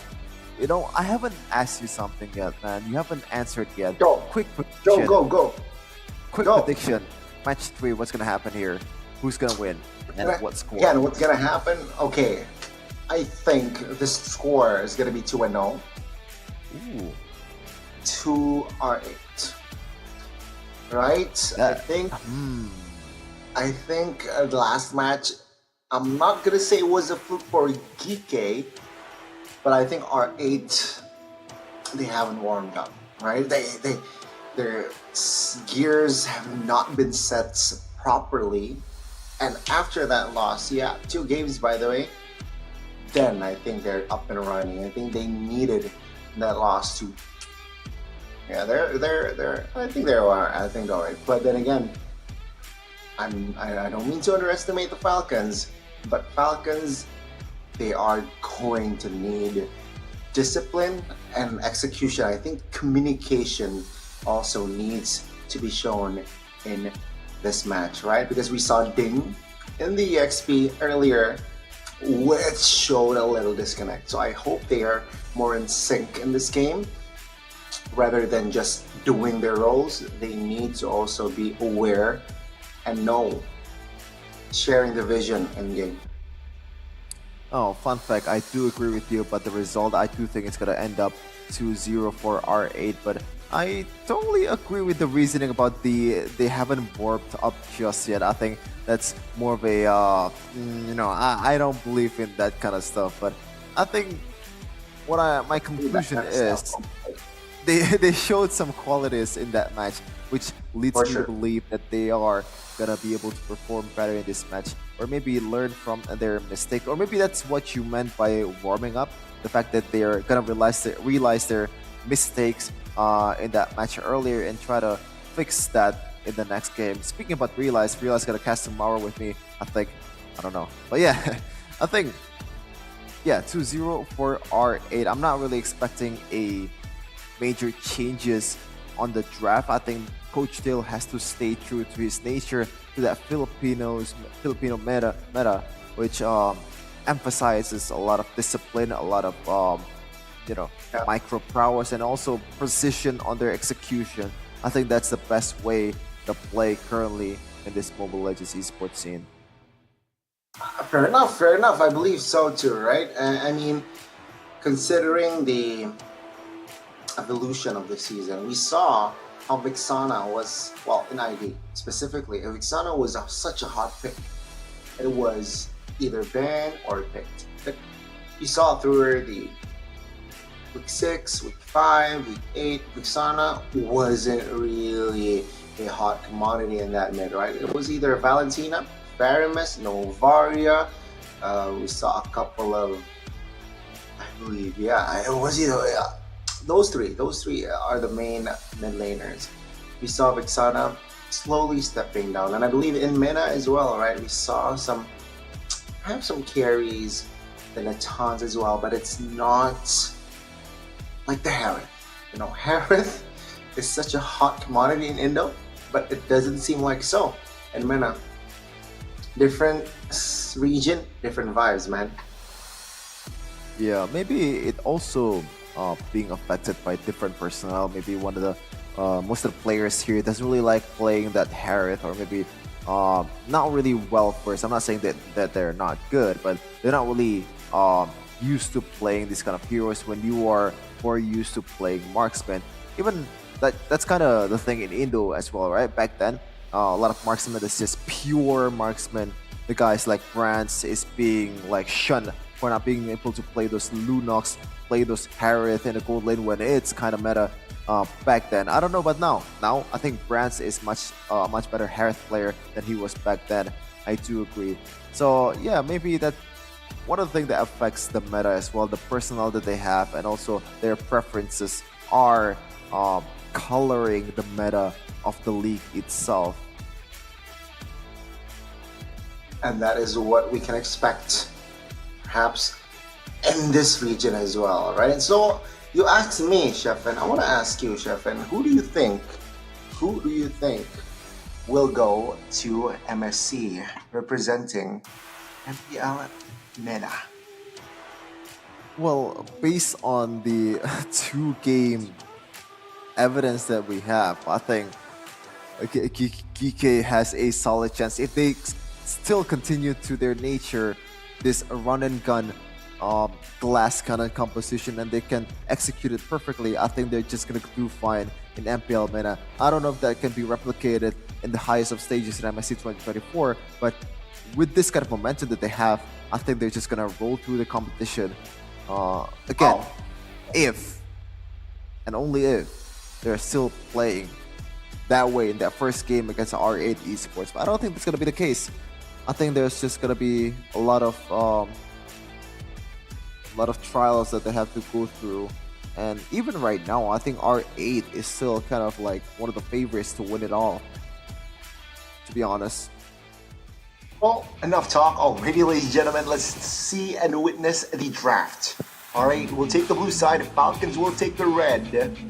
And let's see here, what will Coach Dale or Coach Dale and Coach Jomai cook for our first game.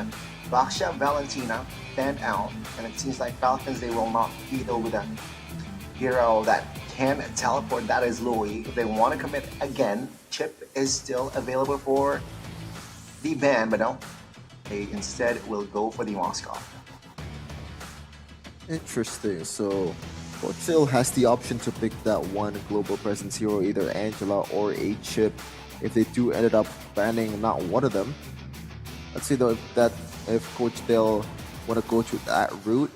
I think it's a good way to go, or like set the tone in this draft and what we want to go for, because once you have that core composition, that Angela, for example, you're gonna be able to play those heroes that doesn't really have that much durability, because it's further enhanced by the hard guard, the shields and the heals, even the favor in the Flash of the Oasis, a lot of heals coming in from the Angela. And you could just play, defend the Angela. I'm just yapping for nothing. I mean, R8, I think it's clear, right? They want the chip. But if the chip then got banned out, I don't think R8. Oh, what's the play here? Do you think Chimp like chips? I think so. I mean, talking about most definitely Chip like chips, but no, it's not gonna be the Chip. It's still gonna be Fred and Angela. Okay, we almost strikes out the conversation to the usual 2 a.m. conversation here in Indonesia, but yeah, no Chip ban coming in from Falcon, so Fredrin still ban As you said earlier, Connie, Brethren and Angela is still not gonna see the light of day, but Coach Dale though, this is the opportunity to pick that hero. Yep. Who would have thought?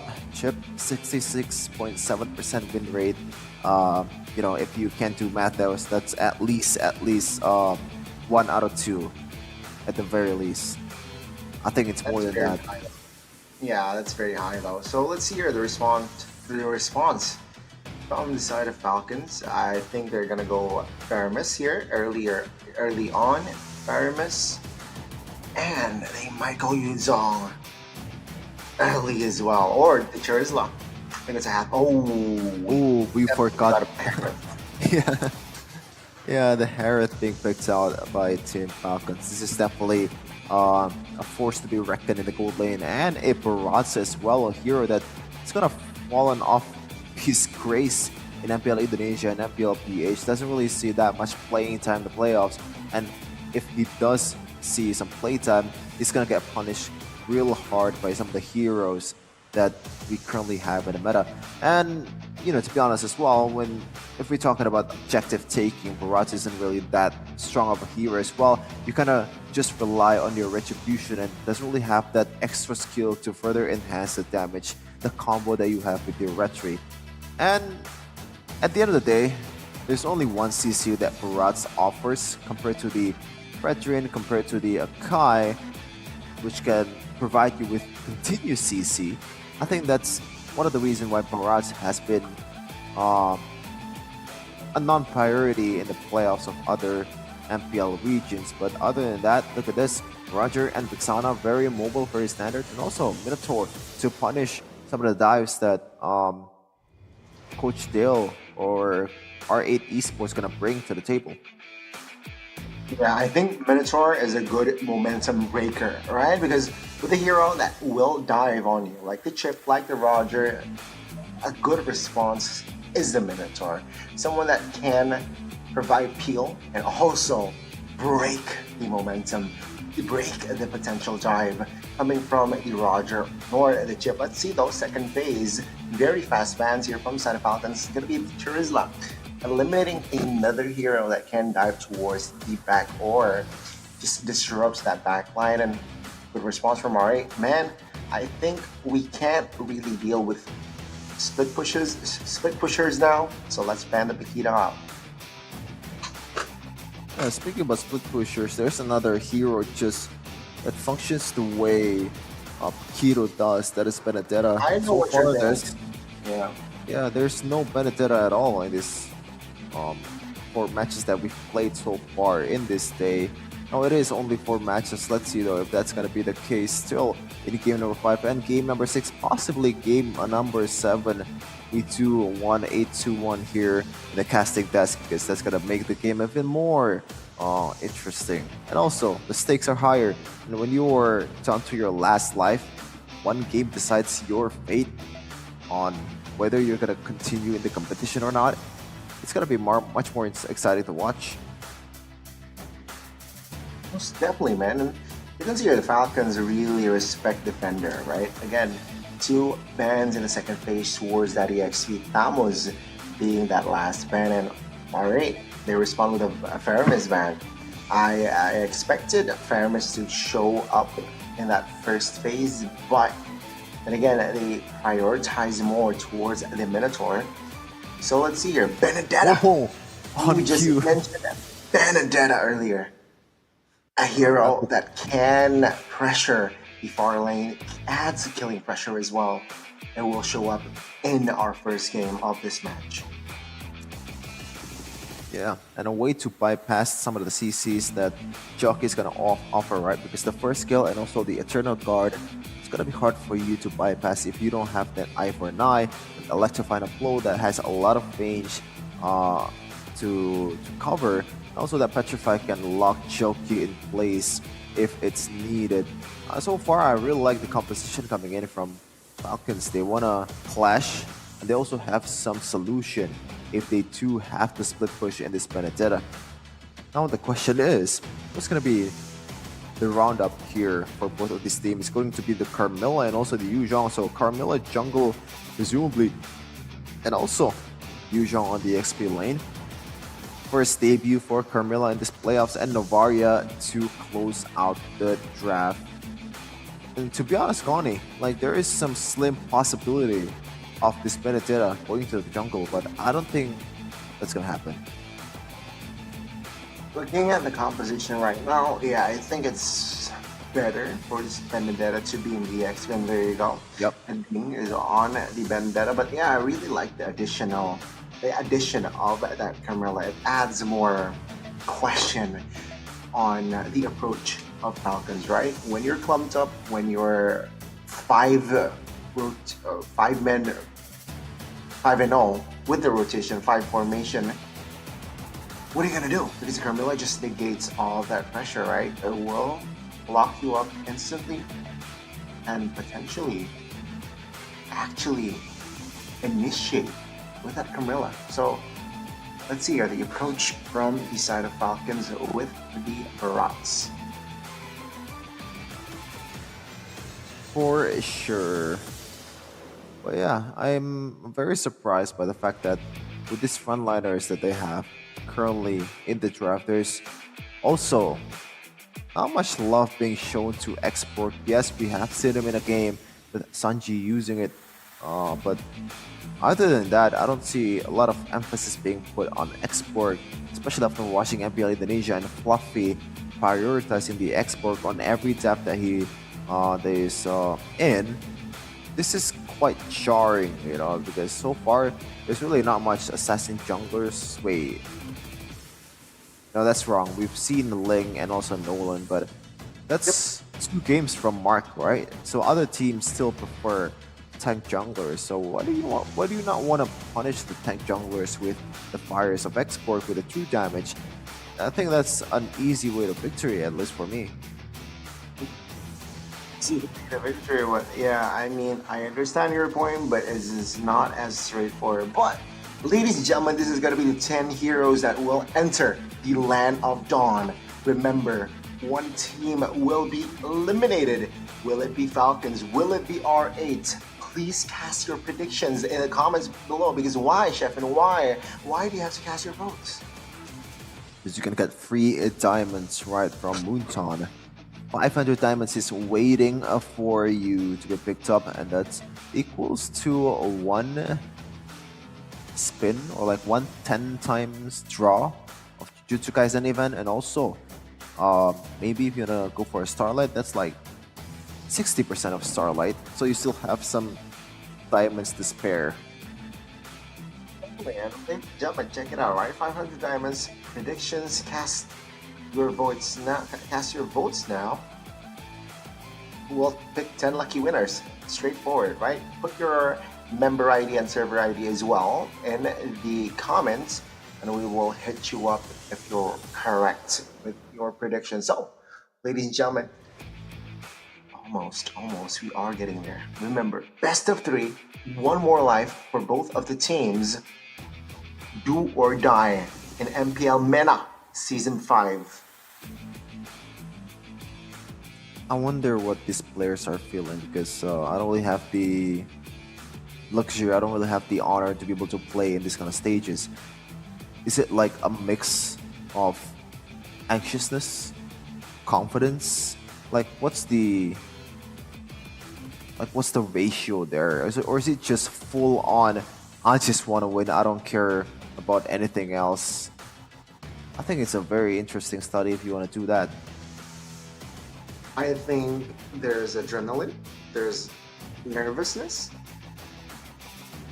and I believe there's pressure, right? Again, sometimes when you're faced with pressure, you will do great things, and that is, I feel like, a measure of character. If you can perform under pressure, man, oh man, you have a great character, I believe. Ooh, okay.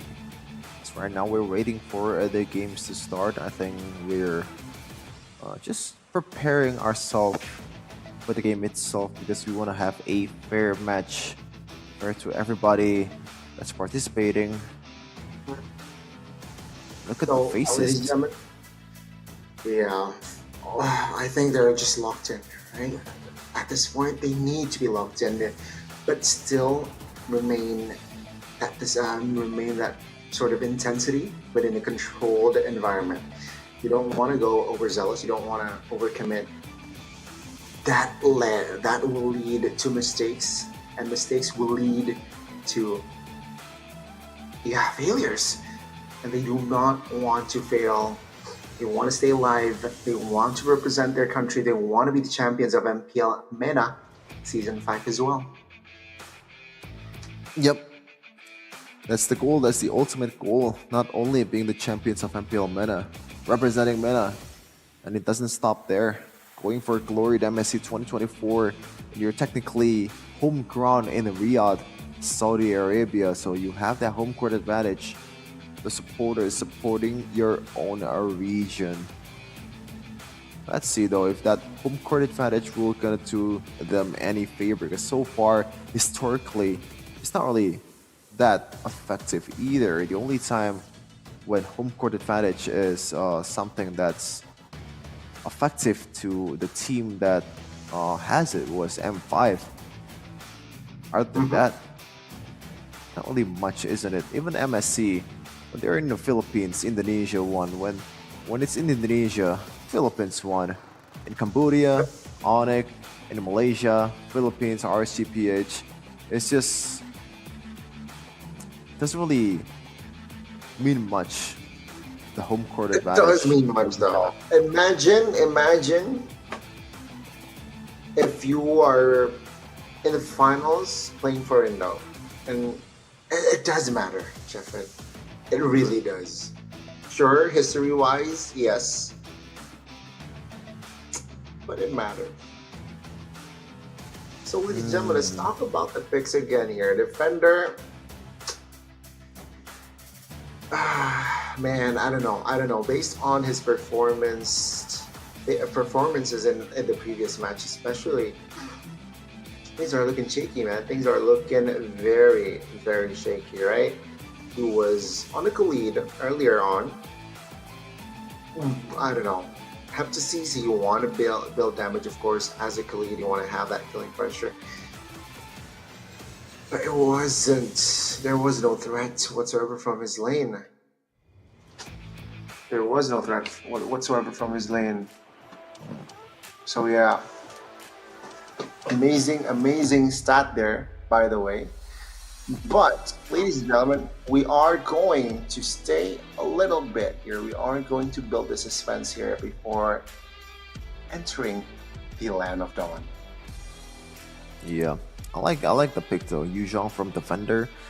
We saw some great plays for him in the international stages, and I do like the matchup of Khalid and Yu Zhong as well. I think in a 1v1, once you get to level 4, if you want to trade, I think Khalid does have the advantage. You know, if you want to believe it or not, but Khalid's ultimate actually resets resets this passive from the Yu Zhong, so you can't really have that spell from him. You don't really have that life stealing skill from the Yu Zhong that he usually have to be procced on a Khalid. So it's definitely a huge advantage, and it made sense for them to pick a Khalid, even though in other regions out there, Khalid is nowhere to be seen because it's much more conditional in a team fight. And once you go in, maybe the damage is not that great either, because this is at the end of the day a fighter, and you can't really expect like a huge damage, even though you build a full damage character. Not like the assassins, not like the marksman. And this is a fighter, and I like the way Defender is playing it. I think he just doesn't really have the chance to show off his game-changing Raging Sandstorm with the Flicker, and also some of his 1v1 prowess, because he's getting ganked way too often. And maybe that communications is not going well either when he's getting ganked. Wow. Still with the communication issue here, Chef, and okay, very much understandable. But yeah, again, I think now in this match, especially you're going up against Harith. Harith, it's a hero that is very swift, right? It's such a hero. It's so hard to catch a Harith. especially when he's on a purify. So that's going to be their main objective. Winning condition is kill the Harith. You possibly might win the fight. You will win the game. You will secure more objectives if the Harith's not on the board. So yeah, I mean, I think that's going to be their main objective here. Somehow, some way, target the Harith, take him down. That's GG. Yeah, and I do think there is a way to do it even without a proper CC lockdown like a Kaja or Franco. We just have to overload the damage to the Harith and also make sure to use a live drain skill, a live drain item, whether it's NOD, whether it's C Halberd or Dominance S, or maybe all of them if you want to go all out on the debuff on towards the Harith. And you know, as good as Harith is in the gold lane, I do think that he is a hero that has some solution. So it's not really a ticket to victory, just as easy as that. For R8, wait, Harith was on Falcons, right? Yep, on the right. Yeah, on the right side. Yeah. It was on Falcons. Let's see though. I think it really comes down to the execution, and I do really like the Carmilla pick against this kind of composition because Carmilla further enhance some of the CCs that they have and also the damage that they have. And I think if they can combo it well, it could, you know, lead to some of these unbelievable moments that we're gonna see in this next match or game.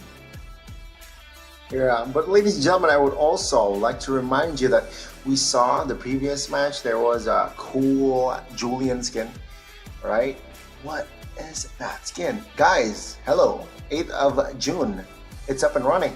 MLBB X Jutsu Kaisen collab skins. They're back for a limited time though, so join the MLBB Jujutsu Kaisen draw event to enjoy 50% off on your daily first 1x draw or first time draw. And what's more, you will get a permanent exclusive item or skin in the first 10 draws. Hurry and log in to participate now. And if you want more ways to get skins, from 15th of June to the 18th of June, also 29th June, and also the 2nd of July, you guys can join the MLBB X Jujutsu Kaisen Premium Supply event to complete tasks and get more Cursed Charm tokens to draw more skins. So, ladies and gentlemen, please do check that out. Keep your eyes peeled for that. And of course, 8th of June till the 13th of July, you guys can purchase the coupon pass and immediately receive one coupon that deducts 60 exchange items for skins. And of course, you can use it to redeem any collab skin in the MLBB X Jujutsu Kaisen. Mr. Sheffin, what do you think? Have you watched Jujutsu Kaisen, Connie? Yes, I have watched Jujutsu Kaisen. Oh, interesting. Why'd you ask? Why'd you ask, dear Sheffin? Why? I'm just curious, man. I'm just curious. You're making some references here and there, and I'm thinking of watching it too. I'm convinced to watch it, but I just really don't have the dates right now. When to start or something like that. Bro, you want to start something? You need to start predicting MPL MENA Season 5, bro. Why? You can get free diamonds. 500 diamonds are waiting for you, ladies and gentlemen. If you guys can predict the winners or the score lines of this match here, this upcoming match between Falcons and as well as R8, and you're right, 10 of you get the chance of getting 500 diamonds. Just also put down your MLBB username ID and also your server ID, and then we will link you up. And by the way, when we're talking about 10 per 10 diamonds or like 10 package of diamonds, it's not just once a day, it's once a match. So don't worry, we have a lot of prizes coming in your way, but Connie, finally we are getting some action here. Ladies and gentlemen, this is do or die. One more life to stay alive in the playoffs of MENA. Will it be the Falcons or will it be R8? Ladies and gentlemen, let's just jump into the land of dawn. Here we go, the last match of the day. Kind of like the similar spells here, only one difference from Lark using the Purify on the Harry. That makes sense, but other than that, the EXP laner is using Petrify to get a combo that like to find a blow, and also Fierce dive towards the preferred target of their own. Meanwhile, mid lane though, some good damage being put on onto Super. Might be going down here. No, still has the flicker to get away. Very low, very low. Good pressure there by both the Chip and the Vexana. Right? They know that they can give pressure, and that's already a resource wasted. Information that, yeah, Minotaur will not have the flicker on the first shuttle. Now it's here. 1v1 top lane. Oh, dang. Actually, winning on the trades, man. Level 2 versus level 1 defender is still struggling to get a level. And Ding is there with the final slash. Oh, my lord. Eye for an eye to escape, and there you go. First blood goes to the hands of Falcons. Ding, ding, ding. It's time to kill for a Ding. The first blood, very, very important in the early game, especially towards a defender. And he might not be able to secure some of the minions here, and further weakens their potential to get the first turtle for R8 Esports. Team Falcons with a very quite unexpected W early in the game for me.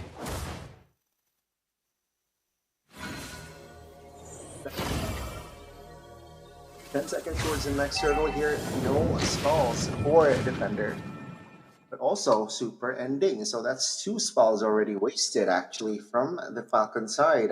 Will they be able to really control the turtle is my question. Let's see here. Lobardia looks for level 4 in the top lane. Meanwhile, Kenji somehow a little bit premature here. Opening turtle. Now they somehow get punished, right? With the solo kill, off camera kill in the bottom side of the map. Or some soul kills to start the game. Meanwhile, ultimate from Valentina or Carmilla is going to get chained up by some of the ultimates from Team Falcons. Look at this, who's going to secure the turtle is going to be R8 Esports with Bazo is going to get taken down is a Ding. A very cluttered team fight at a time. 4-2 currently for R8 Esports. Wow, what an execution there. You saw the link from the Carmilla. And with that, the crowd control was just definitely there. Again, we have, or Falcon have, Minotaur to break your momentum. Alright, they have the Carmilla, which is very nasty, very annoying as well. And now, Falcon, they have no compensation. Take a look at the gold here. Already a gap, 9,000 if you compare it to 7.7 thousand from the side of Falcon. So, yeah, they need a compensation ASAP. Yeah, for sure, especially for this Harry Clark. He is a hero that thrives in the mid game. So if he does bad in the early game, that's not a good sign at all. You can't really stack up those gold and also those items to be able to pop up with the mid game. You don't have that path in the early game. Meanwhile, mid lane though, almost getting like the final blow. It still has item for 9. Ding finishes the job with one basic attack. He's trying to get away right now. Now Bazo gonna get one on towards Good Night. And he's still able to get away from that one. Yeah, a trade technically. And take a look at R8 right now. He's just their lead 1,000 gold only. And now Team Falcon slightly has compensation with the kill that they got earlier in the mid. Top lane though, defender almost got all the gold shield turret. Now it seems like it's going to be a reset here. 10 seconds towards the next turtle. But both EXP laners, they're still on top. Yeah, for sure. But right now, look at that. Coming rotation coming in from a Ding. A bit more early than defender that still chooses to go for that. A flaming wall portal will be opened by the ship. Look at that. A Good Night is very, very low. It's not going to get chased down. Oh, like to find a blow onto a lot of people there. And Team Falcons just eating. But he gets countered either. Oh, countered. Yeah. I mean, now defender is in trouble. 2v1. The damage will come through and he will fall. Wow, very scrappy for both of the teams, rather. Now Falcons, though, it seems like they are in the upper hand. to claim a turtle. Mind you, Kenji is still behind, so yeah, they will take it. They will focus. Kenji will just use the retreat. So yeah, the second neutral of the game, objective of the game, actually will fall to the hands of the Falcons. Still gold lead still. Inside of R8 Esports. Ding getting some good damage on towards the top lane. Meanwhile though, portal incoming maybe? Oh. Yeah, final blow. Committed to B1. And now Ding, he just wants to clear the wave. It's all chill. 6 to 5 is his total kills, and yeah, still R8 Esports leading on the economy. It's barely something though for now, right? Falcons is definitely behind, trying to even things out. But yeah, both teams now slowing down their pace here. Interesting first item there from Bazo. He chooses to go for Oracle, I believe, even though he doesn't really have that healer in his team.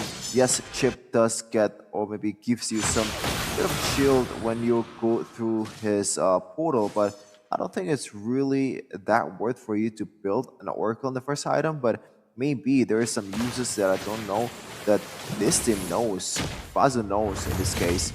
Let's take a look at the items for these guys. See the Harith from Mark already getting the Starlium side. On the other side though, on his way to an endless battle is Speedy, quite speedy on his farming. 201 currently. He's just trying to pile up this gold with this farm. 7 minutes in here, you can see here both teams. Ding, take a look at this guy, man. He's so active. He just clears top and then rotates towards the mid. They're looking for opportunities, looking to punish if R8 is slacking off, right? And up to now, no one's slacking off per se. The Team Falcons now, they're more stabilized. There is more connection from their side in this game. Yeah, and right now they're catching up in terms of gold, already equal. That might have something to do with the fact that the wave clear from Ding is just much better than defenders. Meanwhile, Crash Course, the mid lane, someone's going there. Speedy almost get taken down. One more basic attack will do the job. 2 kills right away before Ding. Meanwhile, though, the knockdown will get a lot of people there. Fierce dive doing does work. Try to get away is for us Kenji. Try to go away from Bazo. Meanwhile, his kill is also secured towards the Yuzhong. It looks like Bazo will try to play catch here. Try to play oh my god. Fooling there. Yeah, wait. Oh, this is going from bad to worse, man. They lost the mid.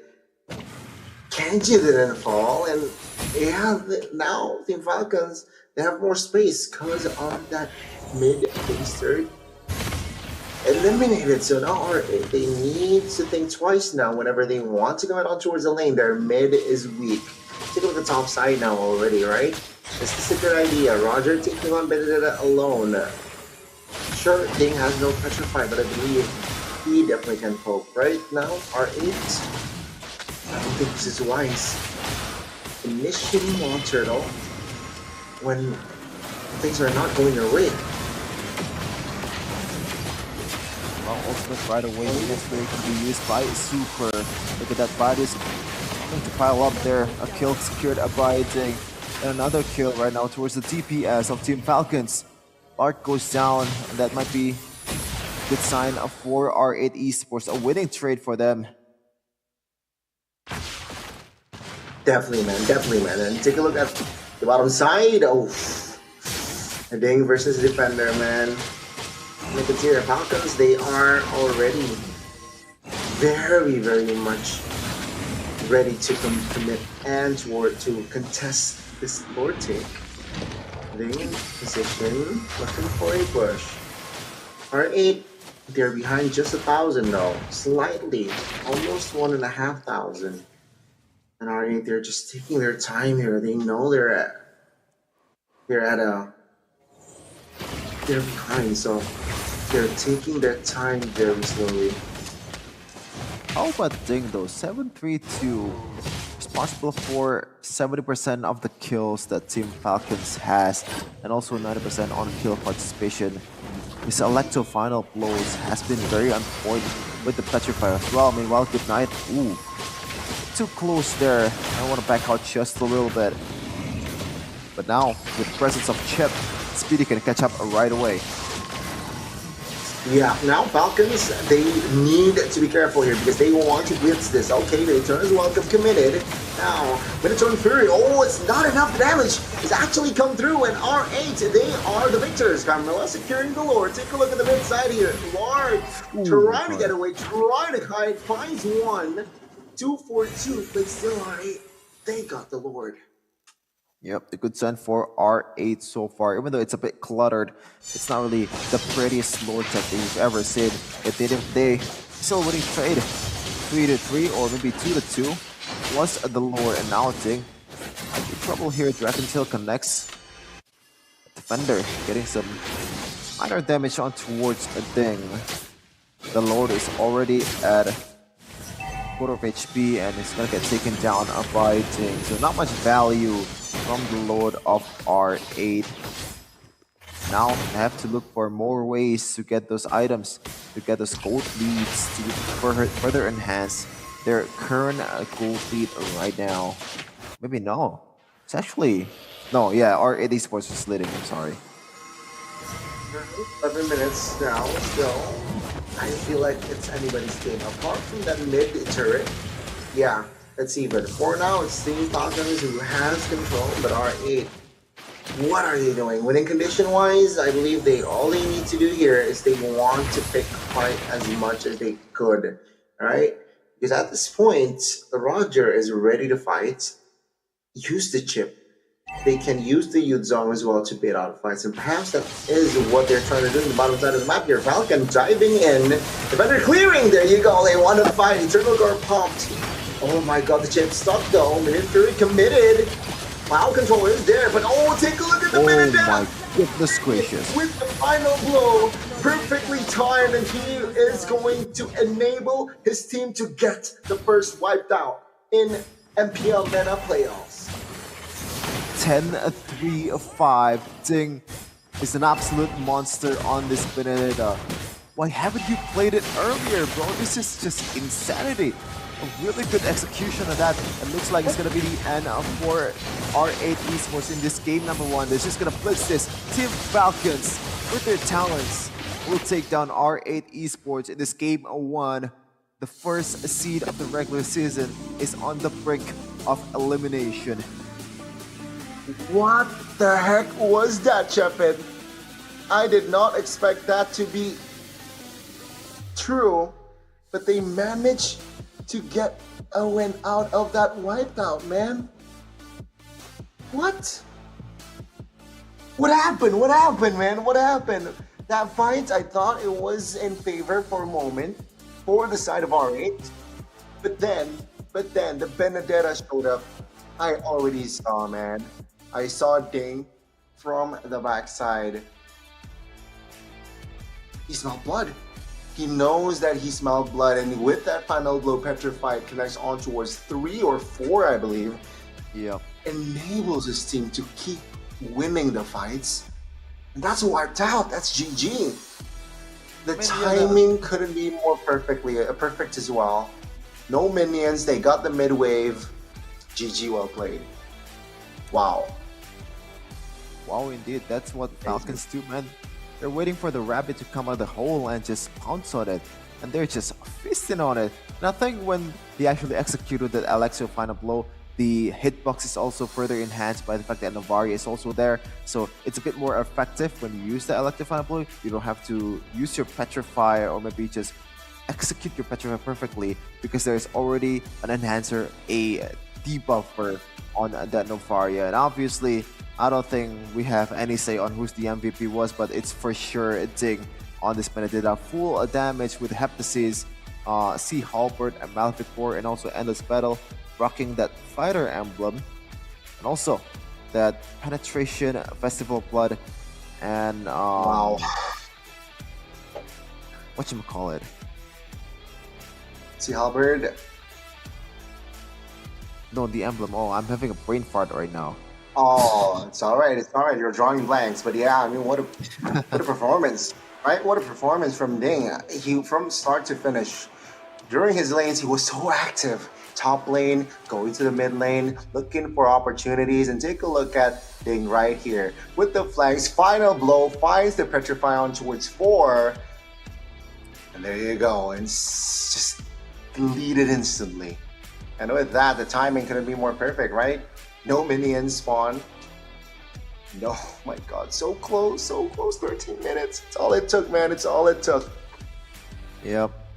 I think it's very unfortunate for R8 as well. The fact that they are fighting in that place and just getting wiped out at that point in time, because at that time the gold lead was pretty much equal, and you could see it kind of build up to a game where it goes down to like a 30-minute or like 25-minute game or something, because no one's pulling the trigger and everyone's just being very, very patient. But out of nowhere, ding, ding, ding, it's my time with the Electro Final Blow and the Petrify.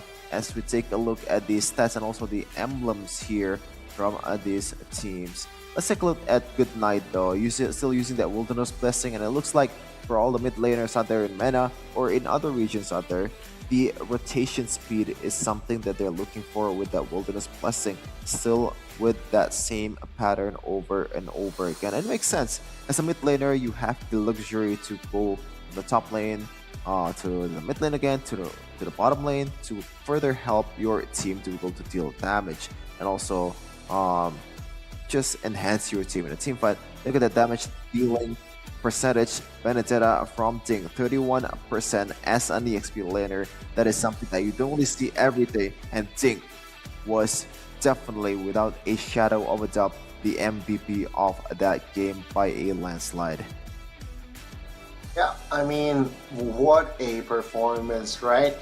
We saw the disconnect in the previous game, in the first match of today, with Ding, with the others on that Terizla, but in this game, it does not matter, man. When you have that killing pressure, Terizla, penalty zone, first skill, second skill, done, right?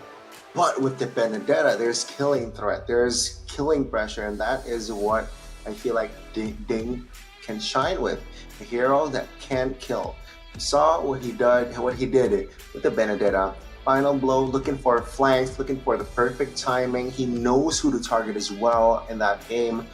What a game. Second game, I think they, R8, need to somehow respect this Benedetta.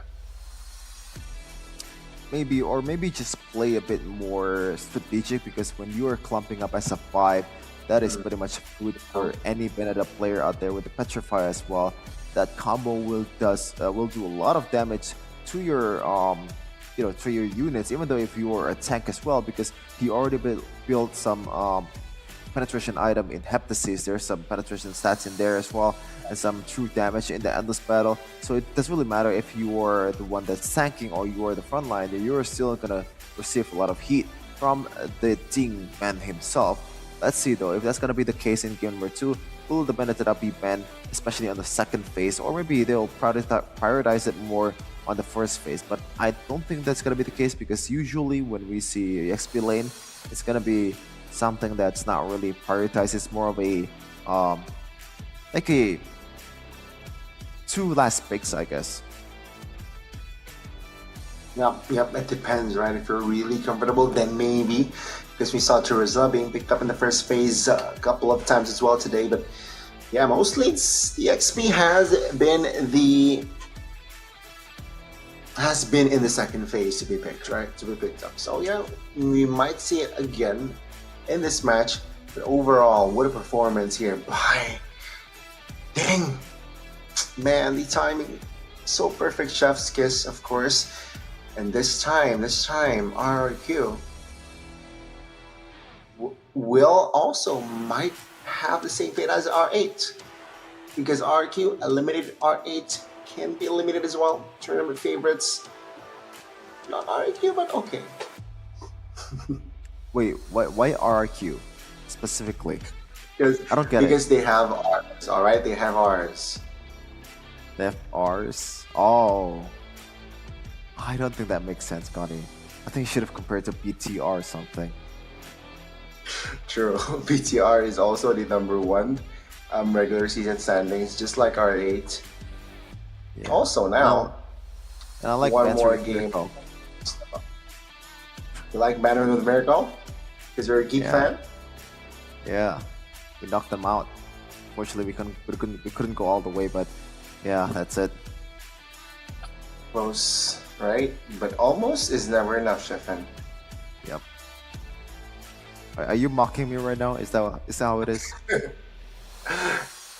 I know, man. I mean, yeah. I mean, let's talk about the match again. R8. You can see here the players, man, slightly frustrated perhaps here, especially defender. You can see he was going up against Ding in that lane, man. The star, remember level 1? Yep.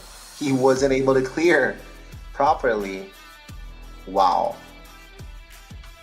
Yeah, that's what happened when you don't really respect that Benedetta potentially in early game, and you don't really clear that lane fast enough to get level 2 because you can't really stack up those Shah residue without the second skill. And when you only have that Dragon Tail, you can't really be 1v1ing a Benedetta that can actually play and already unlock the second skill, because Eye for an Eye is the perfect way to get away from danger and also deal some damage in the process. That time, it's already lost. Defender still has one more card to clear, is level 1, and it's diving time for Mr. Dig.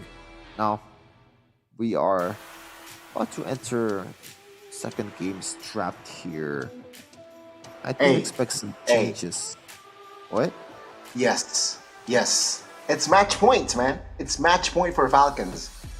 Yeah. R8 Esports, one game away to elimination. They will sit on the blue side though. Baksha, Dan Al, Falcons. Are they going for the Fred Angela Dan template again? No, this time they will commit on towards the Luoyi first. Okay, alright. They need to thread this carefully. What are they going to prio this time? I don't know, man. But the fact that interesting, Coach Dale is still on the blue side. I do agree that blue side is still the best side to play here in Mobile Legends esports scene. But the fact that they lost in the blue side, the first game was quite interesting. And now with Luoyi banned to Coach Dale, does Coach Dale want to follow suit with another global presence hero ban like a Chip or maybe a Moskov? They're taking their time, alright. And I can pretty much understand that because this is their last lifeline. They have to hold to this very, very dearly to be able to stay alive in MPL MENA playoffs. And it's gonna be Valentina and also Moskov from Falcons.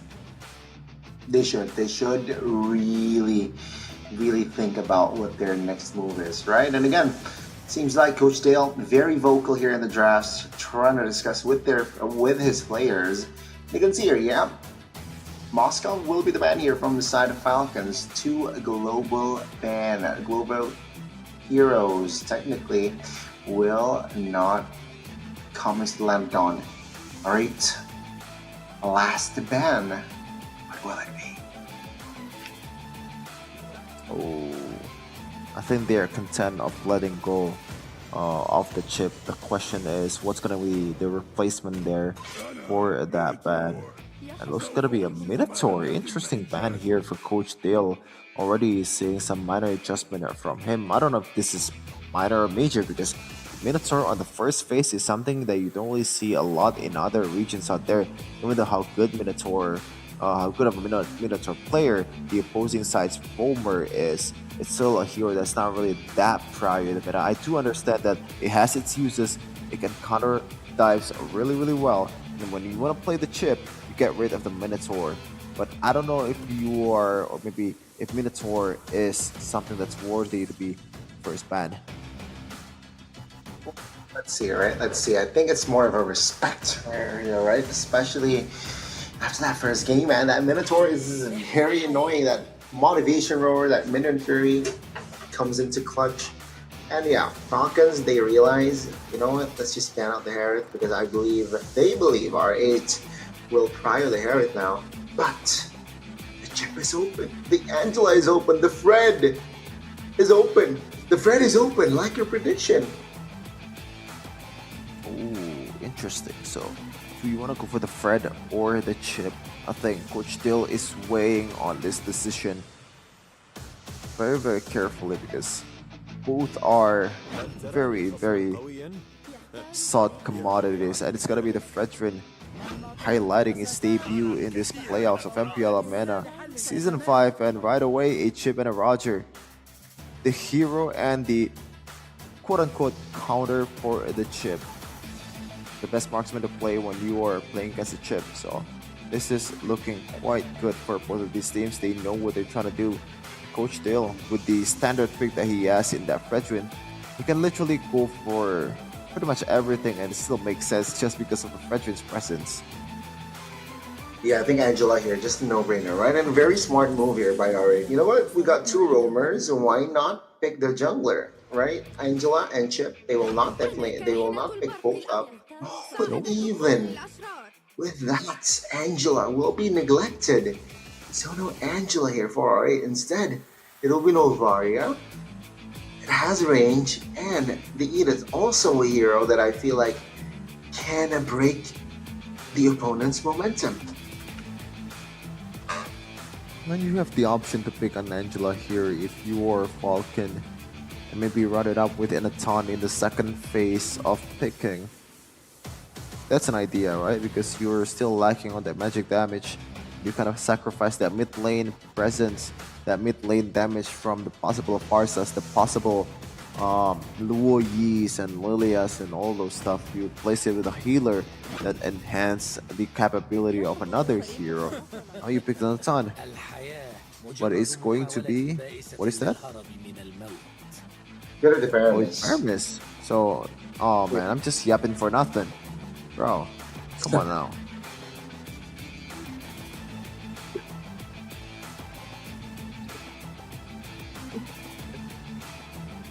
Still getting clumped up this.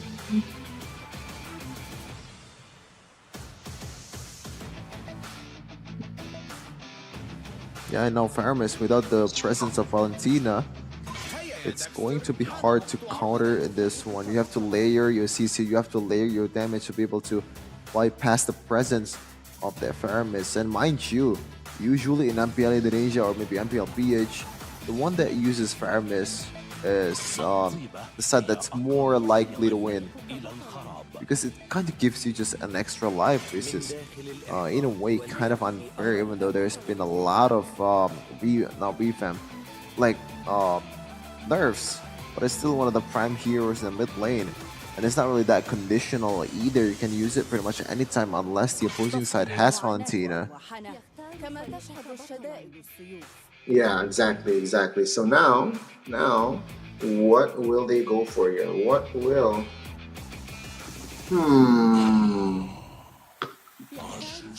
Let's see here. What is going to be the last pick for Falcons with the Terizla though? Will gonna be the penalty zone combined with the chip. Oh, I don't know. Is it enough to enable this composition with the Terizla pick? Oh, you can see right away an Arlen and a Clint making its debut in MPL MENA playoff season of 5. Responded with a Nolan. They want to play fast. Just pick a Nolan. And with this kind of composition, to be honest, when you have the chip, you don't really have that proper pickup. You just kind of leverage it with the fact that Nolan just deals burst damage and can chase you out quite fast as well. So I think I'm kind of also leaning towards Team Falcon's draft at this time. Well, let's see here. With the Clint, it was banned out in their previous match, but what will happen in this game, man? Clint, potential last game of the series, ladies and gentlemen. We will see a Clint MPL MENA playoff season 5, and of course, I'm nervous. I'm nervous for R8, but I'm also nervous for Falcons here. Will they be able to close this series out with a clean sweep, or will they not? It's gonna be tough. It's gonna be tough, man. It's gonna be tough. Yeah, for sure. You can see some of the nervousness, some of the anxiousness that they're showing right now with their faces. You might be saying that they're locking in, but deep in their hearts, they know that this is something that's very nerve-wracking. And as R8 Esports, I think you don't want to be in this position more than anyone after securing the first seed in the regular season. I think the burden will be much more on them. And they have to prove that they are indeed worthy of the first seed. Let's see though what is going to happen. This is the competition that they drafted. Playing on the gold lane is the highlight of this 10. Is it gonna work? Yeah, is it not gonna work? We'll have to see, man. We'll have to see. Borrow on the Arlet, Jockey on the Novario as well. But ladies and gentlemen, welcome to the Land of Dawn, where potentially this might be the last game of today. Yeah, R8. First regular season standings. They are now fighting for elimination. Will they make it? Will they force a game 3? Or will they fall? Ladies and gentlemen, welcome to the Land of Dawn. Let's witness game number 2. Right away. Once again, items. Spell check. All flickers from R8 Esports. There's really not much heavy CC. Well, there is heavy CC, but it's not really the CCs that you want to get out with a Purify. The flicker just does more work here. You can take a look at Lark and also Super Seal rocking that Purify, considering that Defender. Also, the constant CC coming in from Azo and Bowler is just too much to handle if you don't use the Purify. Yep, and you can see here, both teams already a very, very ambitious starter. Super and Lark in the gold lane. Somehow this ship is trying to babysit this Roger going up against Clint, because Clint is very strong that early. So yeah, they do not want to lose on trades in the gold lane. Yeah, he's just gonna keep camping there the whole way, I think. Just giving enough room for Lark to pop off and to get this gold quite easily, because as non-meta as a Clint is, he's still one of the best laners in the whole entire game right now in the hands of Speedy. Let's see though if the farming will also be very, very speedy. Yeah, and for now it is not clear, but in the mid side actually Arlet below 50% HP there. Still holding on to his flicker though, so yeah, it's still a-okay for that triple fight. 100% potential. No spells wasted yet from both teams though. Defender now trying to bait out a fight here. Bazo is in the vicinity alongside the Novario, but now Bazo jumps in. Does not quite connect, so they cannot really pose a threat top lane. Good damage there coming in from the Novario, getting 2 birds in one stone, and now Bazo obviously with the Petrol has the advantage in terms of the objective battle. Yep, now it's your Falcons still. Oh, that Astral Echo spots 4 man, and that will force Falcons to back away slightly now. Good onwards, on towards 1. Ding in trouble. Penalty zone does not connect on towards anyone though. Let's see here, Ding. Trying to find cover. Oh my goodness, good catch there by Chip. Taking the turtle now with another round. They want to fight. Boro stuck Super as well, but no casualties. Actually, looking at first neutral objective. Yeah, for sure. Something that Team Falcons is very, very happy about, especially when the whole team is just almost in the brink of death. They ended up with more dollars than anyone else in the game.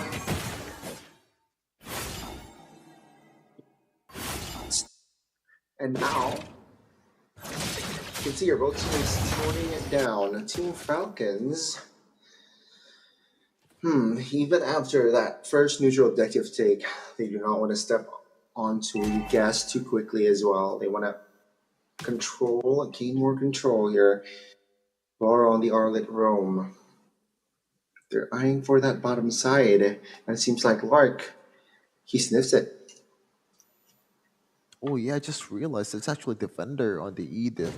That's very, very interesting because I do think that Edith is much more suited as a roamer rather than the EXP laner. I think it's still a decent EXP laner, but at the end of the day, as a roamer, you have to engage a lot of times, and the Unworth and Earth Shatter combo is just very, very lethal. Meanwhile, there's going to be a sandwich here. The bottom lane, the photo is there to follow it up. There them also, look at that. The Stampede, the drags Speedy almost to his grave. He's going to be, oh, what was that? What was that damage? It was a Retribution coming in from Kenji, might be. Meanwhile, though, there's also another sandwich once again. Falcons just rolling through R8 Esports, and they might get this turret as well. Just as I thought, they do not want to pull the trigger. They pulled the trigger, man. And with that, they got 4 members, plus the turret as well. So things are not looking good here for our AP Sports, man. Team Falcons trying to gain an early tempo. Very much so. And take a look at the snowball, man. They got 4 members. They got a turret bottom side. And they got the turtle. So that's a dub, and a dub as well. Good night.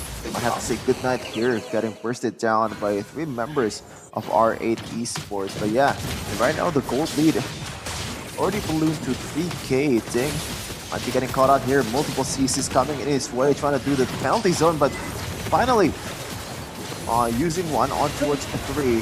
Photo is there, NetherRealm is there to further enhance the durability. Meanwhile, Super will try to get away, and they are happy with that trade.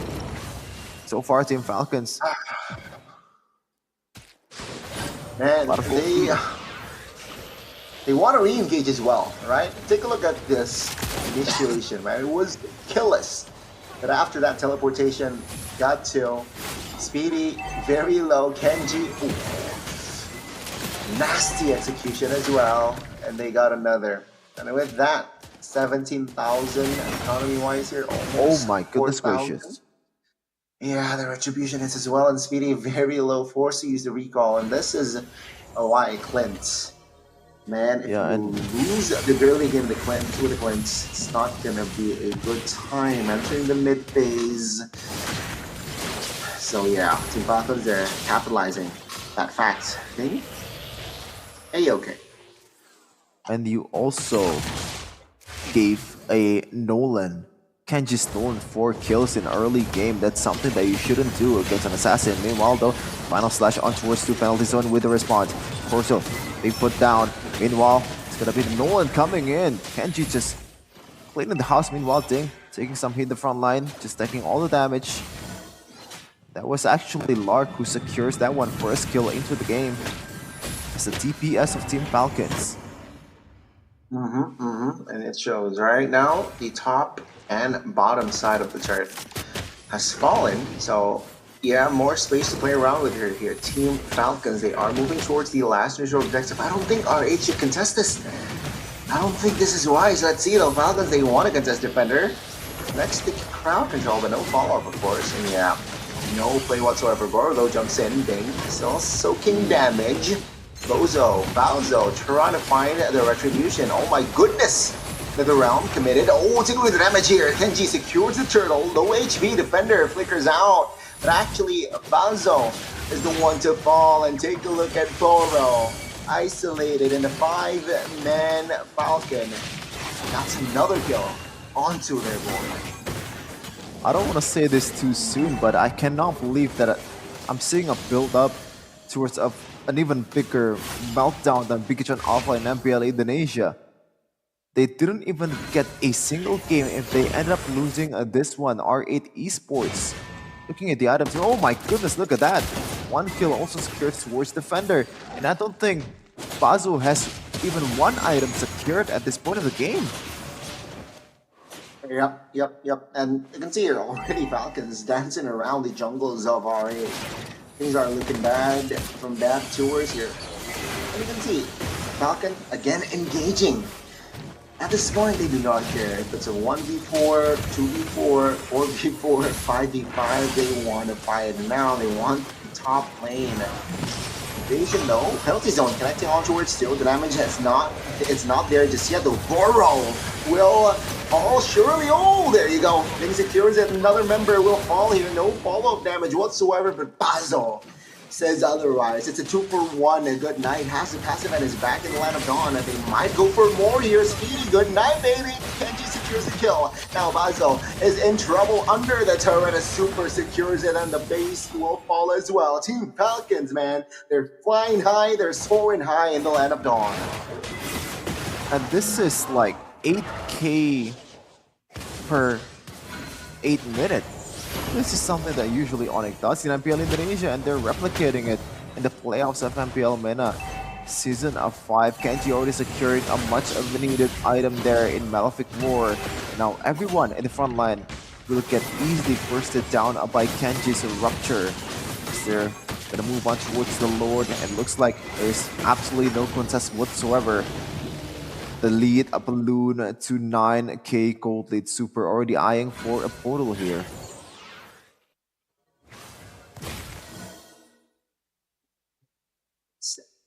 Playoffs, right? Today, right? 10k? Yeah, I think this is the biggest lead gold-wise. Let's see though, with the First Lord, will they be able to take the base turret, knowing that the inner turret from the top and bot has been destroyed? Seems like they will take their time though, and they will let Bazo here clear the purple. I mean, you're wrong. Concealed play, penalty zone committed, no cover whatsoever. Bazo in the no man's land and will be taken down. Take the backside though. Dinger trying to distract and will be the trade. It's a 1-for-1. Falcons still moving on. Onwards. Take a look at the damage, man, from Kenji. Actually almost takes defender down, but he still stands. Team Falcons restabilizing Lord. We're still marching top lane. A bit aggressive there coming in from Ding, just going for a penalty zone on towards one member, and that's not really the most important member. That it's Basil as a utility tank jungler. You should pick out your targets much better, and preferably doing a penalty zone on towards multiple targets. When you already have one, then most likely you're just gonna end up just getting one. And when it's traded to one, then it becomes an equal trade that further benefits R8 Esports in this kind of situation. A bit more patient is what Team Falcons need. Yes, they are in the air right now. They are flying high, but at one point, it's gonna go down. It's gonna come down. Watch this team earlier, man. It's so sharp. They're so sharp. They're so well coordinated. Take a look at Lark, 207. Shout out to Super as well, 1011. And of course, Kenji. Wow, he's an assassin, man. He is an assassin. 605 on that Nolan. The Team Falcons now, they're very comfortable in doing anything. All they need to do is make sure that every objective on the board goes to the hands of Team Falcons, and they're A-okay, my guy. They're A-okay. Yeah, and shout out to Bazo as well, Connie. He's recalling down 10k gold lead in 11 minutes. That takes a lot of bravado, but yeah, let's see if that's gonna pay off in the second game. In the brink of elimination, Bazo is still very confident, still has the swag that he has inside of him. Now, Team Falcons is just gonna take this slow, freeze the waves, and try to get the Lord as safely as possible. They have the utility that they need, they have the tools that they need to be able to secure this one. Unless it's gonna be some miracle play coming in from Bazo, I don't think the momentum, like the game, is gonna swing towards R8 Esports anytime soon. What are you gonna do if you're R8, right? You're behind 10k. You cannot do anything, of course. Yeah, I think they just want a blunder. They're hoping a blunder here from Falcons, which I don't know. I don't think will happen if they keep this up, right? Falcons, they know their limits. They know how to poke around the bear. But yeah, Team Falcons need to be careful to not wake the bear up, because R8, they technically still has a chance to bounce back and There's a massive blunder from Falcon's side. Yep. It does take, when you say massive, it really is massive, like a 5-man dive without really no care in the world. That's Judo. It's just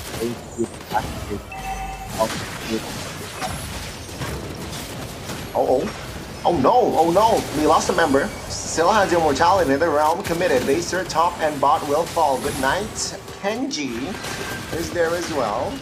And now we are moving backwards here. They're satisfied. Remember, it was the first Lord, so it is no problem. Actually, it was second, so yeah, they want the mid as well. A photo is there to be popped out. Kenji going in. Oh, he's gonna get taken down. Actually, he still has the immortality. Trying to get away, and he's gonna get bursted down. But he's out of damage coming in from R8. They are trying to come back from this one. One kill secured on towards Barrow. And now it's house cleaning for R8 Esports. It's 3-2-1. Finally a winning trade. Something to build, something to put their hopes on in this stage of a game. Man, again, the Falcons, we mentioned it earlier, they may need a brother. Oh my goodness! The Lycan Bounce will take Fredrin down. Now, Speedy, what will you do all alone? What would you do? Of course, you will be taken out. Falcons, they have recovered from that mistake. Now, all Esports, they were slightly on the offense, but now they are back. Full defense. Wait a minute, is this endable? That was almost identical. Okay, no, Bazo is respawning in a second. I don't think they're gonna force this anytime soon, or do they want to go for this one?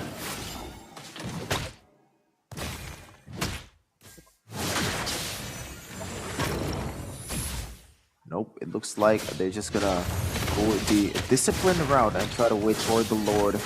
Possibly freeze the waves to two outer turrets in the top lane, and then the bottom lane is still intact for Team Falcons. Only the mid lane. So in terms of like far lane, long lane, they have all the advantage that they need to be able to take down this Lord. As super, maybe we'll try to get some portal play as well. The crash course is gonna come in handy on multiple occasions. And now Kenji and Lark will just burst this down quite fast and try to time it on to the next wave after the 12th second has elapsed. And now this might be the last Lord of the series, the last Lord that R8 Esports gonna see in this playoffs. 15 minutes in. Yeah, alright. What they can do is just turtle around their base, right? They cannot do anything. They just need to turtle, and turtle. Give the farm, funnel the farm towards Joki or Speedy.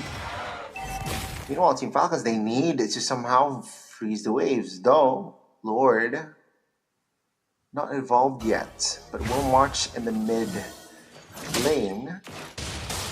Seems like they will take their time very slowly here. Yep, they have all three waves crashing in. Top lane, bottom lane, mid lane. What will happen to the fate of R8 Esports? Oh my goodness! The concealing was cancelled in the round though. Ding now with the jump play. Super at the backside trying to distract Kenji. 1 HP survives. But take a look at Lark. Free hitting in the backside. Bazo looking for the Steve our defender as well. Surviving very low, but no casualties from that fight. What the heck happened? Incredible. That enhancement of hitbox from Joki followed up by a final slash towards Boro. Kenji is pretty much a non-factor in that fight. It's the fact that he has burned his immortality or his winter truncheon down in the first exchange of the fight. Final slash towards this damage coming in from Speedy, which already has a full item and already sold the shoes as well. You'll see him shoeless, barefoot. And a line of down with GDS, extra movement speed as well. It's gonna be hard. Oh my goodness, what happened there?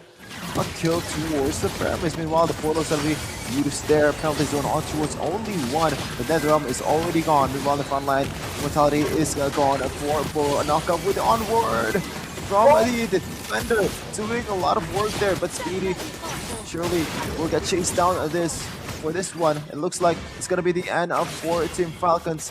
2 more members, but Speedy will do the impossible. 2 versus 1 with Speedy. Will be full HP in a second, but 3 waves are crashing in. He has to defend this one. Speedy, can he do it? Do they want to go for it? But no, Speedy will stand strong with his damage. Incredible defense by Speedy. Wow, 19 minutes in. This is going to be, wow, this is one of the longest game today. It was 22, but now Super jumps in with a crash course. Teleportation was not committed, but the damage will be enough to take R8 down and eliminated. Team Falcons, they will soar high and stay alive in the lower brackets. But R8, what goes up must come down. I am like, this is literally, quite literally a deja vu. Lost every series possible in the playoffs after being a very dominant team in the regular season. What just happened? Like, I genuinely feel bad for them at this point. They didn't even manage to get a single game win.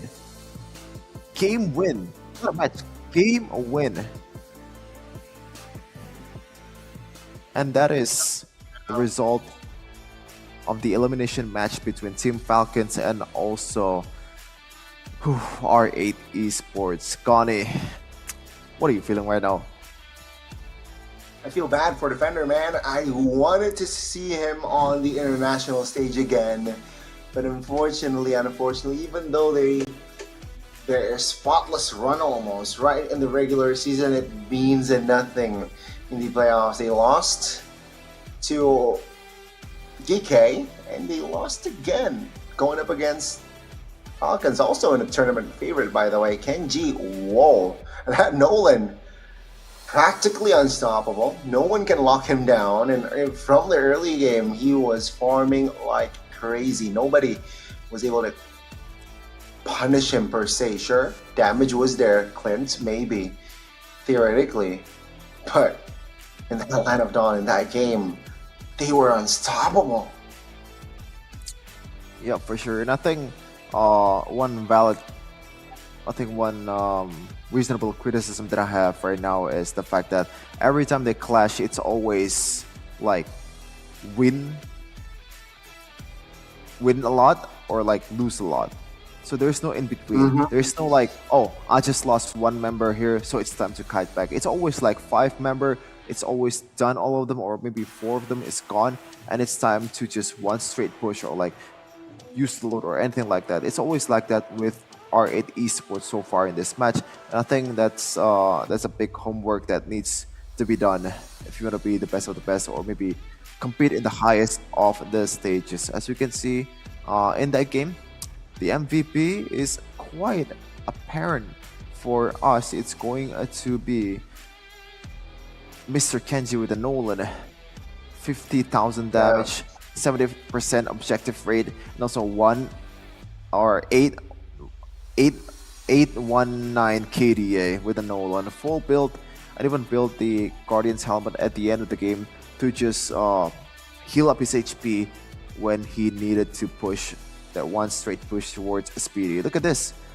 You know, they went for backline there, but this was disconnected, and everyone is just crumbled down, and they let go of 1 turret. So every time they lose, it's always like lose a lot. And when I say a lot, I mean a lot. Like at the very least 3 members and like a turret or something. It's just the same story over and over again. But shout out to Team Falcons as well. They capitalize on the fact that a lot of times, you know, R8 Esports is overzealous. Even this time, they kind of disrespect the potential of a Faramis and a Roger just running down your team. Look at this. This is a clutch portal, I believe, from Super. And this is the last exchange where Speedy is the only one left alive. Almost did the impossible, but at the end of the day, it's a 3v1 and you can't really do anything about that, especially with the Faramis with the Nether Realm. And that is it for that match. A really interesting way to end the game there. Speedy, the almost heroic moment. But this is it, similar build here. Almost, it's never enough. Exactly, almost is never enough indeed, Sheffin. And yeah, it's just Chip, man. Chip is very prio here, seems like what I've learned from MENA. Almost similar as into other regions, but Moscow isn't his prio. You know, Moscow usually, maybe if you don't ban the Moscow out, will show in the first phase. But this time, no. You don't need the Moscows. We have the Faramis. Take a look at that damage deal. 30% of the team. It was Faramis who dealt the damage, man. It was Faramis. Yeah, and those kind of pokes are usually, you know, it doesn't really show. It's shown in the stat sheet, but when you look at the game with the eye test, it doesn't really show up as much as you thought, because this is a poke from like a full HP to maybe a 3/4 of HP, and that's something that's overlooked a lot when you're using a Faramis or maybe these poke heroes like Lilia. And you know, it might be a way to secure the game before, or secure a fight before the fight even begins, because once you go into the fight with those members that's already low on HP, then you have a major disadvantage. Your members, the other member is just gonna clean up with the work that you've already done as a mid laner. So shout out to Faramis as well, because he's done a lot of things in this match, especially the on-point Cult Altar, Nether Realm is just very clutch all the time. Indeed. And wow, ladies and gentlemen, 3 matches already done and dusted for the playoffs of MPL MENA Season 5. We got 3 winners, technically, right? We got Twisted Minds taking that game, that first match, and we also, second match, it was almost close, but of course, R8 goes down, DK finding the dub, and now R8 will go down again. Their playoff run will not continue, cause man, what a performance by Kenji. Falcons was just going at it.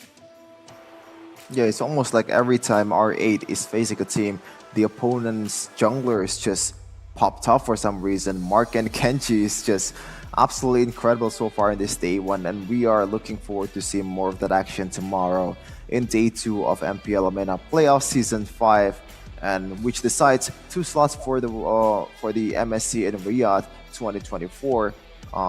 Yeah, we'll see who's gonna be the rep for MENA. Yeah, we will see. But of course, before we close out, we are going to see the interview first, right? Falcons. I wish I can get context, man. I want to know what their state of mind is right now after the L they took earlier. They got the dub, and now where are they at, right? Because things are not straightforward here. One more lifestyle, you know, the job is far from over. Yep, job's not over. And I think I'm more interested in seeing, or maybe hearing an interview with the other team, but we'll take to the interview in a second with our host.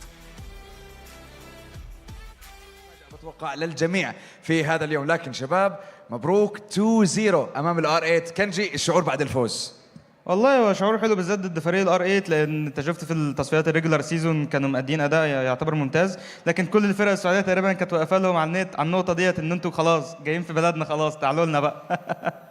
يا حبيبي الصراحة مع هيك نتيجة مبينة، وللأسف يعني خلص إنه سكرت مدرسة الار 8 بعد انتهاء أدائهم في مباريات اليوم. لكن يعني لاحظنا بأول سيريز لكم مبين إنه كان في مشاكل كبيرة عندكم، فإيش التغيير اللي صار بين أول سيريز وثاني سيريز اللي لعبتوه حاليا أمام الار 8؟ هو اول سيريز ضد تويست احنا كنا معانا درافت كومبينيشنز معينه، ما خدناش في بالنا ان في هيروات تقدر تكونترها، ان احنا ما اتدربناش ضدها كتير وما كانتش بتتساب مثلا في السكريمات. فلما دخلنا ضدهم احنا في اول جيم كان باين للجميع ان احنا اصلا ما جيناش الجيم خالص. انما الجيم الثاني عدلنا شويه في الدرافتات، بعيدا عن ان هي كان في غلطات جوه الجيم، لكن مقارنه بالجيم الاول والثاني كان فرق درافت كبير ما بينهم بس.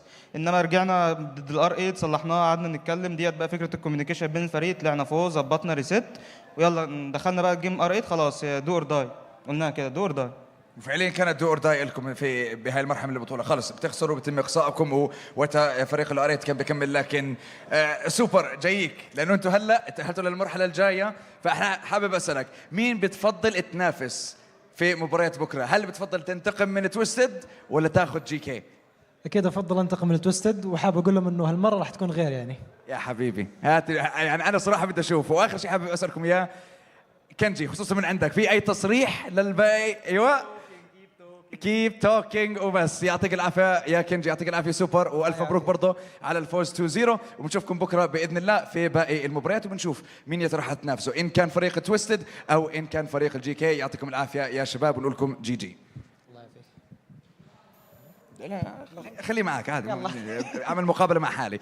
المهم اعزائي المشاهدين والمتابعين، خلصنا من يومنا الاول وبنودع فريق الار 8 بعد انتهاء. Thank you so much, host, and of course the winners, Falcons. Man, it was super. It was Kenji, I believe. What a performance there that team did. I wonder why they did not show up technically on their first match, right? If they executed the way they executed in this match, I don't think they won't be in the lower brackets, but you know what? It is what it is. But that will be it, Sheffin, for today. 3 matches, 2-0. We saw a team from number 1 standings. First day playoffs, done. Out. Yep, anything is possible. Everything's on the table. Like, if it's on the realm of possibility, then why not? I mean, there's I'm also still surprised as well, man. Like, the fact that they are in the regular season dominating, and even I saw the glimpse of you know, a really good, well-built team with a really good synergy in the first match that they played. But in the second match, it was like, what is this team? But as we take a look on it, as on the updated bracket here, Falcon will go on the next stage, and tomorrow we have 2 matches between Twisted Minds and also PK, and then a Falcon with the loser of match number 6 of Twisted Minds or GK. So yeah. And let me remind you all that lower bracket match was it's best of 5, right? Yeah. Yeah, 3 teams left here, ladies and gentlemen, in MPL MENA Season 5. We got Falcons, who is in the lower brackets, Twisted Minds, and Geekay. 3 teams, 2 tickets for Riyadh. Their home ground, technically. Who will take it, right? 1 more team will fall. 1 more team will enter MSC, but 1 team will enter MSC and become the champion, ladies and gentlemen. MPL's MENA Season 5 is coming to a close, so stay tuned, ladies and gentlemen, because the drama, the climax is still coming. All right, ladies and gentlemen, and that will be all for today. 3 matches again, done and dusted, 2-0. Thank you so much for staying tuned. I'm not alone. Sheffin, final thoughts. I think it's been incredible, man, and best of luck for all the players that will play tomorrow and all the teams. And let me tell you something: if you lose as the third placer and not going to MSC, that's probably one of the worst way possible to end the playoffs. Yes, you do end up as a 3rd placer, but that really hurt, man. That really hurt, let me tell you. So do your best to play the hardest in the next game, whoever you are, and try to get the MSC berth. Again, will the lower bracket meta, quote unquote, Falcons be able to clinch a MSC spot or even become champion, right? EVO's Glory, they were from the lower brackets. They got the MSC ticket, man. They got the MSC ticket. Sure, they still lose against Fnatic on it. But maybe Falcons, that is what they're trying to replicate here, or even more, right? If they're more ambitious, they can take it all, man. They can take it all. And there's literally no reason to do so. You've gone, to this part. Why not just go all the way? You're pretty much one win away to MSC and 2 wins away to being crowned as the MPL MENA Season 5 playoffs. Connie. Well, Sheffin, thank you so much. It's a pleasure having you with us on our opening MPL MENA Season 5 playoffs, ladies and gentlemen. That will be all. Connie and Sheffin signing out. Stay tuned for tomorrow's action for the upper brackets finals and also lower bracket finals. Who will take the MSC slots? Watch it all tomorrow. We sign out.